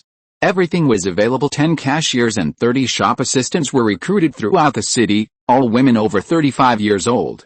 A security team and 3 accountants were also formed. Such a recruitment plan would definitely be scorned in later generations, but in Blanca City, it seemed perfectly normal. Everyone knew that the mayor encouraged employment for women over 35. Even if many people looked down on it, Yanguaho printed thousands of promotional leaflets and then asked the newly recruited shop assistants to distribute them under St. Heracles' guidance. Female employees in uniform appeared in schools, factories, markets, and major intersections. In fact, these older department store employees were the best of the best, with good figures and appearances, and a relatively outstanding temperament. After all, Sanders department store paid very high wages. They held a thick stack of leaflets, which contained information about the grand opening promotions and some discounted prices on goods. They walked through the streets of the city, and passers-by would receive a beautifully produced leaflet. Such a promotional method was probably a first in Argentina. In addition to manual promotion, Sanders department store also bought out advertising space in several newspapers in Blanca City, and even had radio advertisements. This caused a great sensation in Blanca City. For a week, Sanders department store was packed every day. The trucks replenishing goods couldn't keep up, and St. Heracles stockpiled supplies sold very well. It could create a profit of $20,000 for the city hall every day, which later slowly decreased. St. Heracles had specially built cold storage facilities for stockpiling goods, as many fruits needed refrigeration. After looking at the weekly reports, he was also shocked by the profitability of Sanders department store. So running a supermarket really makes a lot of money. Now was the era of department store boom. Seeing that this could make money, St. Heracles thought about opening several supermarkets in Buenos Aires. Blanca City had a capacity of at least 5 supermarkets, with one supermarket serving about 30,000 people. Although the profit here might not be as terrifying as the first one, it could definitely create a stable market. The capital had 2 to 3 million people. Arranging 20 or more large supermarkets was not a problem. St. Heracles, who had been troubled by the integration of the domestic market, seemed to be able to solve it in this way. He immediately began recruiting and preparing to replicate the model, opening several large supermarkets in the capital. However, opening several supermarkets in major cities would almost saturate the market, and the subsequent ecological model could not be further expanded. Without enough population, there isn't enough market. After St. Heracles arranged enough management personnel, he didn't pay much attention to Sanders department store anymore. The most important thing was always to increase the population and develop the industrial system. The American population was 10 times that of Argentina, so it could accommodate the development of a large number of department stores such as Walmart and Sears. The blast furnace of the hot steel plant was still under intense construction. St. Erichel's suggestion to the construction company was to stop work when the temperature dropped below 5 degrees Celsius. The requirements for the iron smelting blast furnace were relatively high. Construction would start when the temperature was above 5 degrees Celsius to catch up with the schedule. After all, when the masonry construction was below 5 degrees Celsius, the cement mortar could not form strength. The steelmaking, raw material yard, sintering and other units of the La Plata steel plant were also under construction simultaneously. The coking plant had not stopped either. As long as the temperature did not drop below 5 degrees Celsius, construction would not stop. St. Erichel's also provided them with good logistical support. Coats, shoes, gloves, and warmth were all provided, and wages were all settled at 1.5 times the rate. There was enough meat and vegetables, which greatly improved the workers' enthusiasm for construction. St. Erichel's truly treated the construction of the hot steel plant as if it were his own son, seizing the construction period and promoting progress. Moreover, a blast furnace construction project team was specially formed, which was the elite among the elite. Chapter 215 Bahia Blanca Development. Recent news received by José indicates that the unrest in central and northern Argentina has flared up again. I thought things would be quieter in the winter. He used the presidential palace plans to convene a joint conference of all provinces to discuss response strategies. Each province in Argentina has its own constitution, or rather, provincial laws, which differ significantly. Many policies and regulations in Córdoba province are completely different from those in Buenos Aires province. For example, Córdoba province still allows cities to establish city defense forces subordinate to the city, which gives the local rebels a great deal of convenience. Buenos Aires province, on the other hand, does not allow cities to establish armies. It only allows for an increase in the number of police officers in the police department within the limits of the city's population size, and there are relatively strict restrictions. The maximum police force configuration is 1,000 officers for every 100,000 people, and an additional 100 officers can be added for every additional 10,000 people. Moreover, there are strict restrictions on places like the Belgrano military port. José always increases the police force staffing when the population increases.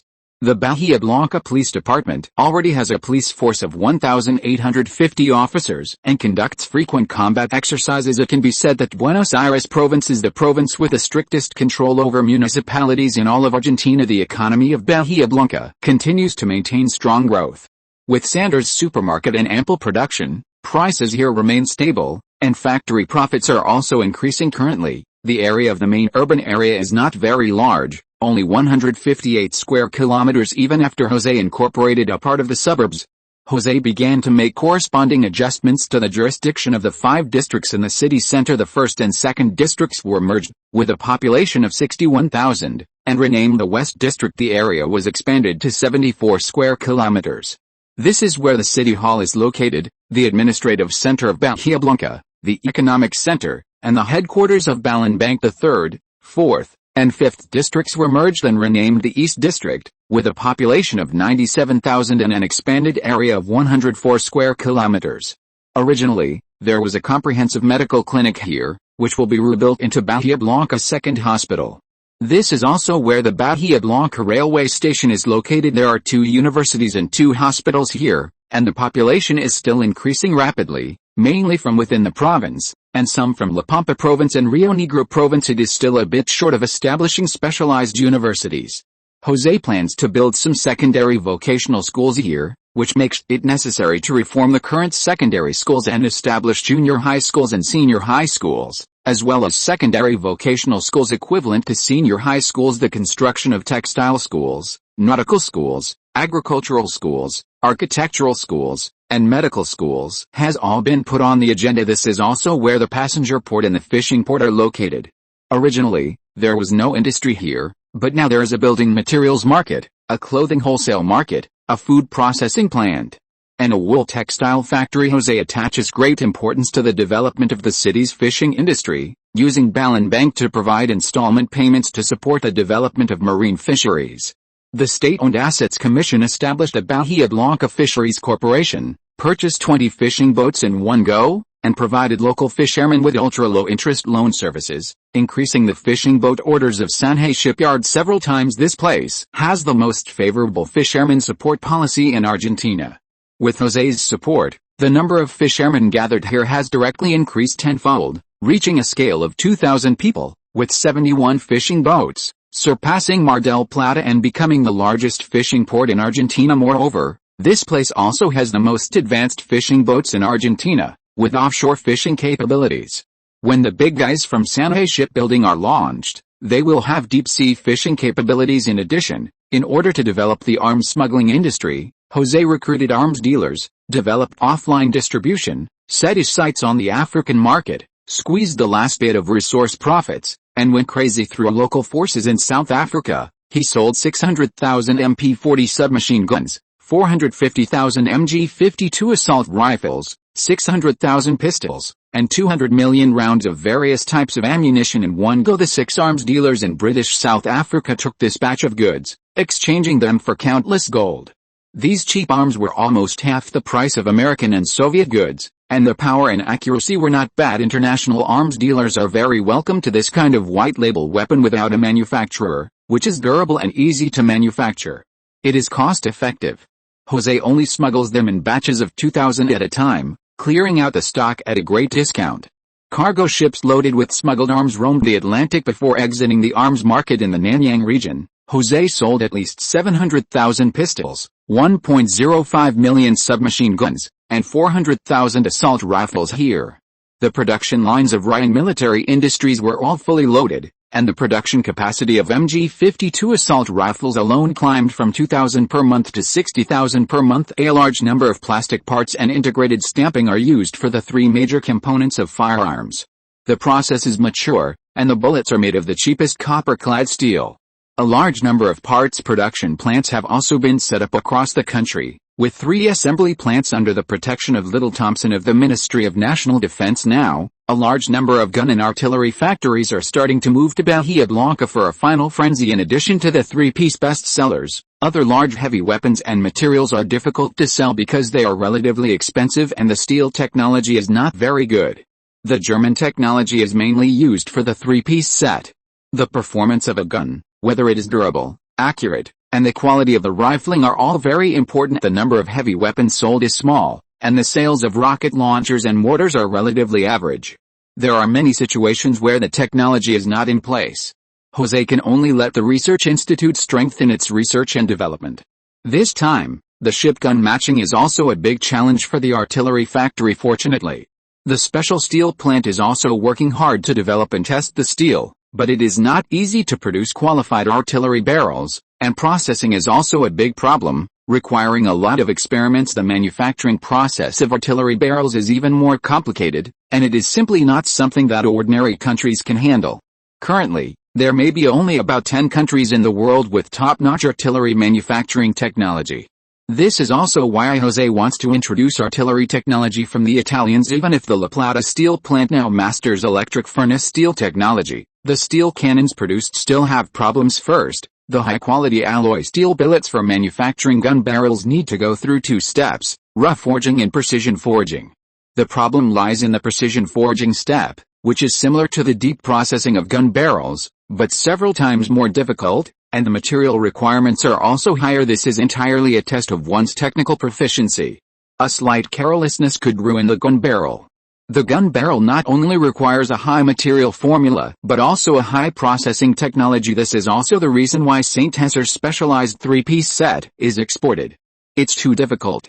After all, producing cannons with only World War I level performance at World War II level prices is not something people are foolish enough to buy. St. Hesser doesn't even know how much money he has made in the arms trade.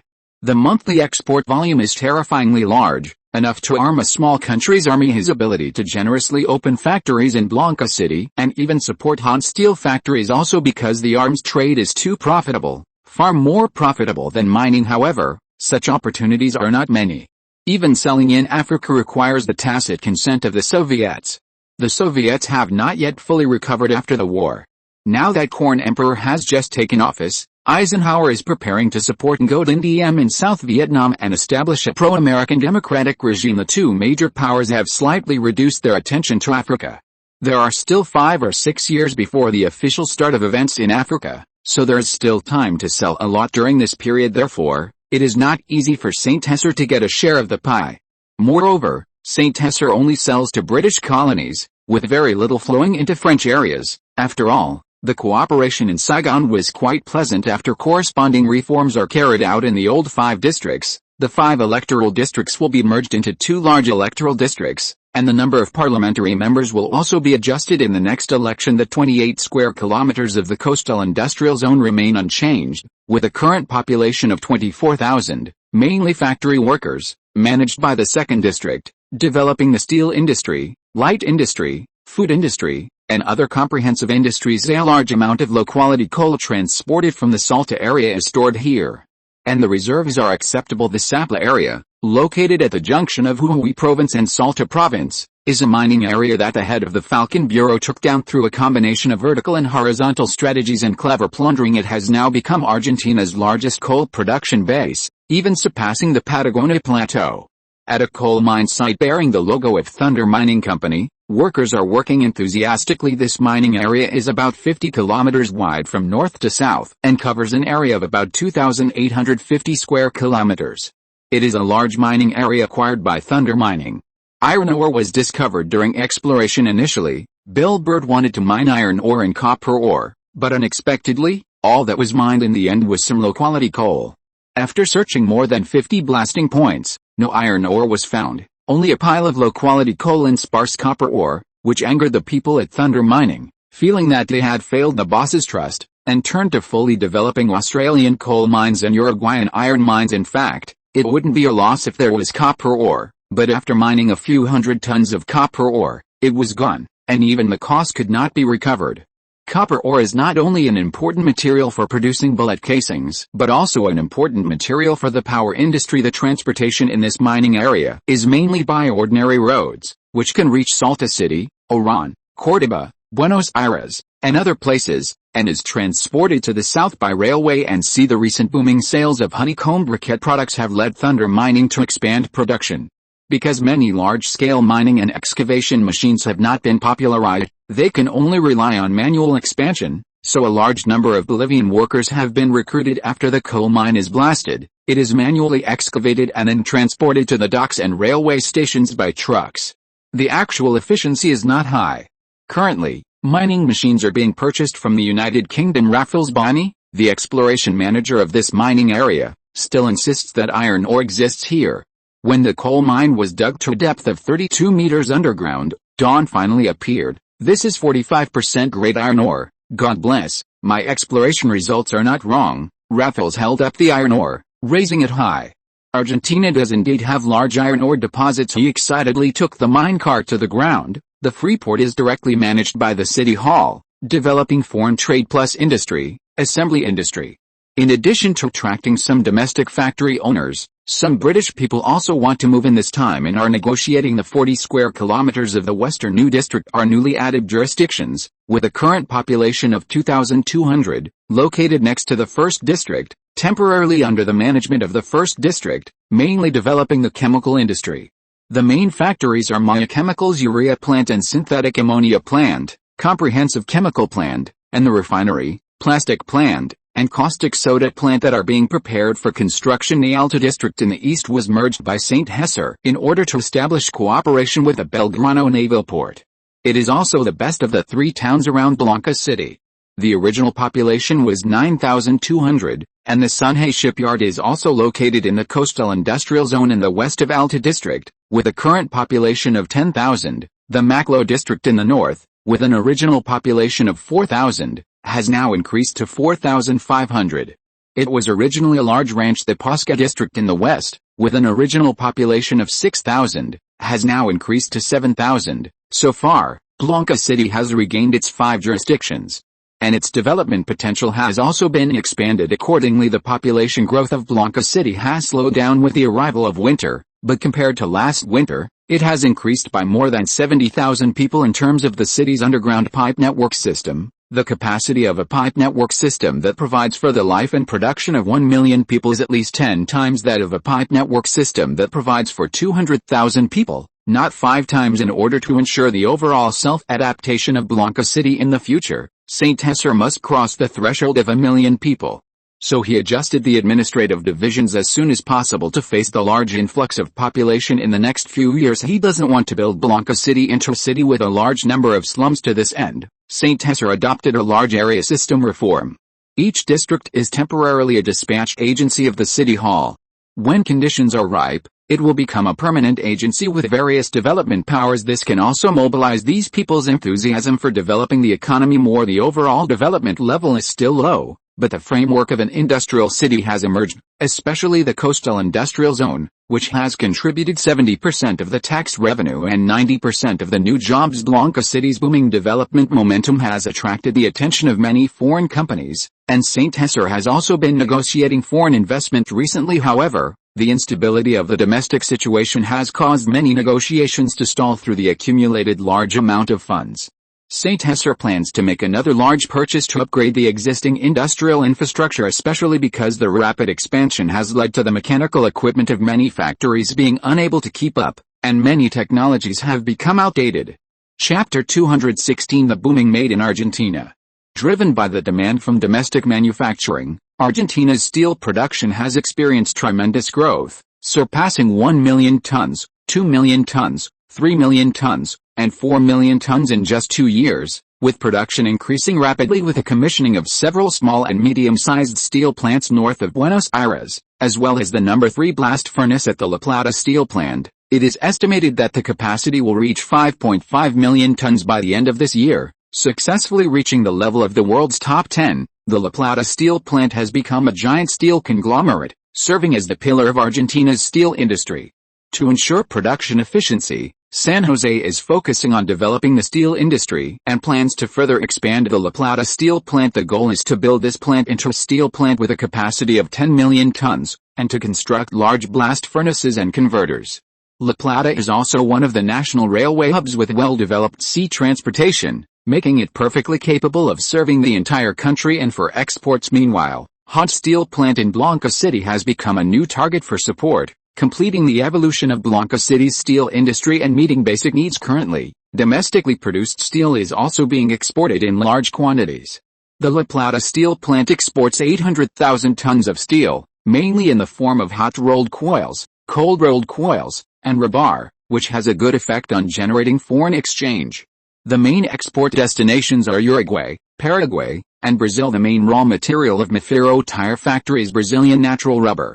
Rubber products are widely used in daily life, whether in household goods or industry.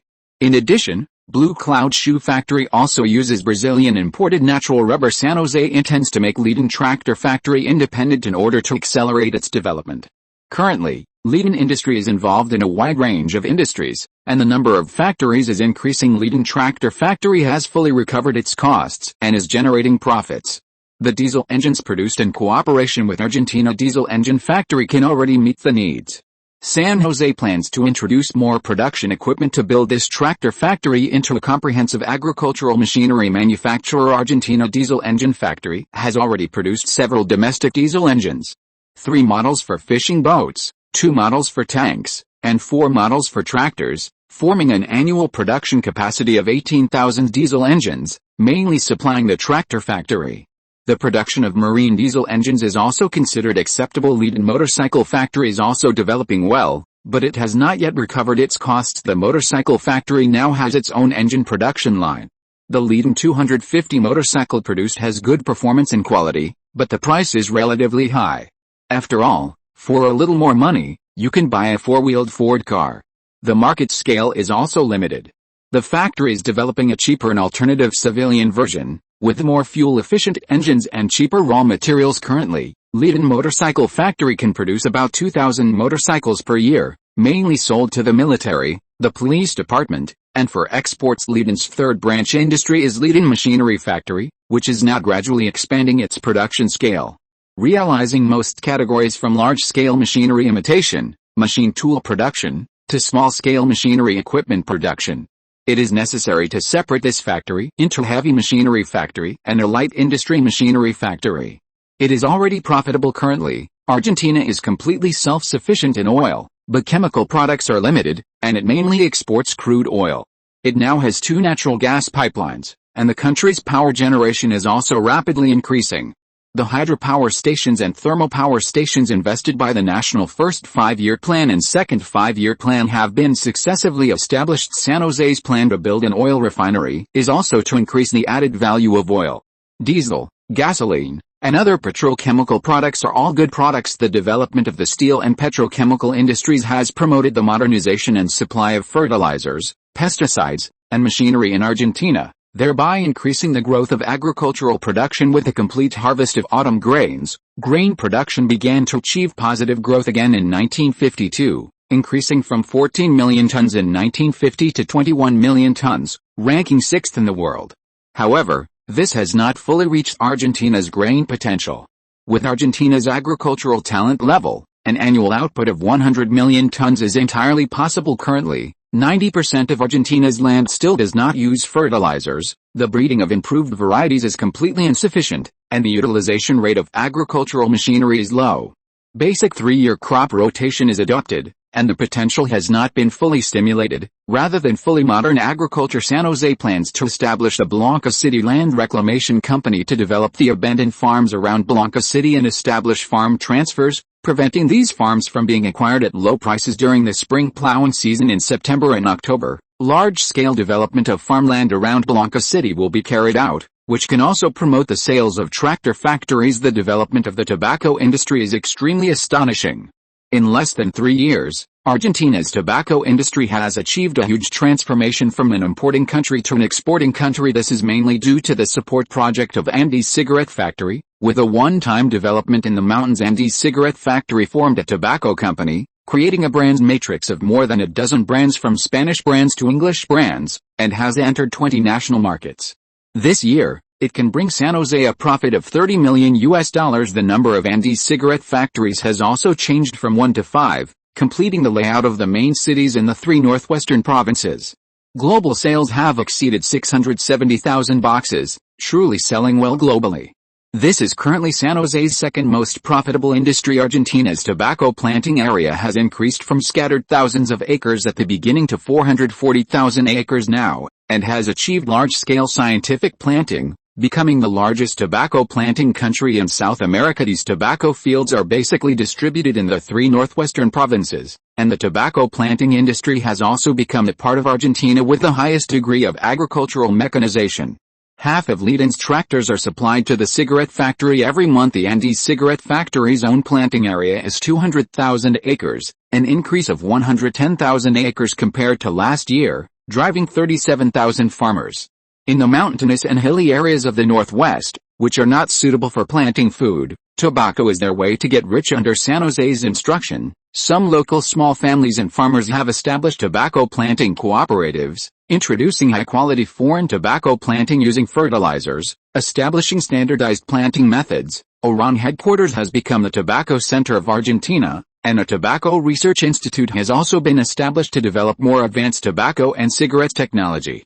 Currently, the most advanced factory is Oran Cigarette Factory, with a large number of advanced manufacturing machines. Not only cigarettes but also cigars and other high-end goods are available, developing various types of tobacco. Although tobacco is harmful to people, it is not like flour.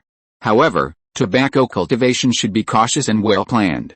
It should not be planted casually, and fertile land should not be used to grow tobacco, which affects grain production now. The scale of tobacco production is expanding rapidly, but management is still relatively extensive. The next step is to prepare for the stage of scientific planting and breeding. The tobacco planting potential in the 3 northwestern provinces is over 1 million acres, through mountain development and terraced planting. In addition to the St. Martin ammonia fertilizer plant, there is also a potash fertilizer plant in the Potassium Triangle area. Recently, Thunder Mining also explored a small potash mine in Mendoza province, producing Maya brand potash fertilizer. Nitrogen fertilizer is extremely important for tobacco production. The booming made in Argentina includes not only steel, chemicals, and tobacco but also textiles, fabrics, clothing, shoes, leather, motorcycles, tractors, machinery, fishing boats, small machine tools, automobiles. Argentina is synonymous with good quality and low price. Utilizing the cheap domestic currency, labor costs are even only half of Brazil's, and the products are indeed quite good. Originally, Argentina was not enthusiastic about exporting, But Saint José knew that export was the only way out for Argentine industry. The domestic market is not enough to support the completeness of industrialization, and occupying the entire South American market is only 150 million people nowadays. Argentina participates in international competition through the export of industrial products, which is the way for healthy economic development under the key support of Mayor Saint José. A large number of small clothing factories have been established in Blanca City. A few sewing machines and a few workers make up a small clothing factory. The sewing machines imitated by Leighton Machinery Factory are not expensive and can adapt to the production of many small orders. Especially the export processing zone located in the Freeport area attracts many freelancers because some current tax-free policies are very beneficial to exports. The Southern Petroleum Company's One Nelson team went to Rome to discuss cooperation with the Italian National Energy Corporation and met with Enrico Mattei, the head of EMI Rome, EMI headquarters. Hello, respected Mr. Enrico, I am Juan Nelson, the head of the Argentine Southern Petroleum Company. You can call me Juan. Juan stretched out his hand and shook hands tightly with this legendary Italian figure. With a pilgrimage mood, this is his idol. Enrico's hair is a bit gray, but he is strong, energetic, and has a large build. Argentina can learn from this legend and establish cooperation to break the Anglo-American oil monopoly. Hello, Mr. Juan, welcome to Rome. Enrico was also very enthusiastic about Juan. This time, the Argentine consortium wanted to discuss an investment of $30 million, which is also a huge order for the current Italian oil industry. He was quite curious about this emerging Southern Petroleum Company. When he received the cooperation notice last month, he thought it was a scam. After all, the cooperation between Italy and Argentina is not too much, and he is quite skeptical that the Argentine people have a private company that can invest in the oil industry. After investigation, he really paid attention to it. This oil company is completely a large consortium that has emerged in a short period of time, and it is investing real money. It is impossible to see who is in control behind this complex consortium. Of course, the Italian intelligence agency does not pay much attention to Argentina. It only knows that this consortium is quite low-key, cooperating with a mining company and an energy company. It is the first private oil company in Argentina and also has a military background. We hope that EMI can help us build an integrated refinery with a refining capacity of 2 million tons and an ethylene production capacity of 500,000 tons. It is an oil-chemical combined refinery that can not only produce oil products but also chemical raw materials. We need a complete set of technologies, Juan said. This negotiation is not easy.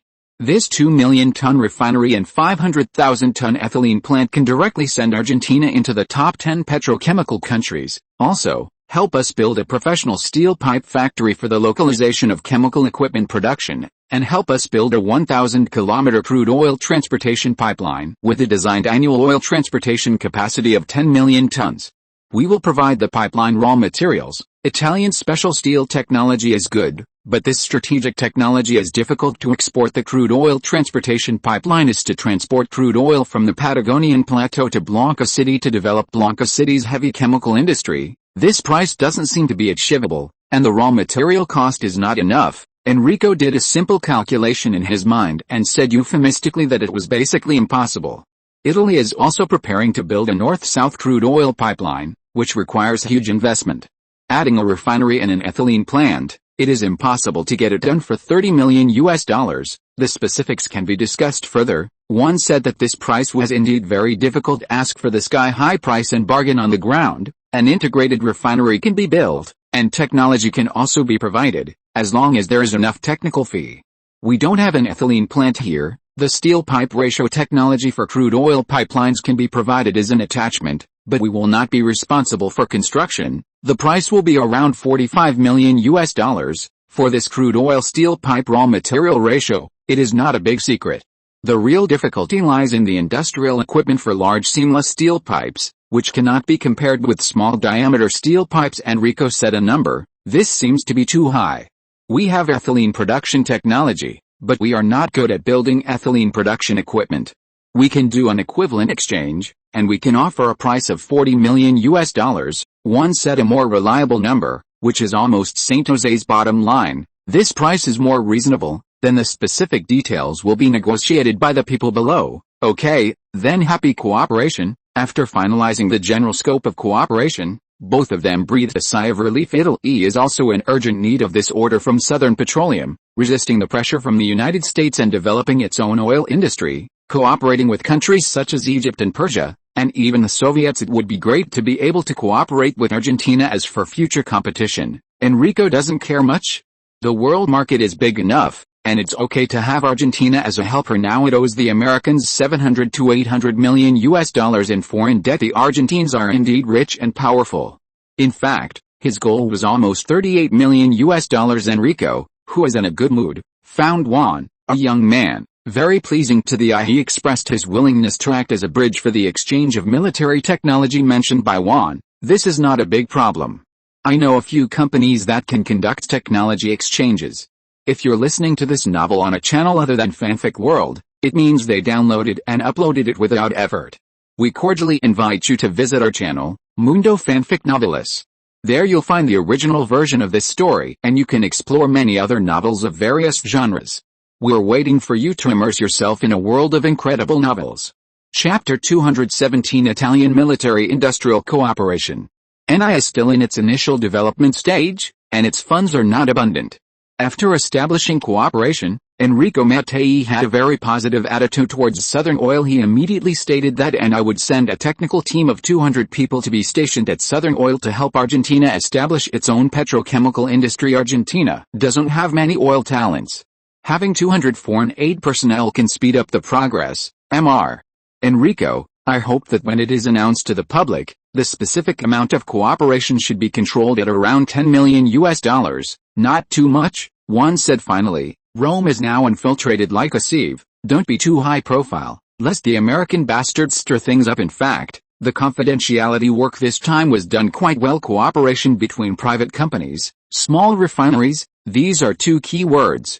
St. José is now completely starting the mode of making a fortune silently. It's much lower key now than it was during the steel project. Learning from the lessons, many things are kept secret now. If possible, setting up the steel plant was a bit high profile, and it was almost successfully attacked by the Americans. What St. José didn't tell one this time was that he also sent an elite intelligence team to collect reverse intelligence, try to conceal cooperation, use falsehoods to confuse the enemy, and release smoke bombs. The best intelligence work is a mix of truth and falsehood, creating a confusing soup that leads the enemy to misjudge. Understood, as long as cooperation is reached. Everything is easy to say, although this does not conform to his consistent high-profile principle. Enrico expressed his understanding of this mysterious Argentine consortium. After all, this is NI's largest order of the year. 8 years ago, when the Italian economy was at its most difficult, hundreds of thousands of Italians immigrated to Argentina. There are many Italian descendants in this negotiation team, and St. José also played the emotional card. One kept St. José's teachings in mind, and established a good cooperative relationship with Enrico during the 5-day negotiations that followed. St. José attaches great importance to the personal safety of this Italian oil tycoon, and intends to have one remind him. One gave Enrico the memorandum of the U.S. Embassy in Rome this year, and subtly reminded him at a banquet that he should pay attention to the CIA's problems. The ambassador wrote in the memorandum, "In the economic history of Italy, this is the first time that a state-owned company has such good financial solvency, which is entirely due to the outstanding and responsible leader of this company, Enrico." Although Enrico didn't care much, it was a kind reminder to him. Praise from the enemy is not necessarily an honor sometimes, but also a life-threatening knife. The Americans have always been shameless in their actions. A few years ago, in order to prevent Italy from leaning towards the Soviet Union, the CIA spent tens of millions of dollars disrupting the election and supporting the mafia to cause trouble. The Italian Communist Party went from being the second largest party in Italy to an opposition party in the opposition. This cooperation is of great significance to both parties. NI needs a South American partner, and Southern Oil needs cheap and high-quality oil refining facilities. This time, Southern Oil only needs to pay a down payment of $15 million, and the next $33 million can be paid in installments, and it can also be bartered. Trade now includes goods such as cloth and tobacco that are relatively scarce in the international market. Argentine specialties such as wheat, beef, food, and flour can all be used as payment offsets. The Italian population is increasing rapidly, and the demand for imported grain is still very large. This is a win-win cooperation. Blue Cloud Textile, Plary Foods, and Future Agriculture's products can enter the Italian market with this order, and I can speed up its development. and it is entirely possible to develop faster and stronger than before. Southern oil is in the open, and Reign military is in the dark. Enrico introduced several of Rome's most prestigious military-industrial families to the Reign military team. Reign military also went to Milan and other places to establish cooperation with Enrico's recommendation. Things progressed very smoothly. As one of Europe's traditional powers, Italy has always been relatively low-key in terms of military-industrial development and international arms trade compared to the United Kingdom, France, and Germany. In fact, Italy has a relatively complete military-industrial system. For example, it has very strong capabilities in light weapons, naval guns, and military vehicles, and can produce a full industrial chain from guns to aircraft and artillery. It is much stronger than Argentina now. Reign military's later generations used a single explosive hit method, pushing the three axes to the extreme, but did not have sufficient research and development capabilities. The Italians can do everything. Intelligence shows that there are about 220 companies in Italy engaged in military-industrial production, with more than 60,000 employees. This does not include the military aircraft manufacturing industry. At its peak, the Italian aircraft manufacturing industry had more than 100,000 employees, but selling some technology and orders is very popular. In addition to the military industry, cooperation has also been established in mechanical equipment and other aspects. Saint José originally wanted to establish nuclear energy cooperation with Italy, but because Blanco's nuclear energy research has entered a bottleneck, he had to give up. After all, the Italians also developed atomic bombs during World War II, and the progress and results were quite good before World War II. The theoretical achievements of Italian nuclear physicists were among the best in the world now. Even a skinny camel is bigger than a horse. The current Blanca City Nuclear Physics Academy is still developing slowly, and lacks leaders and a group of nuclear physicists. Nuclear physics research is indeed not something that can be done with just hands-on. Gore Electric in the United States has only achieved centrifuge development, and is still far from extracting nuclear materials. Reign military purchased heavily in Italy. Through technology exchange, the Reign military team obtained naval guns, artillery, torpedoes, aircraft engine technology, pistol production data, shipbuilding, and other aspects, and established secret cooperation with Beretta, the Beretta family, Fiat, and a large number of other companies. Rome is heavily infiltrated by the CIA, and the cooperation of the refinery was immediately spread out. The United States does not think highly of Italy's oil autonomy. The cooperation amount of $10 million is neither big nor small. Intentionally concealed, the scale of the refinery has been reduced, mainly oil pipelines. Military-industrial cooperation is carried out in secret, mainly some firearms technology. The CIA only made a record of such private cooperation. In the eyes of the Americans, Italy is just a surrendered country relying on the Marshall Plan, the same status as the French. May 31st evening, Mr. Mayor, just as he was looking at the documents, the head of the Falcon intelligence agency appeared in the study. This is the intelligence recently collected by the Falcon Bureau. I am reporting to you. This is some domestic information, and some foreign intelligence. While speaking, Pusey Kymel stood respectfully beside him, presenting a large envelope. Pusey was absorbed into the intelligence agency, becoming one of St. Tessa's important assistants. St. Tessa opened it and looked at it carefully. There were basically no major events. The Battle of Dien Bien Phu is over. From March to May of this year, the French army was annihilated with over 16,000 casualties, and the French were almost ready to withdraw their troops. St. Tessa already knew this result and could only say that the era of great colonialism was over. IBM has developed a transistor computer. This was a commercial intelligence from the United States, the prelude to the computer age. The rest were all minor matters. Domestically, Cordoba secretly organized an army, planning to overthrow Perón by force. St. Tessa discovered that many Argentinians had learned the essence of the Italians and Spaniards, and the procrastination was quite serious. Even their rebellion was delayed. He thought they could settle the rebellion in the first half of the year, but Perón was still doing well. He knew that Cordoba was preparing to cause trouble 2 years ago, and they still haven't settled it. Recently, the number of illegal immigrants from countries such as Chile and Peru has reached 12,000. They are engaged in some new jobs here, especially in small clothing factories and hardware factories. The Immigration Bureau is requesting strict investigations and repatriation. St. Tessa looked at the population data from last month. On the one hand, the Argentine Immigration Bureau was controlling illegal immigration, and on the other hand, the Blanca City Hall ostensibly did not encourage illegal immigration. But Blanca City was extremely short of people. This forced them to use delaying tactics and concealment. The people from several cities around Blanca City were not enough for Blanca City to use, and the level of Peru, Chile, and other countries is about 2/3 lower than Argentina. Working illegally is a common need for neighboring countries. With the cover of the Southern Naval Military Region, St. Hesse's international passenger liners transported immigrants openly. St.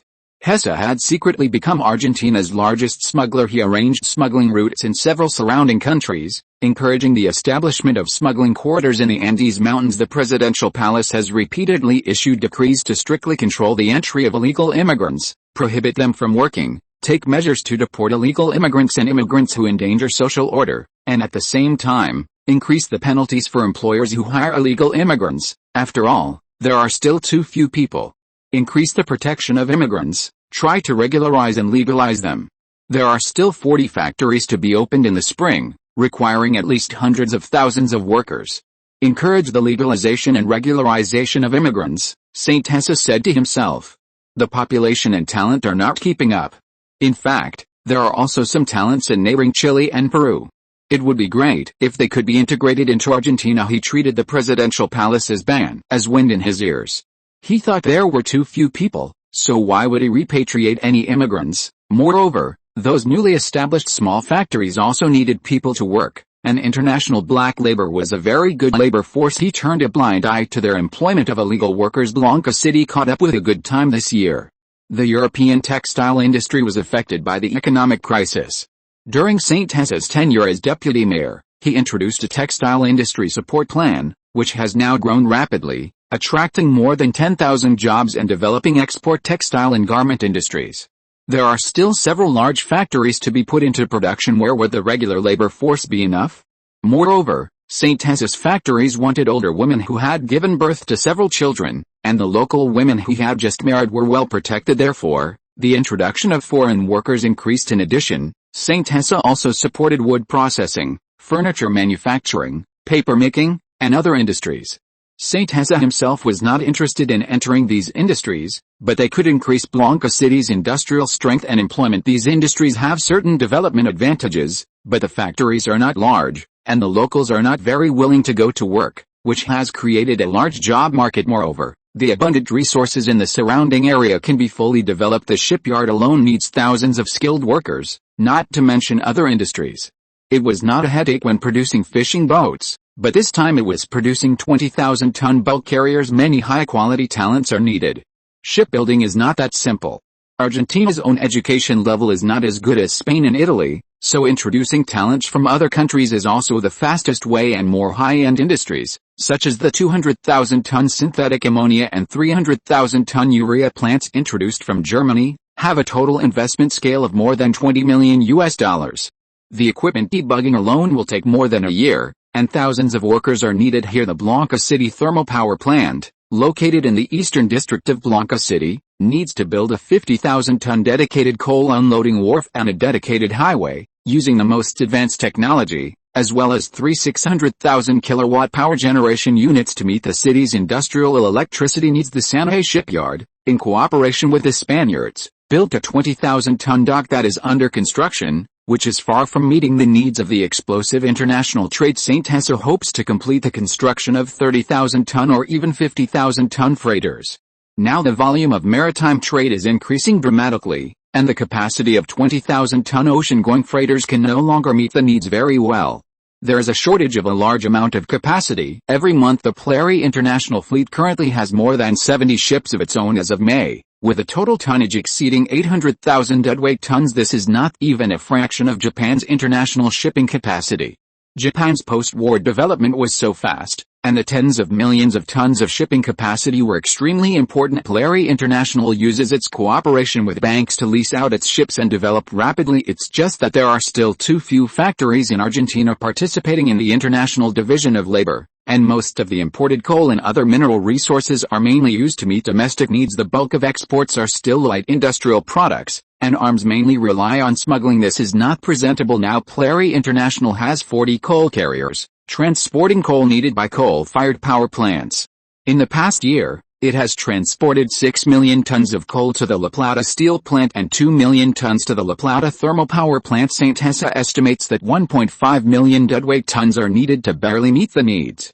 Under the stimulation of the Plary fleet's orders, the construction speed of the San Jose shipyard's dock has been much faster. International trade requires a lot of resources, and the scale of trade is still not large enough. Blanca City is still continuing to develop, and the weather is much colder than before. After SYNOPSIS organized a regular meeting at the city hall, he went to the shipyard to check the construction progress. The shipyard needs to renovate, maintain, and repair. Warships need to continue to work hard this time. SYNOPSIS also asked Rhine Armaments to get some cooperation from Italian shipyards, although the Italian Navy's territory is only the Mediterranean Sea. There are still certain things to learn in warship manufacturing. SYNOPSIS saw the San Jose shipyard's dock. The towed-back battleship is parked in the bay, waiting for the shipyard to be completed. Chapter 218 Winter Wedding and Childbirth Boom and Vans. Besides some obvious improvements to the city's infrastructure, San Jose occasionally rode his bicycle around to inspect the city. Blanca City is becoming more and more prosperous. The roads have been hardened, the original dirt roads have been turned into cement roads, and flame trees and royal poincianas have been planted on both sides of the road, with lawns laid out. The roads in the Eastern District have also been greatly widened, and massive amounts of construction waste have been cleared out of the city, with the roads being replanned. A group of security personnel followed behind. The weather was quite nice today, with strict public security management and the provision of ample job opportunities. Blanca City's public security has completely returned to normal. He noticed that there were significantly more pregnant women on the streets. Women with children passed by from time to time. There were even quite a few elderly pregnant women in their 30s, carrying baskets with large bellies to go shopping at the supermarket, which made San Jose break out in a sweat. San Jose saw a young woman wearing a coat, probably only in her 20s, who was clearly 7 or 8 months pregnant, holding a 3 or 4-year-old boy with her left hand. Her right hand was struggling to carry a basket, which was full of things. San Jose glanced at it and saw milk produced by Prali Foods, instant noodles, fresh beef, and some winter vegetables. Without much surprise, the facts proved that Argentinians are still quite simple in terms of childbearing. With several incomes from the state-owned assets committee and supermarket business, the finances became ample, and San Jose immediately fulfilled his promise and issued birth allowances. The recent series of policies and measures have had a significant stimulating effect. In addition to the foreign population, the locals have also begun to do their best to have children. Blanca City's fiscal revenue has increased by an order of magnitude, allowing it to implement a large amount of money-spending actions, and winter is the best booster for fertility. San Jose formulated a series of policies in the city hall and issued a large number of birth allowances. At the same time, he continued to expand the scale of local hospitals and established new schools to cope with the upcoming population growth. Under the subtle promotion of Blanca City's newspapers, some large, multi-child families were discovered and received publicity and honor. A healthy and perfect family should ideally have 6-7 children, which is conducive to the development and growth of the family.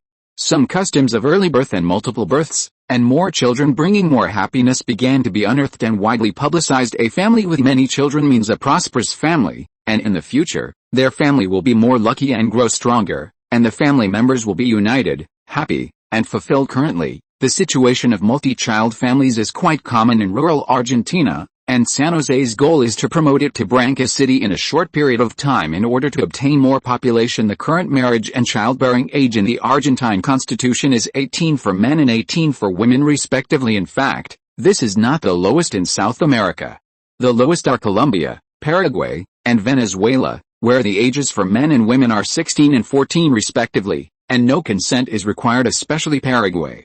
After the War of the Triple Alliance used all means to restore its population under San Jose's instruction, the Blanca City Council passed a law lowering the marriage age to 18 for men and 16 for women, 2 years earlier than the Constitution for women. With the consent of parents or guardians, it can be advanced to 16 for both men and women, with a lowest age not lower than 16. Moreover, it does not prohibit outsiders from registering in Blanca City.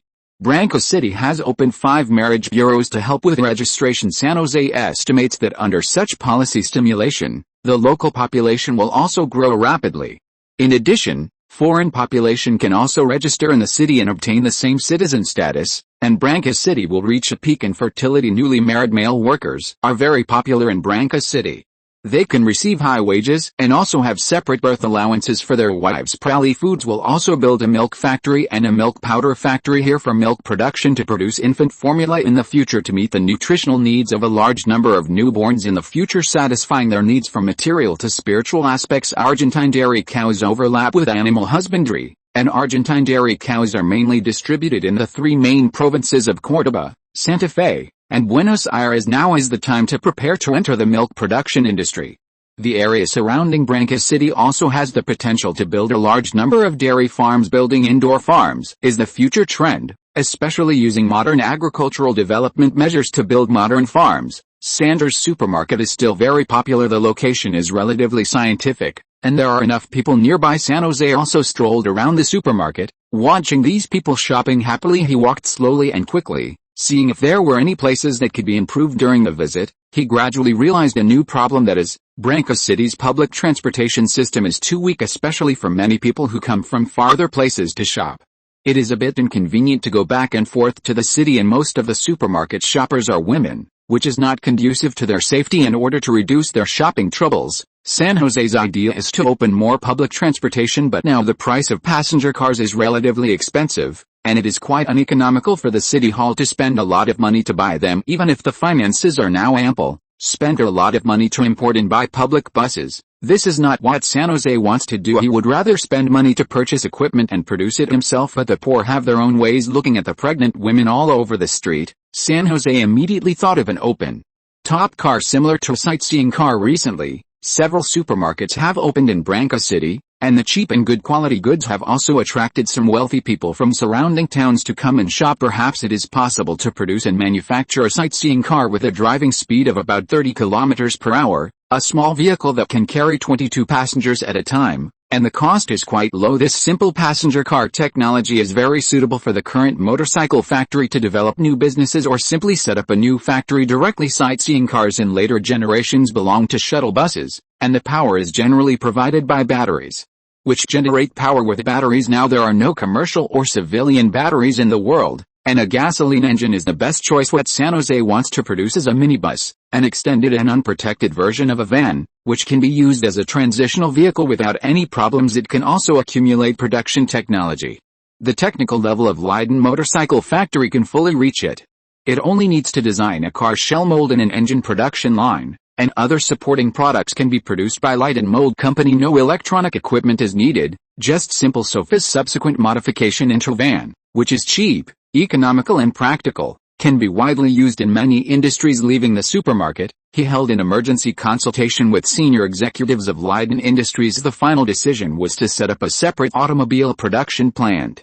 The first product to be produced was the sightseeing car, and the second van was developed simultaneously. The Branca City Automobile Factory was directly established, and a group of personnel from the motorcycle factory were transferred. Next, it is necessary to customize the engine, car glass, seats, and a series of supporting products. It is best to purchase an existing car production line. There are car production lines in Argentina, but they belong to Ford Motor Company. Buying one is not cheap either. San Jose's factory can exceed many old factories in terms of production capacity and efficiency because it uses a large-scale assembly line production system. This advanced management model is also San Jose's winning weapon in export industry. The assembly line, which is extremely common in later generations, is now a management method that is only used more by the Soviets and Americans. British large factories produce piecework, and car production is more like a handicraft workshop. After the MacArthur reforms, the Japanese also embarked on the assembly line production model. San Jose not only supports local factories, but also has established a large number of cooperation with Viedma and Santa Rosa. These two major cities have established institutions similar to the state-owned Assets Committee to build some suitable industrial companies and invest in Branca City. With the support of Branca City,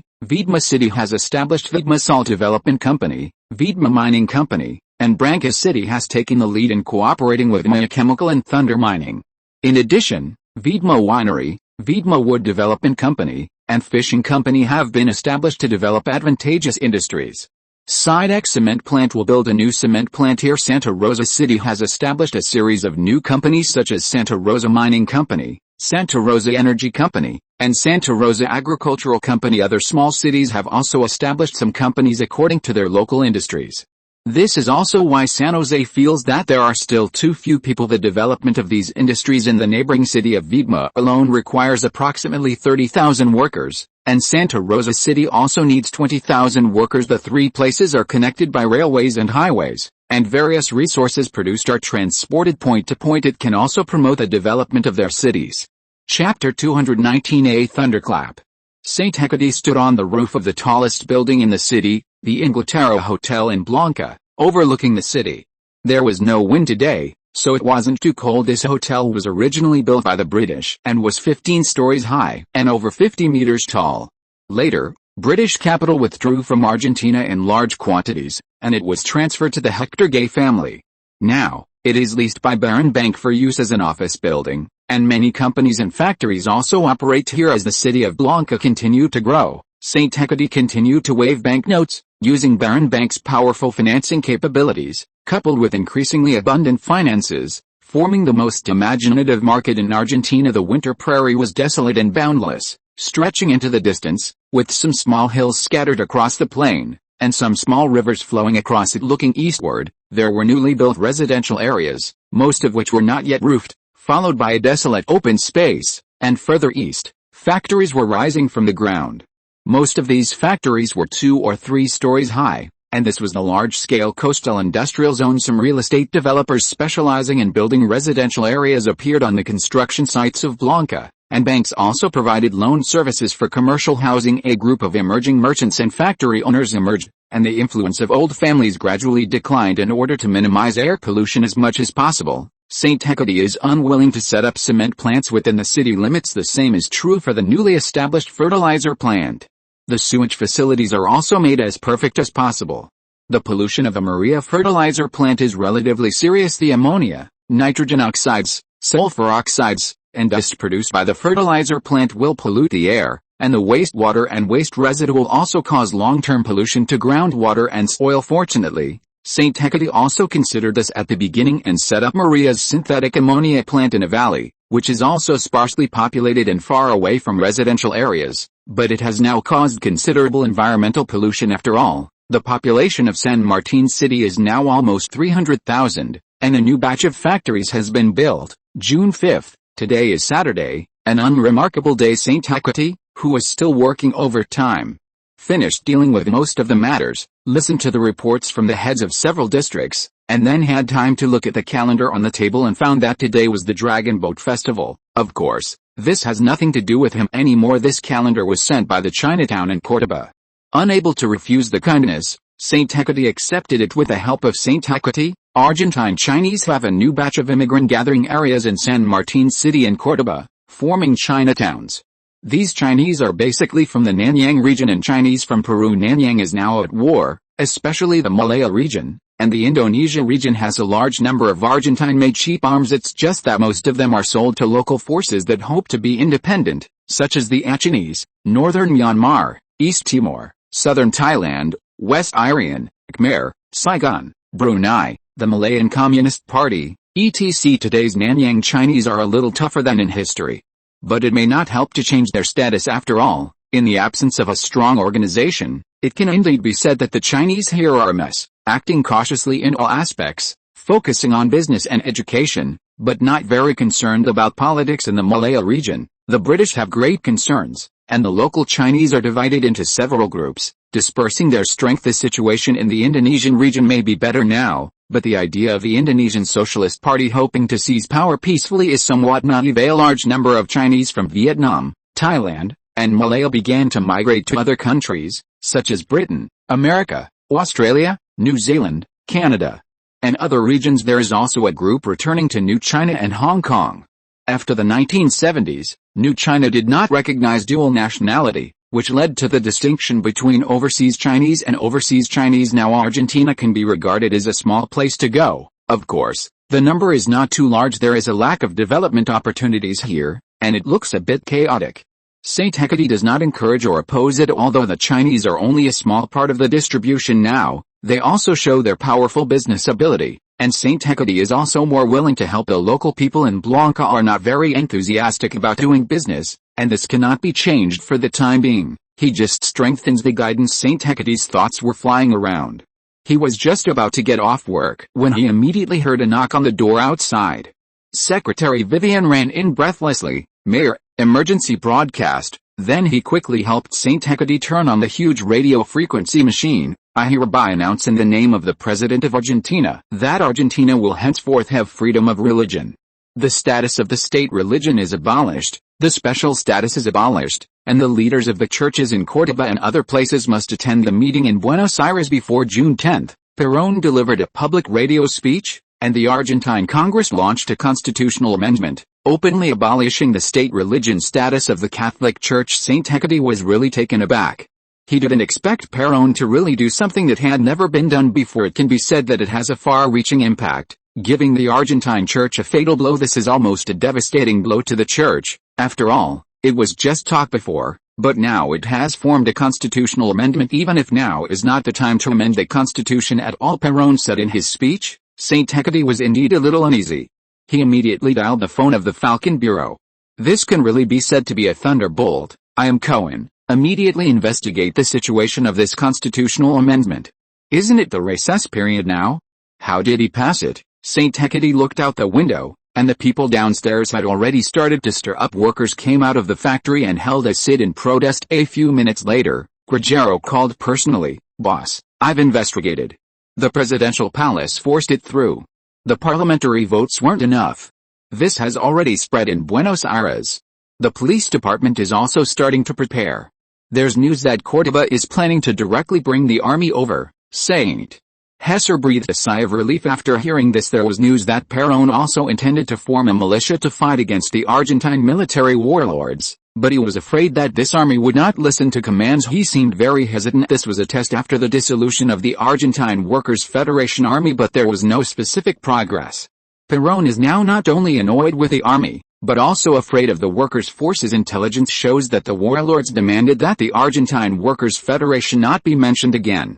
Recently, warlords in various places have demanded that Perón dismiss ministers and officials who have a deep cooperative relationship with the workers. 1 hour after Perón delivered a national broadcast speech, Córdoba Archbishop Lafitte also delivered a national broadcast speech. "I am Córdoba Bishop Lafitte.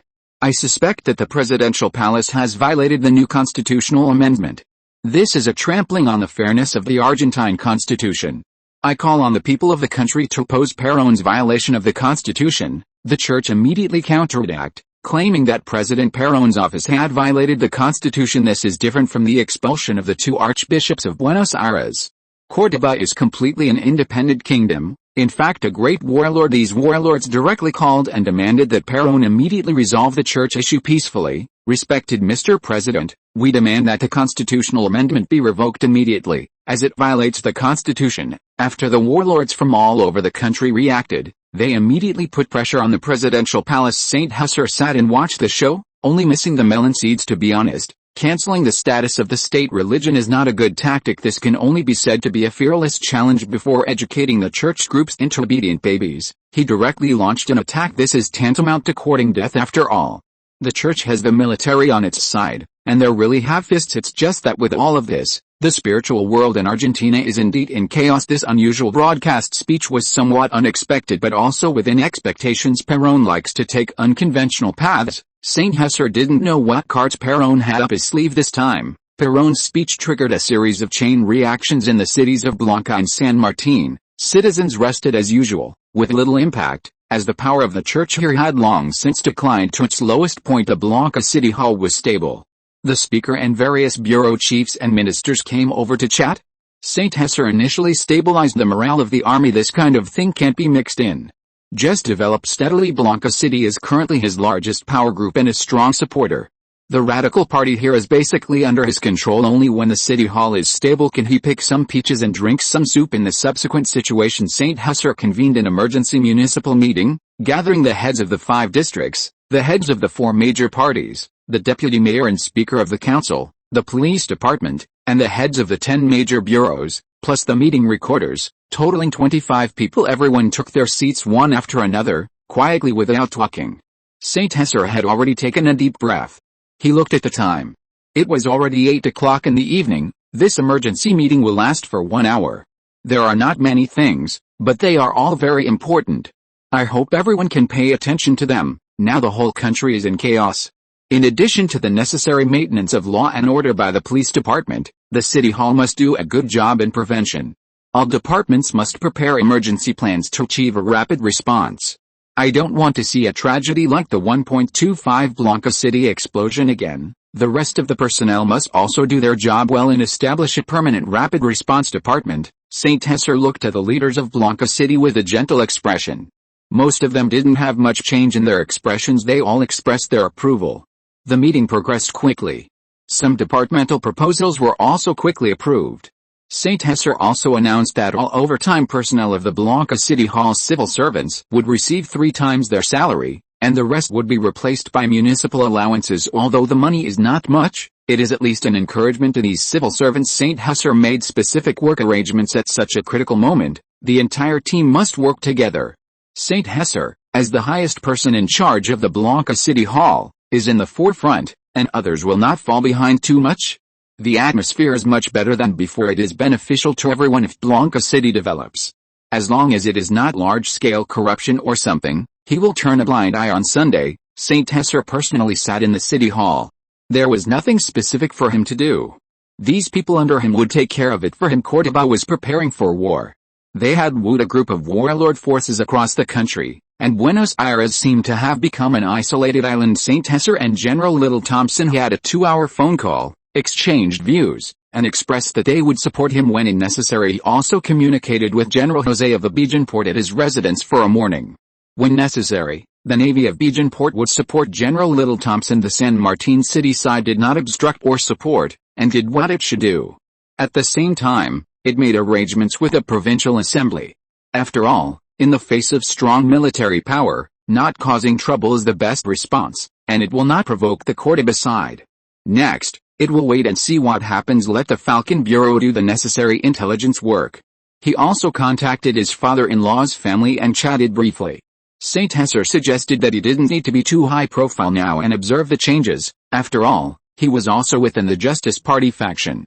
If the military really succeeded in seizing power, he would definitely be squeezed out. Major newspapers and magazines temporarily did not publish any comments, and did what they should do to prevent being targeted at that time. After making all the deployments and responses, St. Hesser stood up and looked out the window. At this time, it suddenly started snowing heavily, and the snowflakes outside the window became bigger and bigger. Chapter 220 T-54 series tractors.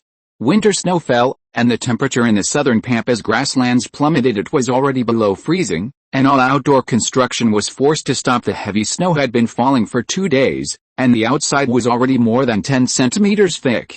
Some naughty children were building snowmen and having snowball fights on the wide roads. Isaac Torrey used to be a worker on a large ranch in the suburbs and has 3 children. Now he lives in the Eastern District. In April of this year, he was hired as an employee of the Blanca City Construction Engineering Company.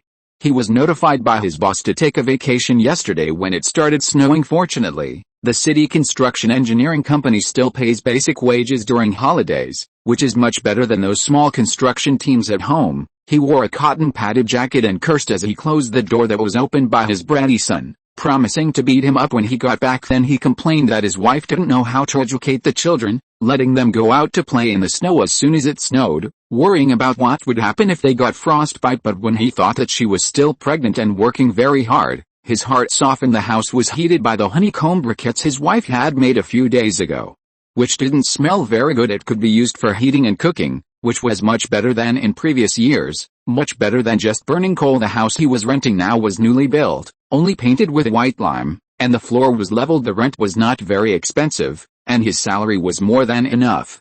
It was just that with so many people in the family eating, he couldn't save much money. Now his wife was pregnant again, and he could receive a subsidy every month.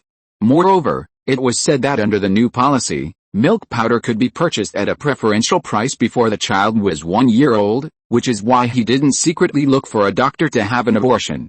Abortion is illegal in Argentina. He replaced the old honeycomb briquette in the stove with a new one, and the house became warm again. Since the new mayor took office, the family's conditions have improved a lot, he said to himself. Beep beep beep. His neighbor Thomas knocked on the door. He came to visit, and Isaac quickly took out the yerba made at home to prepare to entertain the guest. Thomas was a small leader of the Radical Party, responsible for the winter heating of residents in this neighborhood. Isaac, you must repair this chimney as soon as possible to prevent carbon monoxide poisoning, or ventilate it more. This has been emphasized to you several times. The materials are very cheap. This is no joke, Thomas. You also know that I'm too busy, and Isaac spread his hands and said with a hippie smile, you said the same thing the other day.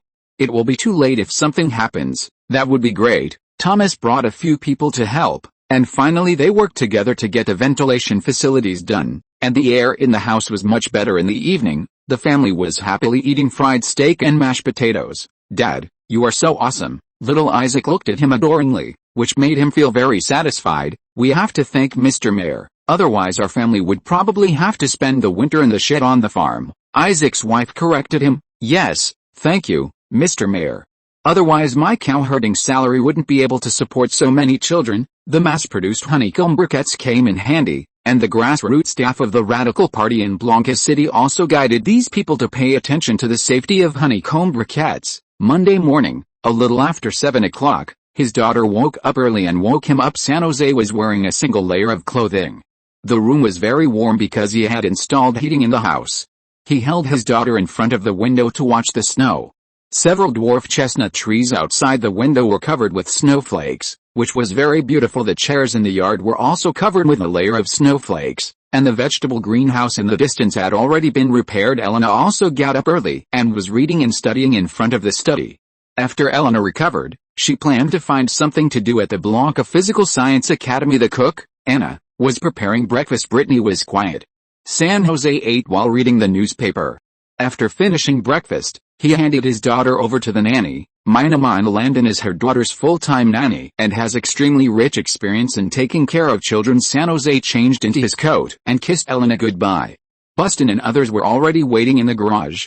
It was estimated that today would be busy too. When he arrived at the city hall, San Jose continued to handle official duties and continued to arrange various livelihood issues for the citizens in winter. Blanca City, which had made emergency plans, did not receive any impact. The armed police force established by the police department came in handy.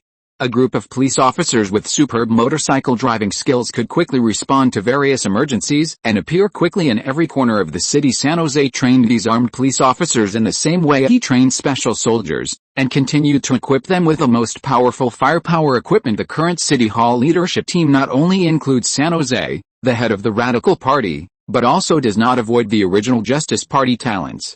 People from the Socialist Party and the Republican Party can enter the City Hall to work. San Jose is really eager for talent. San Jose formulated a more reasonable performance appraisal system than the one in San Martin City, and will organize the first civil service examination on July 1 to recruit a new batch of administrative officers. Expand the management of Blanca City. In San Jose's view, expanding production is the most necessary thing. Currency devaluation can expand exports, but that is the export of agricultural products, not the export of industrial products. San Jose hopes to establish a Southern Joint Export Association to expand existing production, and the green agricultural revolution brought about by fertilizers, irrigation facilities, and improved varieties will continue to expand agricultural production in the South. Although Argentina is now a large agricultural country, its production system is very primitive, and mechanization is indeed something that must be done now. Southern Argentina lacks people and needs to industrialize. Mechanization cannot meet the production needs. One of the most important equipment for agricultural mechanization is the tractor. At present, only large farms in Argentina use tractors, mainly imported from Germany and the United Kingdom. Such as the bulldog-wheeled tractor produced by the German Lenz company. The total number of tractors in the country is only 20,000, of which the Leighton brand tractor accounts for 25%. Half of them are purchased by Future Agriculture and Andes Cigarette Factory, mainly for reclamation, and are basically distributed in northern Argentina. The Leighton Tractor Factory currently produces a copy of the K52 track tractor, a modified version of the American Stewart light tank. It utilizes a tank track chassis, with reduced track size. It has high fuel consumption and noise levels. It runs on gasoline, but has a high power output of approximately 300 horsepower, making it very effective for land reclamation and cultivation compared to imported tractors. Leighton tractors are indeed quite affordable, as they are produced using outdated tank production lines imported from the United States. After modification, The production cost of a single tractor is only $1,000, with a selling price of $1,200. Nearly 5,500 units have been produced to date, making it the best-selling domestically produced tractor in Argentina. A batch of approximately 500 units has also been exported to Uruguay and Brazil. Eaton Tractor continues to expand production, optimize production processes, and produce more affordable Argentine tractors. They are now preparing to produce the T54 wheeled tractor and the T54C tracked full-function tractor. The T54 wheeled tractor's exterior was personally designed by San Jose, featuring a driver's cabin with tempered windshields, available in both basic and high-end configurations. Japan's Kubota is fully cooperating in the research and development, introducing engine technology from multiple countries. The exterior features a red color scheme, with a relatively square body for easy die casting. The T54 is a large tractor that uses an 80-horsepower engine, much smaller than the Sherman tank's engine. It's independently developed by the Argentine Diesel Engine Factory, a fully domestically produced diesel engine with advantages such as low fuel consumption, high horsepower, fast speed, and relatively low noise. The engine's raw materials are provided by the Special Steel Factory, and the manufacturing process is relatively sophisticated. A complete assembly line has been designed, which can completely replace the original, seemingly crude and bulky T52 tractor equipped with a 200-liter large fuel tank. The endurance is relatively long-lasting. Continuous work for 8 hours is not a problem at all, and different agricultural implements can be attached. When San Jose saw the prototype, he decisively reduced the production of the T52 production line and fully prepared for the mass production of the 54 series tractors. Heaven rewards those who work hard, and now this wheeled tractor has officially rolled off the production line. Of course, the prices of the two newly built tractors will be much more expensive than the 52 type tractors, and only wealthy farm owners can afford them. But they are much cheaper than imported German Bulldog tractors, and can even be exported in large quantities.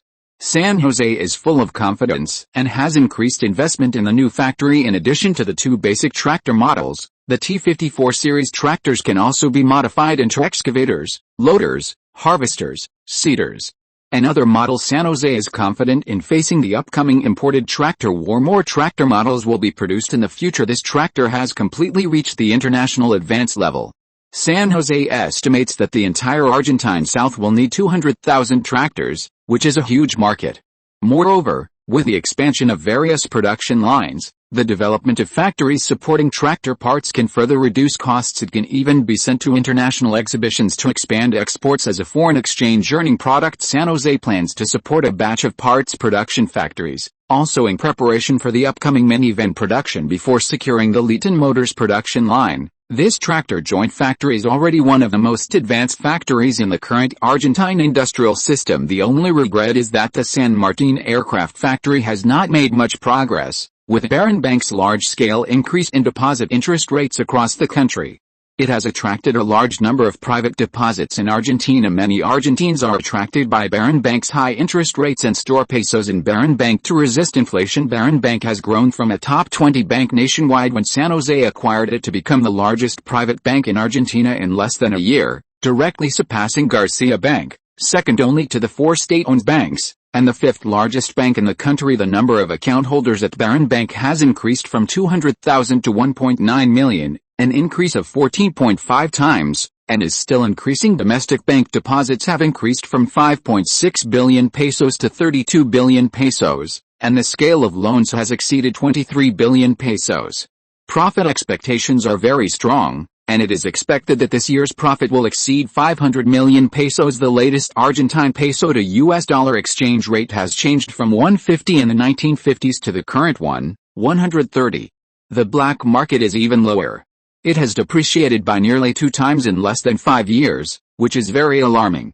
Inflation is also outrageous, which has made Argentine people resentful. The economy has not developed much, but the money has become less valuable, and wages only seem to have increased. The number of bank employees has increased from 1,800 to more than 9,000.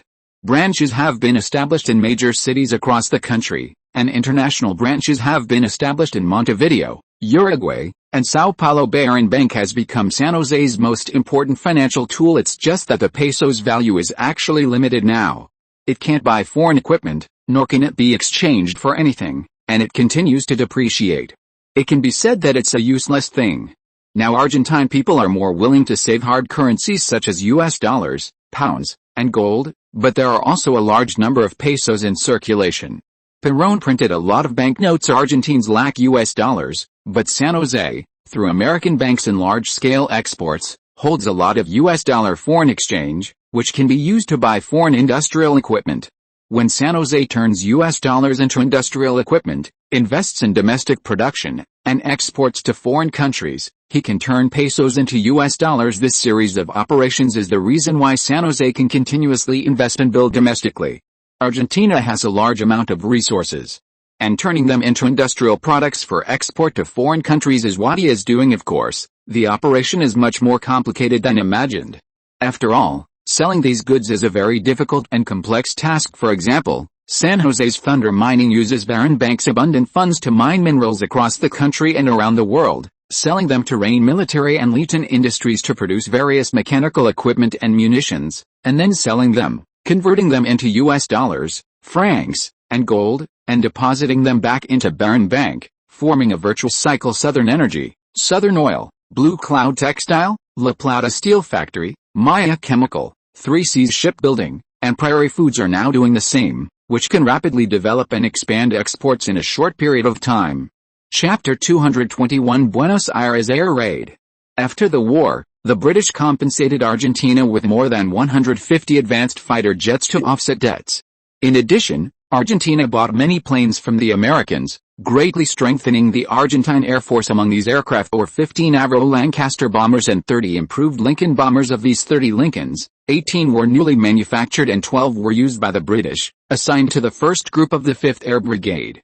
Some are still in service today. In addition, the Argentine Air Force had as many as 100 Gloster Meteor F-4s, half of which were second-hand and half new now. Argentina not only possesses the largest navy in South America, but also the most powerful air force besides José, who is familiar with the Córdoba army. Some factions within the Navy and Air Force also plan to launch rebellions and coups. Since the small-scale military rebellion a few months ago was suppressed, the military had quieted down at the time.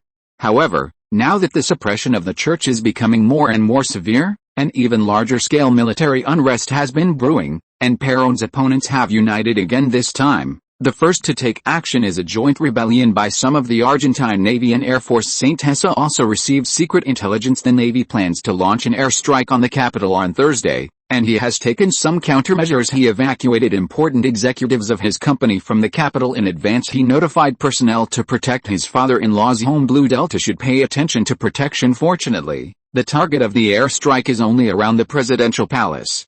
Saint Tessa asked his father-in-law to leave work early at noon. After all, the Ministry of Agriculture is located in the presidential palace. If something really happened, he wouldn't know how to face his wife. It's just that the University of Buenos Aires may be affected to some extent. June 11th, Thursday, 11 o'clock noon, north of Rabenica Town, Indian Cape Bay, Naval Aviation Barracks. This is an important Argentine naval military base, 165 kilometers from Buenos Aires. Navy Colonel Punes Rodriguez is confidently arranging tasks.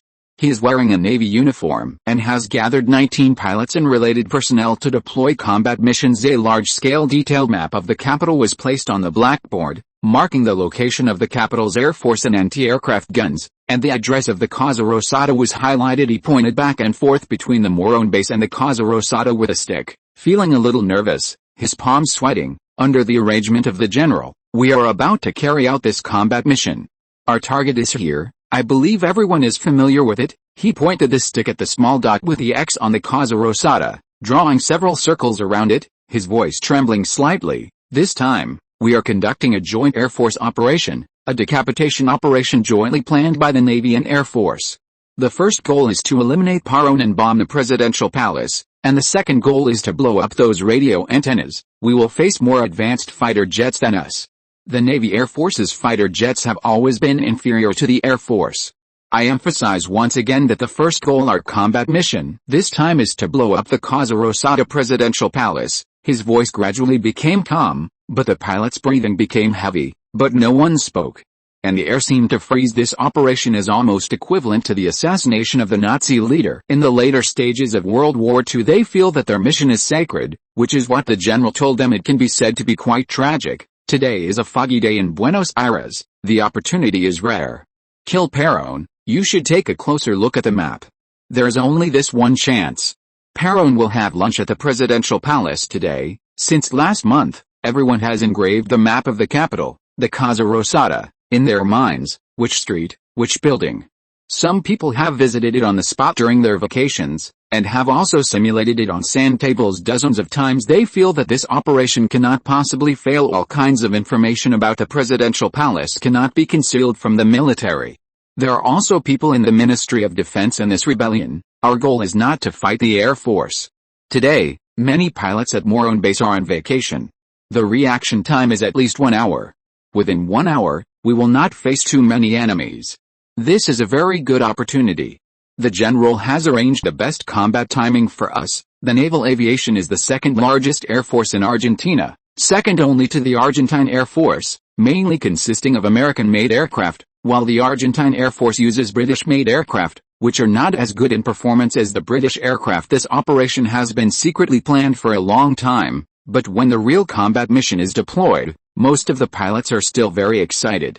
These pilots have some hatred for Perón in their families. Our main opponents are the aircraft from the capital's Air Force, belonging to the 7th Air Brigade, mainly the British Meteor F-4, stationed at Morón base in the suburbs of Buenos Aires. The Gloucester Meteor F-4 is 12.49 meters long, has a wingspan of 11.3 meters, a maximum takeoff weight of 6,597 kilograms, a top speed of 940 kilometers per hour, a ceiling of 13,563 meters, and is equipped with 420mm Hispano cannons, with a total of 780 rounds of ammunition. It is newly manufactured in the UK, and there are still 52 in the Air Force base, which are also their main opponents. The pilots of the naval aviation both love and hate this aircraft. The combat data of this aircraft is extremely powerful. The combat record and combat power of this fighter are very strong. We will face at least 4 Meteor F-4s. The Air Force pilots of the 7th Brigade are our opponents, but we also have people at Morón Air Force Base who support the coup and will cover our actions. Our aircraft are not as good as those of the government army. We will fly 4 at 11s and 15 AT-6A trainers to launch the decapitation operation first. This mission is code-named Cape A Plan. The 7th Air Brigade is the Argentine Air Force's ace, much stronger than the naval aviation, and also their source of pressure. The AT-11 is a fighter developed by Beech Aircraft Company for the U.S. Air Force during World War II. The AT-6A trainer is a single-engine, tandem two-seat primary trainer designed and manufactured by North American Aviation, used to train the United States Army Air Corps, United States Navy, etc. Since World War II. From 1947 onwards, at least 120 refurbished North American AT-6s served in the Argentine naval aviation, classified as attack aircraft. Everyone, get ready. Take off at 12:20 sharp, arrive at a bombing location at 12:40.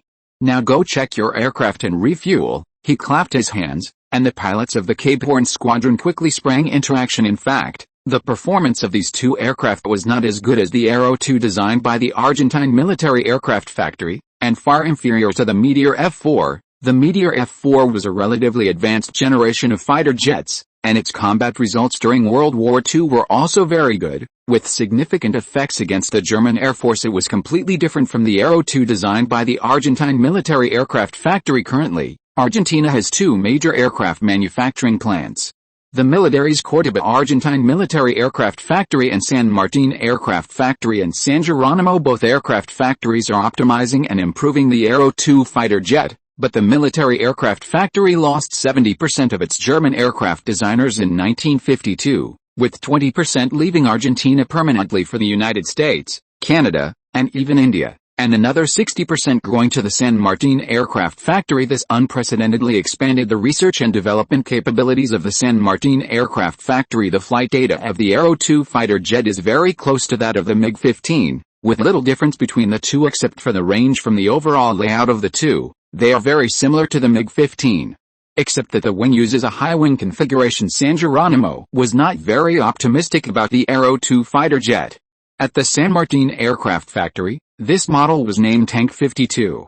San Geronimo's goal was to develop a second-generation aircraft for Argentina. It's just that the time required may be more than 10 years.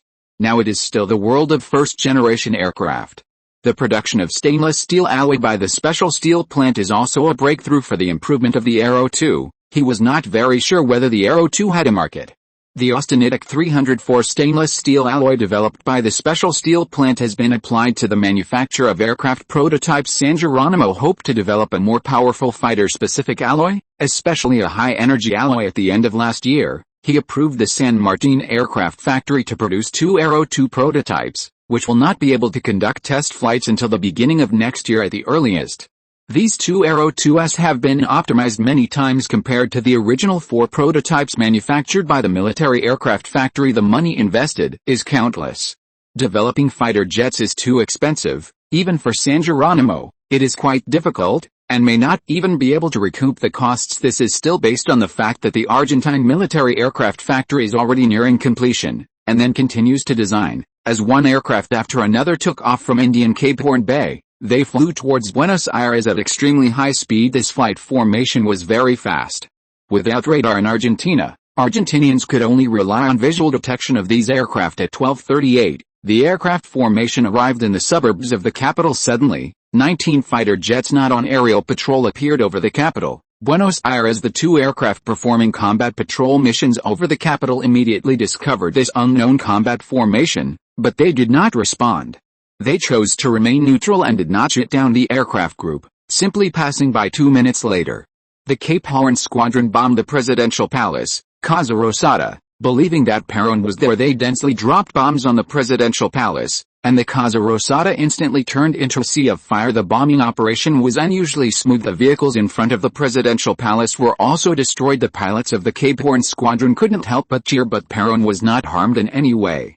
He had left the Casa Rosada 10 minutes before the bombing and fled to an air raid shelter. The faction of the Air Force Command loyal to Perón, that is, the government forces, immediately determined that the coup plotters came from Indian Cape Horn Bay, 165 kilometers southeast. With a loud noise, an air raid alarm was sounded a minute later, resounding throughout the city, and the citizens of Buenos Aires were dumbfounded. After a while, some people reacted and quickly hid, but there was nowhere to hide, so they had to stay at home. The enemy has reached the capital. Almost all citizens felt collapsed. Their hearts were greatly shaken. Some busybodies ran to the roof, and thick smoke rose from the direction of the Casa Rosada. Air Force Commander Thomas Nick immediately issued an order to the Morón Air Base, directly ordering Morón to assemble 4 meteors to intercept any aircraft over the capital, and if necessary, shoot down any malicious aircraft. Although this order was extremely conservative, he was afraid of accidentally injuring his own people, so he had to issue an ambiguous order. This was also a mistake by the Cape Horn squadron.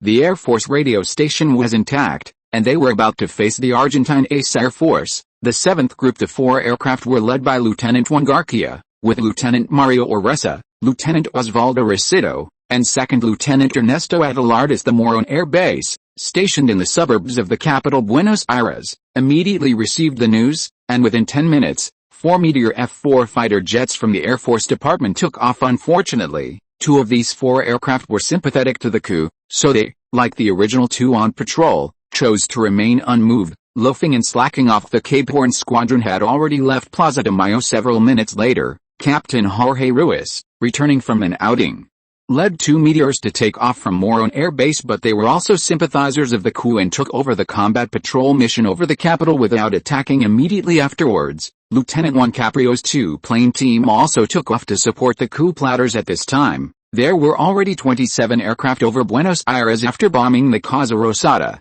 the naval aircraft landed at Ezeiza Airport southwest of the capital, preparing to continue fighting. An aerial battle was imminent. Anti-aircraft guns had also been aimed at these naval aviators. In San Geronimo's view, this was a small military coup, small in scale and with a very low probability of success. The anti-Perón faction within the Argentine military, including the naval aviation and part of the Air Force, launched a military coup, attempting to overthrow Perón and physically eliminate him. Since ancient times, there has hardly been a successful military coup without the participation of the army. To play big, you still have to look at Córdoba. While they were busy bombing the presidential palace, San Geronimo, Dr. Tank, and the naval aviation pilots from Puerto Belgrano were together, studying the manufacturing and improvement of the 2 new Aero 2 aircraft. Fortunately, there was nothing he could do, and Puerto Belgrano did not intend to participate in the coup this time. Puerto Belgrano is too far from the capital.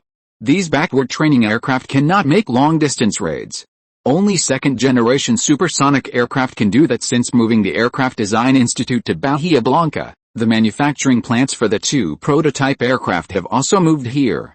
Chapter 222 End of the Air War and its Aftermath.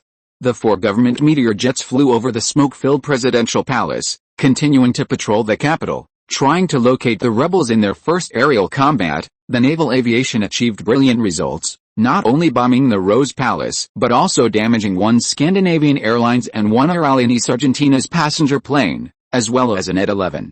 Today, the naval rebels had indeed found a good opportunity. It was already past noon, but visibility was still very low. With thick fog everywhere, they could only see that the presidential palace was already a sea of fire, and the people at the presidential palace hurriedly called the fire brigade to put out the raging fire. Poor weather conditions leading to low visibility made it difficult for the government forces to search for the coup plotters' planes. General Thompson from the Ministry of Defense calmly directed operations remotely from the defense building.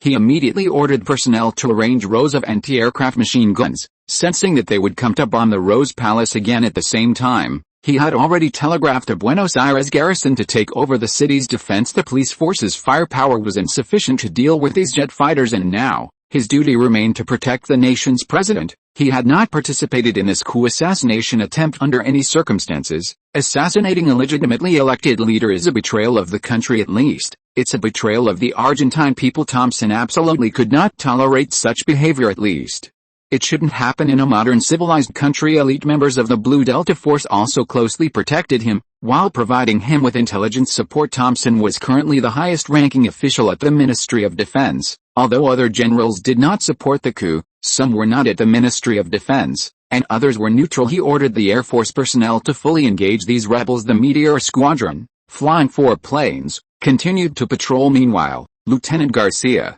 piloting a Meteor F-4, spotted naval aircraft about 5 kilometers away. Lieutenant Garcia was a staunch supporter of Perón. He saw 2 naval aviation at 6s flying over the October 17 airport. He hurriedly ordered his 3 wingmen to follow, waiting for an opportunity to shoot down these planes. The 4 jets approached the slow-moving naval aviation at 6s in a trapezoidal formation. Warrant Officer Maximo Kelly and Officer Candidate Armando Rahman of the rebel forces were preparing to land at the airport to refuel, and they were very excited about the successful air raid. Since they had received instructions during the operation, they naturally assumed that most of the pilots of the 7th Air Brigade had previously agreed to support the coup. A minute later, Garcia approached Warrant Officer Kelly's plane. He opened fire with his machine guns, but missed. Kelly was shocked, and alarm bells rang in his heart. He hurriedly called Armando beside him. "Armando, they are government forces, take evasive action." Kelly dived at a steep angle, pulling up a few meters above the Tigre railway station, and with superb flying skills, instantly pulled into the clouds over the San Isidro district. The flying skills that Kelly had trained in peacetime came in handy. He successfully flew back to the alternate airport in Ezeiza. This airport was also controlled by the rebels at the same time. The other 3 government planes were also ordered to attack Armando's plane. The situation was very dangerous, and the unfortunate Armando closed his eyes in despair. "I'm about to meet you, God." Armando prepared his last words, but Oresa and Reciero, also on the side of the coup, deliberately shot wide. Missing. The outcome of the first engagement was 0, but Adradas, in the 3rd plane, had a very firm stance, and he carefully aimed at the enemy. The 4 20mm machine guns on the plane fired a salvo, spitting out flames and hitting Armando's right side, instantly igniting the main wing and tearing it apart, but it didn't hit the enemy plane's fuel tank. Armando came back to his senses from his prayer, saw the right wing being torn apart, and the plane was still flying north. He hurriedly opened the cockpit and, in one go, successfully parachuted out before the plane crashed. Watching the plane crash into the river, he also fell into the Rio de la Plata. Fortunately, most Navy personnel were good swimmers.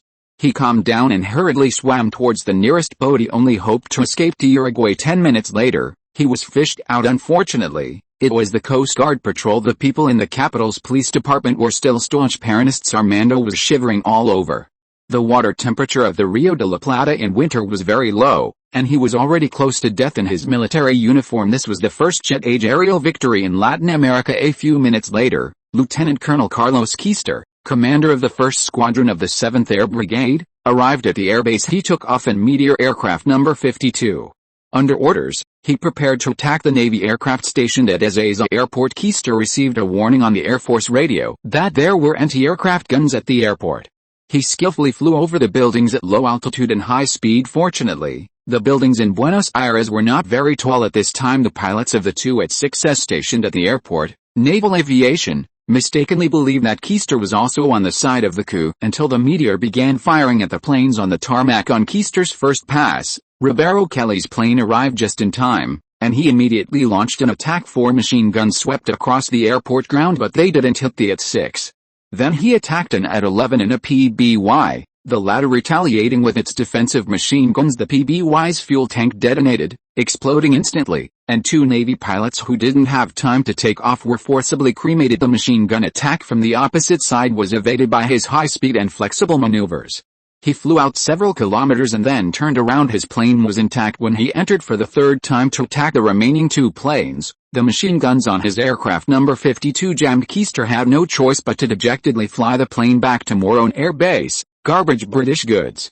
Keister cursed and he hurriedly went to have the plane repaired. He could only wait anxiously. Just then, another team of coup pilots took off in Meteor F-4s from Morone Air Base as well. One of the main tasks of these jets was also to attack local radio antennas and the Rose Palace. In support of the Navy's operations, 2nd Lieutenant One Barrel took off first with a mission to destroy the antennas, and he completed the task perfectly. But the government forces' backup antennas were quickly activated, and General Thompson calmly continued to arrange the encirclement.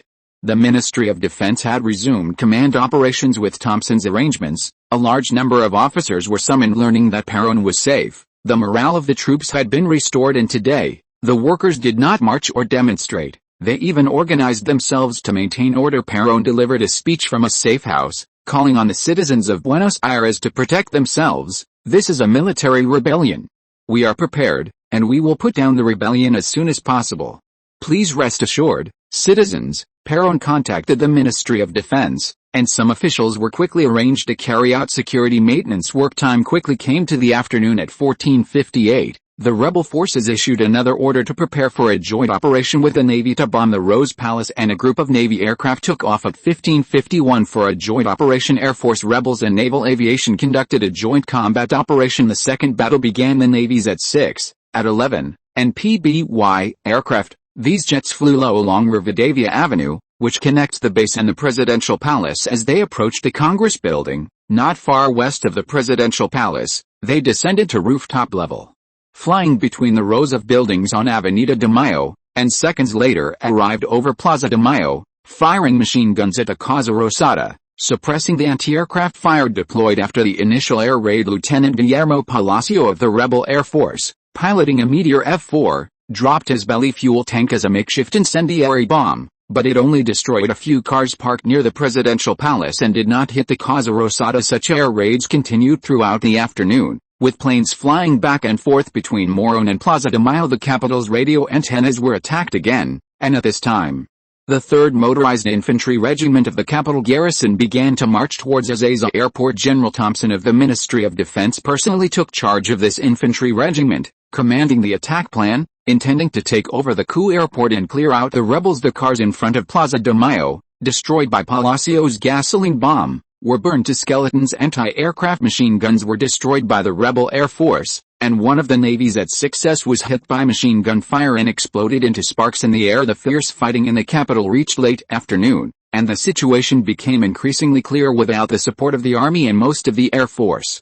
This coup had reached its countdown to failure. The coup's 6 meteors had no choice but to defect to neighboring Uruguay. This was the contingency plan. Behind them was a large fleet, 1 Fiat G55, 2 C-54s from the Naval Aviation, 7 C-47s, 3 PBYs, 4 at-11s, and 10 at-6s. During the escape, 3 Meteor F-4s also used anti-aircraft guns to attack the Buenos Aires Central Police Headquarters and the Casa Rosada. The fire that had just been extinguished reignited, and a dozen firefighters who were sitting in a fire truck preparing to evacuate were hit by shrapnel and unfortunately sacrificed. Several police officers who were maintaining order also unfortunately passed away. Of the 6 meteors that fled to Uruguay, Llanos Meteor F4 number 64 ran out of fuel and crash-landed on the Rio de la Plata. Meteor F4 number 29 crash-landed in the suburbs of Buenos Aires with its landing gear retracted. The remaining 4 aircraft safely arrived at the military airport in Montevideo, Uruguay. These Uruguayan Air Force personnel curiously inspected these Meteor aircraft. Their most advanced fighter before this was the P-51D Mustang, and many had never seen a jet aircraft before. The Uruguayan president ordered the military to protect these aircraft, but did not react to the whereabouts of these Argentine pilots. At 6 p.m., the rebel army fell into failure. The other 2 infantry regiments of the Ministry of Defense also entered the capital, took over the 3 airports, and controlled the traffic arteries outside the city. Paron declared a state of siege in the capital and implemented military administration. Morón Air Force Base was placed under martial law. The news of this joint naval and air force raid on the capital spread throughout the country through various channels. The result of this coup frightened many people in the country, including people in the military. The prestige of the presidential palace was actually not low, and Perón easily suppressed these people's rebellion. Many people from the National Intelligence Agency were arrested. Many people from the Navy and Air Force were also imprisoned. The Cordoba army continued to remain silent. The people of the church said a few words that were neither painful nor itchy.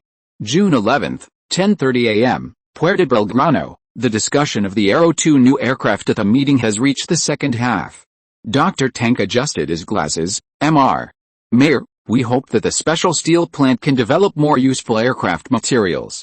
Although this steel called 304 stainless steel is not bad, many problems have also been found in the experiment. San Jose proposed the development project of the next generation aircraft, that is, the second generation supersonic aircraft, which requires more advanced high-energy alloys, and 304 stainless steel is simply not enough. If we want to produce the next generation Aero 3 according to your wishes, it will definitely not be enough. 304 stainless steel cannot meet the needs of supersonic speed at all. Dr. Tank is still very satisfied with the current situation of the Aircraft Design Institute. With Argentina's weak industrial base, it actually invented an excellent high-energy alloy. The special steel plant is experimenting nervously, but it still takes time. San Jose's tone was a little helpless. Argentina has no problem smelting steel, but the smelting of some alloys is a problem. It cannot be imported from abroad, so it can only be done by itself, but the extraction of rare metals such as manganese, lithium, molybdenum, titanium, tungsten, nickel, and chromium is indeed very troublesome for Argentines now. This is simply an impossible task. Being able to produce 304 stainless steel is almost the current limit, and only more than 10 tons of 304 stainless steel have been produced so far. This is still the reason for purchasing imported materials. A lot of capital investment is also needed, and some minerals are difficult to mine. The exploration speed of lightning mining is very touching. I'll think of a way. The production of these metals takes time. Argentina does not lack these metal mines, but whether it is extraction or to mass production, it takes a lot of time from mining to experimentation. It is already very good to be able to use 304 stainless steel at present. It is best to use steel alloy for the shell material. Steel alloy is a must-have method. In fact, aluminum alloy is a very good material. Dr. Tank could only remind again, are we really going to build an aluminum alloy factory? San Jose thought helplessly. He wanted to use 304 just because Argentina can't make aluminum alloy at present. Even ordinary aluminum alloy, the scale of investment is too large, and Argentina does not have bauxite resources at present. Small scale is not his style. Not to mention aviation aluminum alloy, it also requires a lot of metals to be smelted together. In his opinion, the difficulty of producing 100,000 tons of aluminum alloy is more difficult than building a 2 million ton steel plant. He doesn't really want to invest in aluminum alloy, at least not now, or rather, he is too poor. The fertilizer plant and the oil refinery are already big investments that he can bear, and they will almost use up more than half of the foreign exchange of bail. And bank foreign exchange, especially US dollars, is really too precious when you don't have it. Especially since Argentina has too many things to import. The minibus production line he has been thinking about has not yet been settled. As the saying goes, don't bite off more than you can chew. At 1 p.m., San Jose, who received the official news, stood up slowly. He discussed it with General José. To be honest, José did not receive the news, but he also had a bad premonition. Dr. Tank tactfully left the discussion and called away the other designers. He did not express concern about these matters. As a technical worker, he learned his lesson in Germany: don't easily get involved in politics, otherwise it is easy to be killed. He remembered those designer friends who were tried in San Jose. Sighed again. The Navy in Bahia de los Indios had too much courage, and this time the Air Force also participated. To be honest, this assassination attempt also showed that it was very hasty. He estimated that the biggest scapegoats would be a few colonels, and none of the generals were moved. Cohen, these people are too brave. Chapter 223 St. Martin Aeronautical Park. On June 11, at 2 p.m., after a light lunch of beef, General José wasn't in high spirits after they discussed the arrangements, precautions, and subsequent responses. The meeting concluded. St. Hessa also had to return to City Hall to oversee things and prevent anyone from causing trouble. Amidst the chaos, José would issue a statement at the Ministry of Defense, strongly condemning the rebellious Air Force and Navy elements, and declare that Puerto Belgrano supported the Argentine presidential palace's rule. Dr. Tank, let's go back. St. Hessa found Dr. Tank and his engineer assistant, who were discussing issues with naval aviators. All right, Mayor, the production and manufacture of any aircraft require the best team of engineers and experienced workers. As the chief engineer, Dr. Tank was somewhat wasted in Argentina, but as St. Hessa controlled more and more funds, the research and development environment in Argentina had improved. If they could develop the Aero 2, then there would be no regrets. The naval command of Belgrano now belongs to a small area north of the Alta district in Blanca City by water. It is only 10 kilometers back to the East district, but by car, it is 16 kilometers, and the road is not easy to travel today. They came by yacht, oh no, by official boat. The group walked towards the pier where the official boat was docked, and soon arrived. From a distance, they saw an official boat quietly docked in the military harbor of Alta North. It was dwarfed by the 10,000-ton cruiser. October 17, the yacht's hull was painted white, making the ship appear more slender. The bow was like a sharp sword, and the deck had 2 levels of cabins. They went up to the passenger cabin behind the captain's cabin. On the second level, St. Hessa casually found a window seat and sat down, closing his eyes to rest. The others stayed in the passenger cabin. On the first level, the cabin was fitted with tempered glass, and the interior design and decoration were minimalist. This official boat was half sold and half given. The tempered glass on the official boat came from the Sean Glass factory in Córdoba City, which was originally acquired by Prairie Foods initially. It specialized in producing various canned food glass jars and soda bottles. Later, after merging with a larger state-owned glass factory, based on the principle of keeping the wealth within the family, it began to produce and sell construction glass for the real estate industry in San Martin City at that time. Later, it also increased investment and produced marine glass. Now, it is also planned to be under the management of Maya Chemical, or directly independently accounted for. The smaller May 25 heavy cruiser has already been taken to the shipyard in the east of the Lingang Industrial Zone for modification. This official boat was built by Sanjay Shipyard and now belongs to the state-owned assets of the City Hall. It was named Otto by St. Hessa to commemorate the former Mayor Otto Leif, who died in the turmoil, and is now St. Hessa's official dedicated boat. The 580-ton fishing boat produced by Sanjay Shipbuilding is the TS-52A model, and the design and construction process has been quite mature. It can be modified into a passenger ship or yacht. The modified fishing boat is named the TS-52C model passenger ship, with a displacement of 600 tons, a length of 52 meters, and a width of 10 meters if it is a passenger ship. It can also provide 300 to 400 comfortable berths. The first fishing boat designed and manufactured by Sanjay Shipyard was relatively more expensive, but it was still much cheaper than imported fishing boats. But it is still very unaffordable. The reason is nothing more than belonging to marine fishing boats, long-term in the marine environment, requires corrosion-resistant special steel at the beginning. Imported steel was also used, which was more expensive. The hull construction cost of the boat accounts for more than half of the total cost of the boat, which mainly includes material purchase costs and labor costs. Now, the labor cost in Argentina is not expensive. The bulk is the cost of various materials, especially the cost of steel. At that time, Argentina's domestic steel production was low and the price was very expensive, which invisibly increased a lot of production costs. With the commissioning of the La Plata steel plant, the price of steel in the Argentine market has fallen by more than half, greatly reducing production costs. Passenger ships are sold to some passenger transport companies, and brackets can also be installed on the bottom of the hull. Hydrofoils can be installed, and the cabins can be redesigned to meet the needs of La Plata River shipping. In Argentine coastal shipping, the buoyancy provided by the hydrofoil will lift the hull out of the water, thereby greatly reducing water resistance to increase sailing speed. In addition, there is also the TS-52B cargo type, which is much cheaper than the A-type fishing boat, and can reduce many unnecessary cabins. St. Hessa and his party left on the Otto, and many port facilities were under construction along the coast. Soon after, They returned to Blanca City. Now the administrative division of Blanca City is an irregular truncated circle, which looks a bit like a polar bear walking with its head down. The official boat was docked at the port of White Town. Dr. Tank now lives in the east of Green Wayne Street in the East District, which is very close to the Lingang Industrial Zone. Green Wayne Street was originally Green Wayne Town to the east of the 5th District, and now it has been merged into the East District, east of Columbus Avenue. This was originally a suburb, close to the National University of the South. With the support of St. Hessa, the National University of the South acquired 1,200 acres of surrounding land and several small farms to build and expand the campus in order to meet the work and life needs of the flight designer team. St. Hessa has specially built a closed industrial park here. This small factory plus housing covers an area of 500 acres, leaving enough reserve land. It was named San Martin Aviation Industrial Park by St.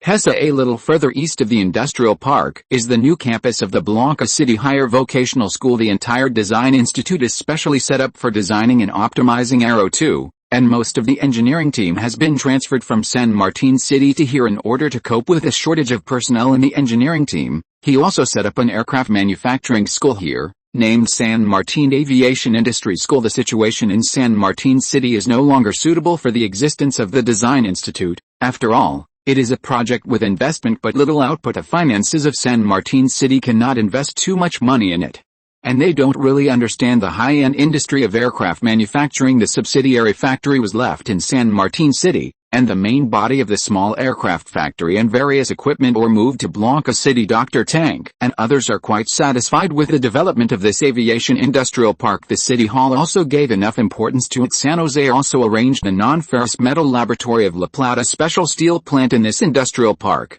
In addition to the special glass laboratory, Bruno Abel's Bruno Radio Factory was also moved here to help design and produce an airborne radio equipment. Leiden Machinery Factory also set up a small branch here to help process various equipment parts and stamp outer warehouses. After San Jose returned to the City Hall, he began to arrange various precautions.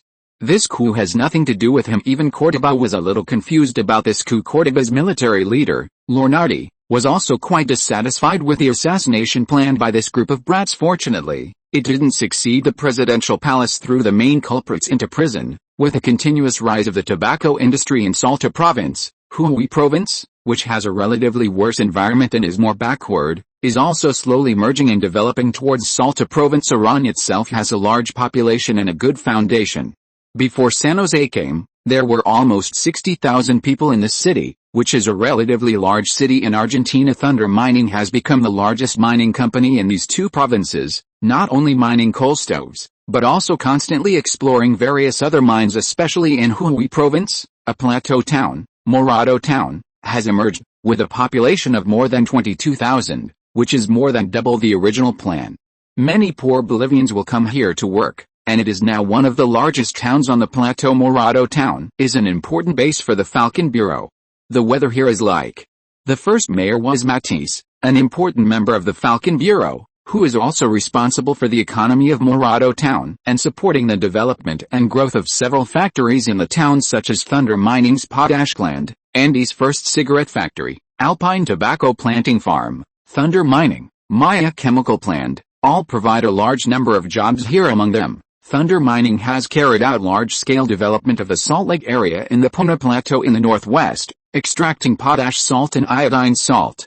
Maya Chemical Industry has also set up a factory here, using various mineral salts mined for processing and experimentation. The Puna Plateau area is good in everything, but it lacks water resources, which is also a common problem in the Jujuy province area. Far less than the development potential of Oran City. Morado area has a hot and dry climate during the dry season.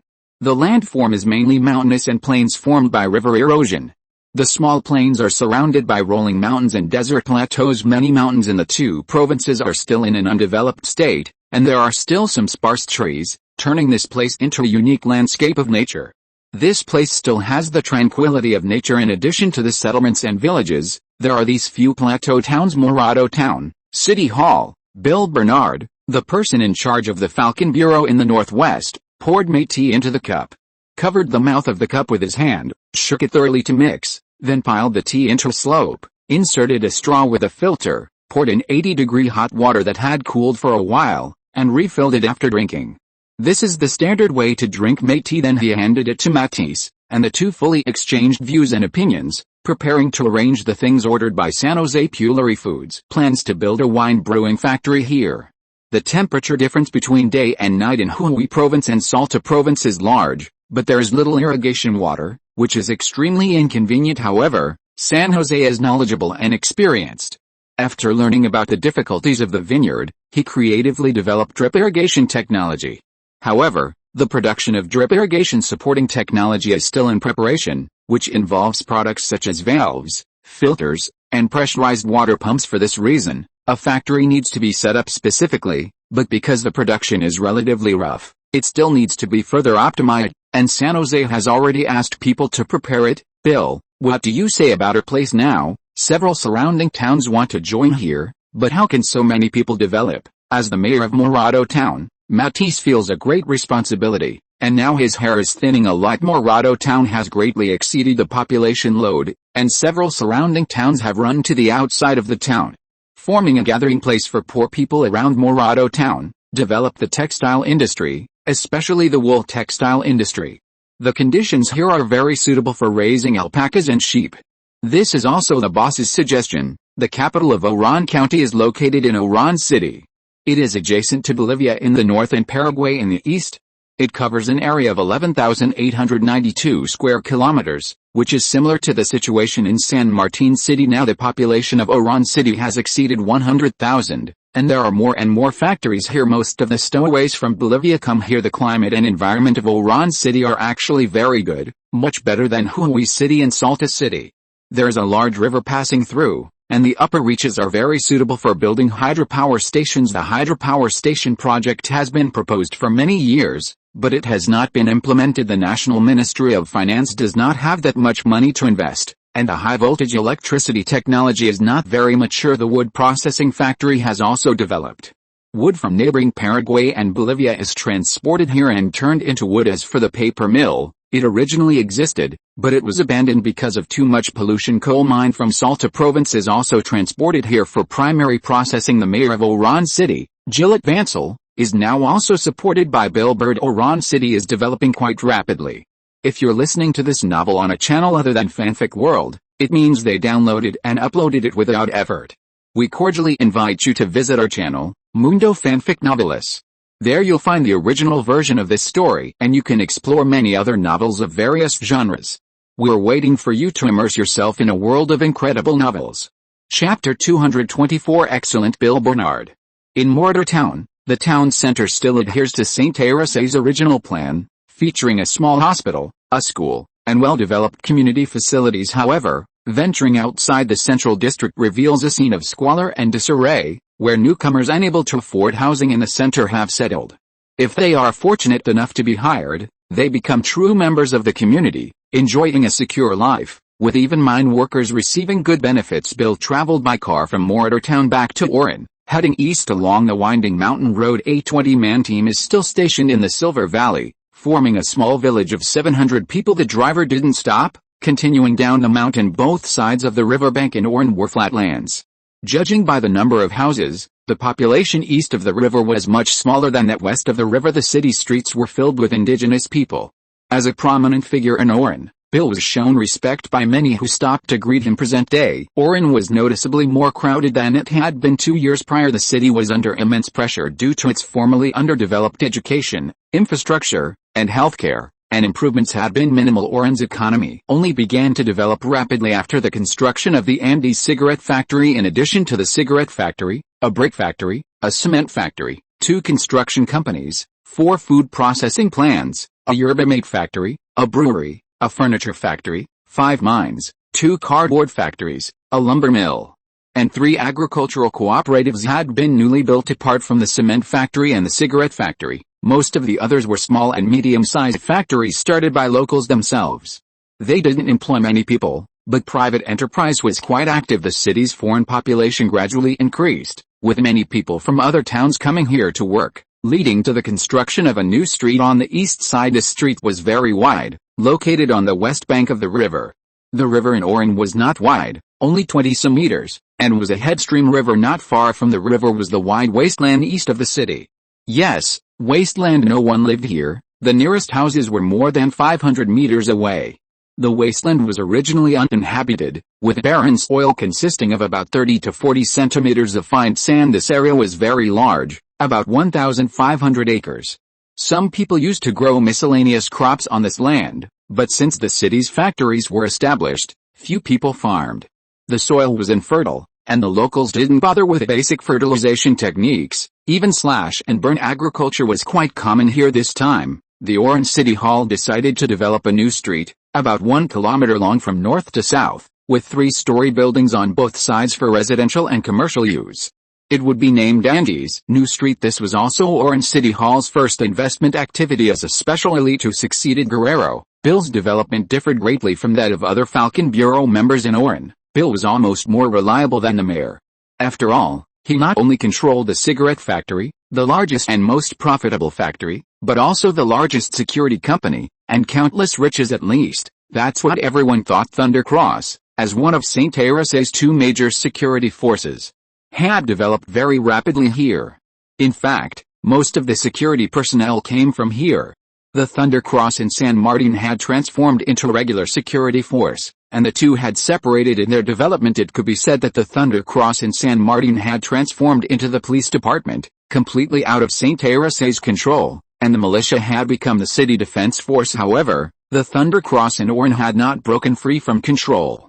Even though Oran had grown to a significant size, it could still be considered a private army-type security company in the remote Oran. Bill Bernard could truly be called a warlord-like figure. Bill's reputation had spread throughout the Potassium Triangle region, and his influence had reached the Chilean border and Bolivia.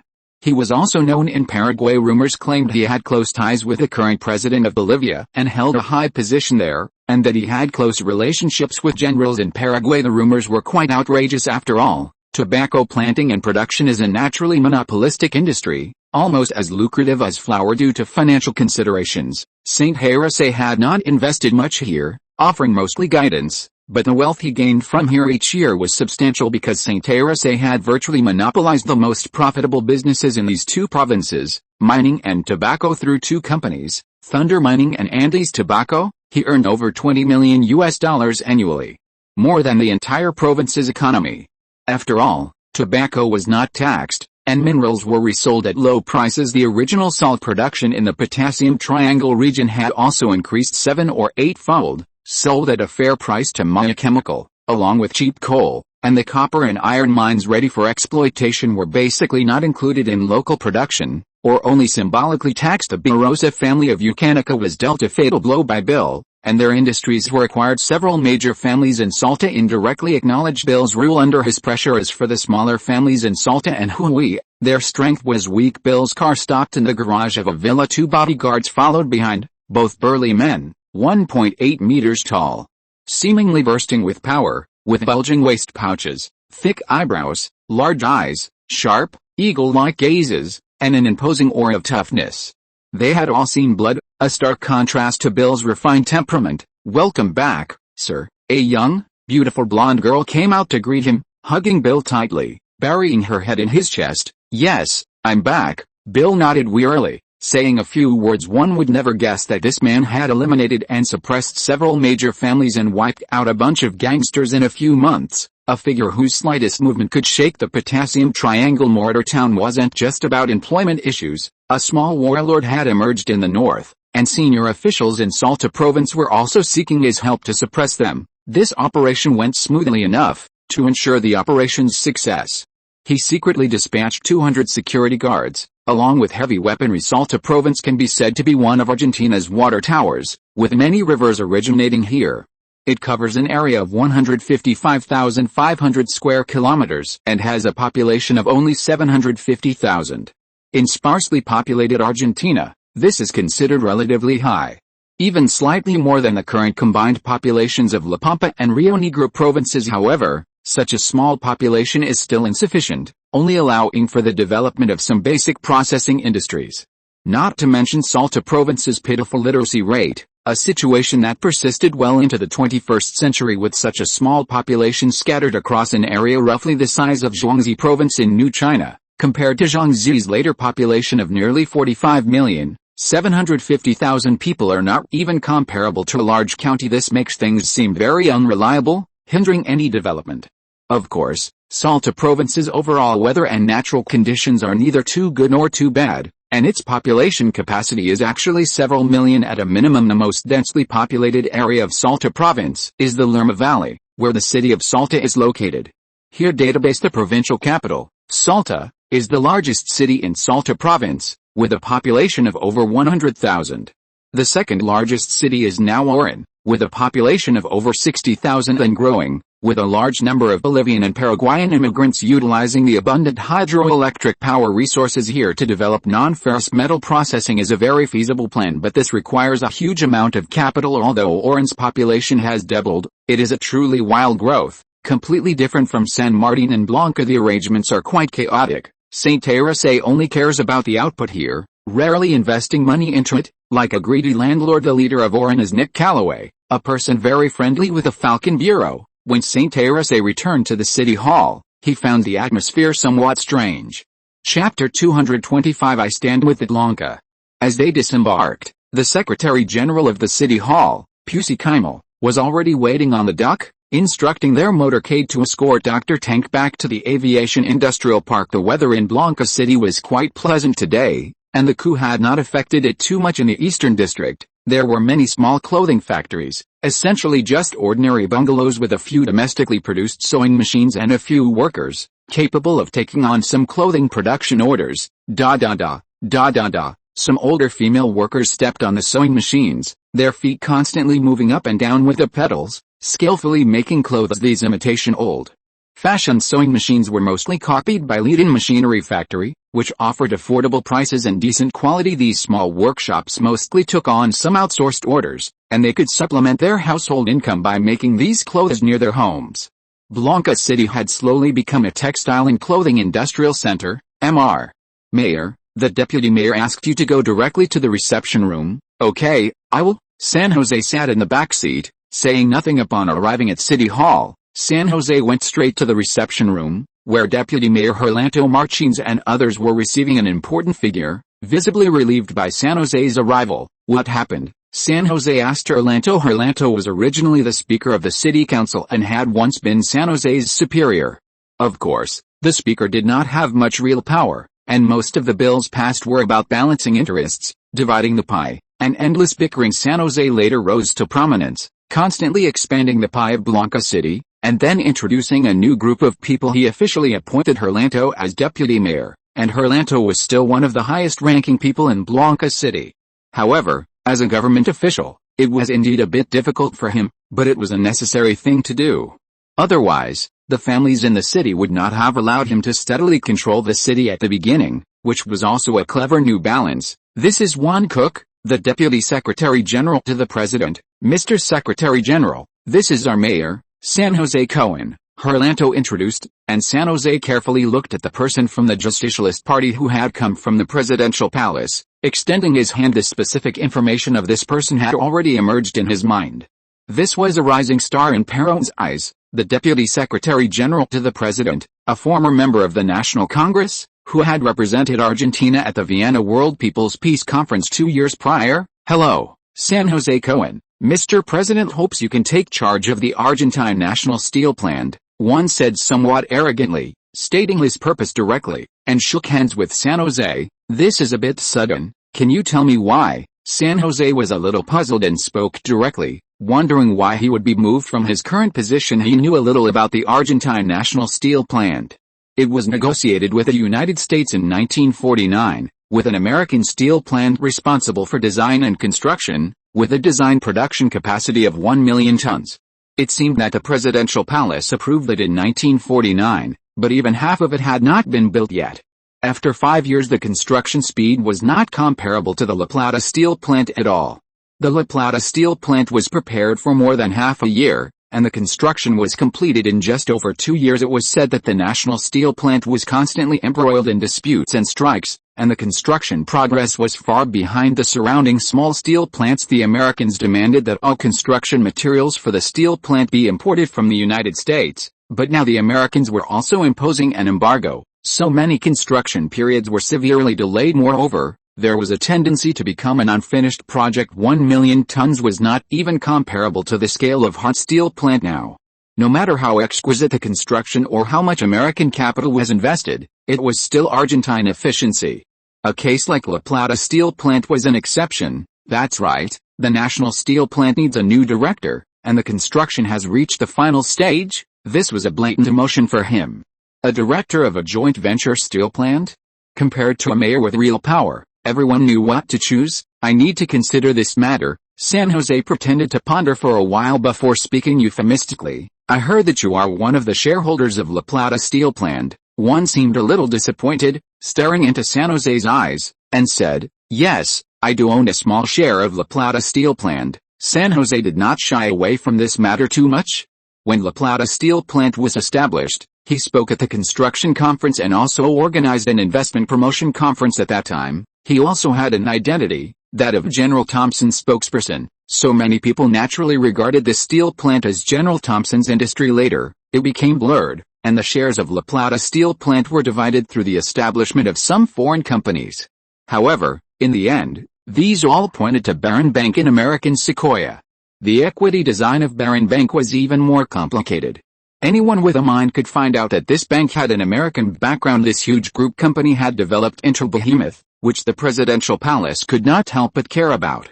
The presidential palace had always hoped to connect with the American. San Jose had spent more than 4 years extending his economic tentacles into every corner of Argentina, and La Plata steel plant was rapidly changing everything. Before the establishment of La Plata steel plant, Argentina had to spend huge amounts of foreign exchange every year to import steel to meet its needs, roughly at least 500,000 to 800,000 tons per year, and the price was very expensive. This was the reason why Argentina wanted to develop its own independent industry. Now the situation was reversed.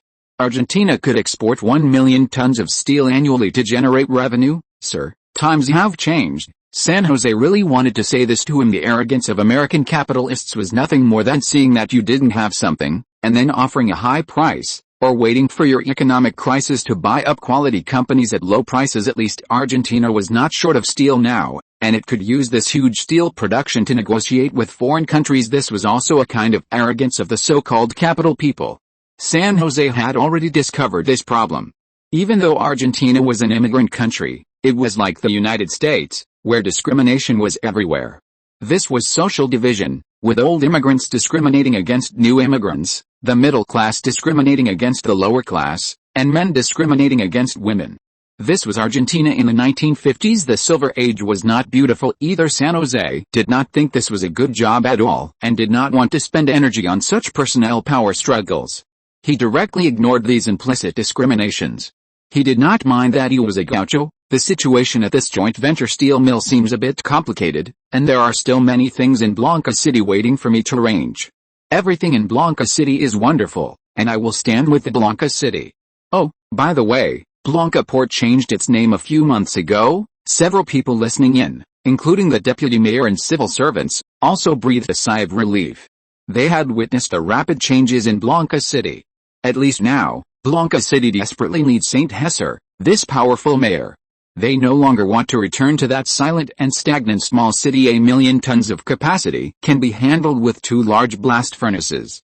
It's better to build a few more in Blanca City. That's a pity. You've missed a good opportunity. One looked at Saint Hesser with some pity, intending to leave. If there's nothing else, I'll go ahead and get busy. There are many things at the city hall that need my attention. How about we grab dinner together after work? Saint Hesser looked down at his watch. It was already 3:16. And he felt a little impatient, but his expression didn't change much, so he issued an order to leave today. Time passed exceptionally slowly. It would be a shame not to go.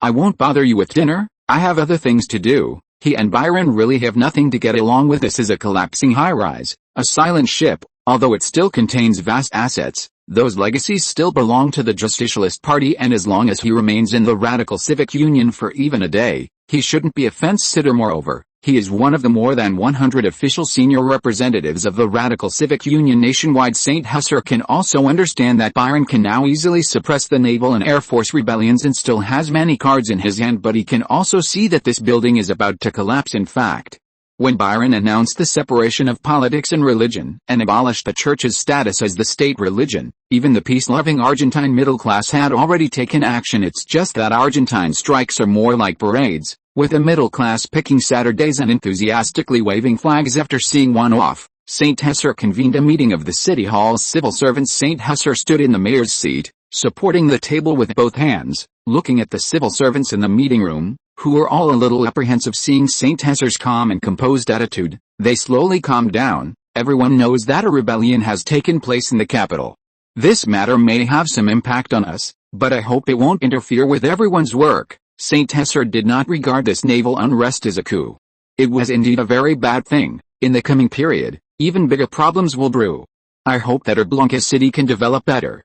And I will work hard with everyone to build a more beautiful Blanca City. If there are any specific work-related matters, we can discuss and resolve them here. Finally, let me say one sentence. I stand with the Blanca City. At this meeting, St. Hesser drew a series of grand plans, and he was confident that they would gradually become a reality in the future as the current pillar of Blanca City. Almost no one wants him to leave now, and everyone breathed a sigh of relief now. Many people from the provincial government and even the presidential palace are trying to come here to reap the benefits, but they can't imagine that someone in this small city could withstand this pressure since the British withdrew from Blanca City.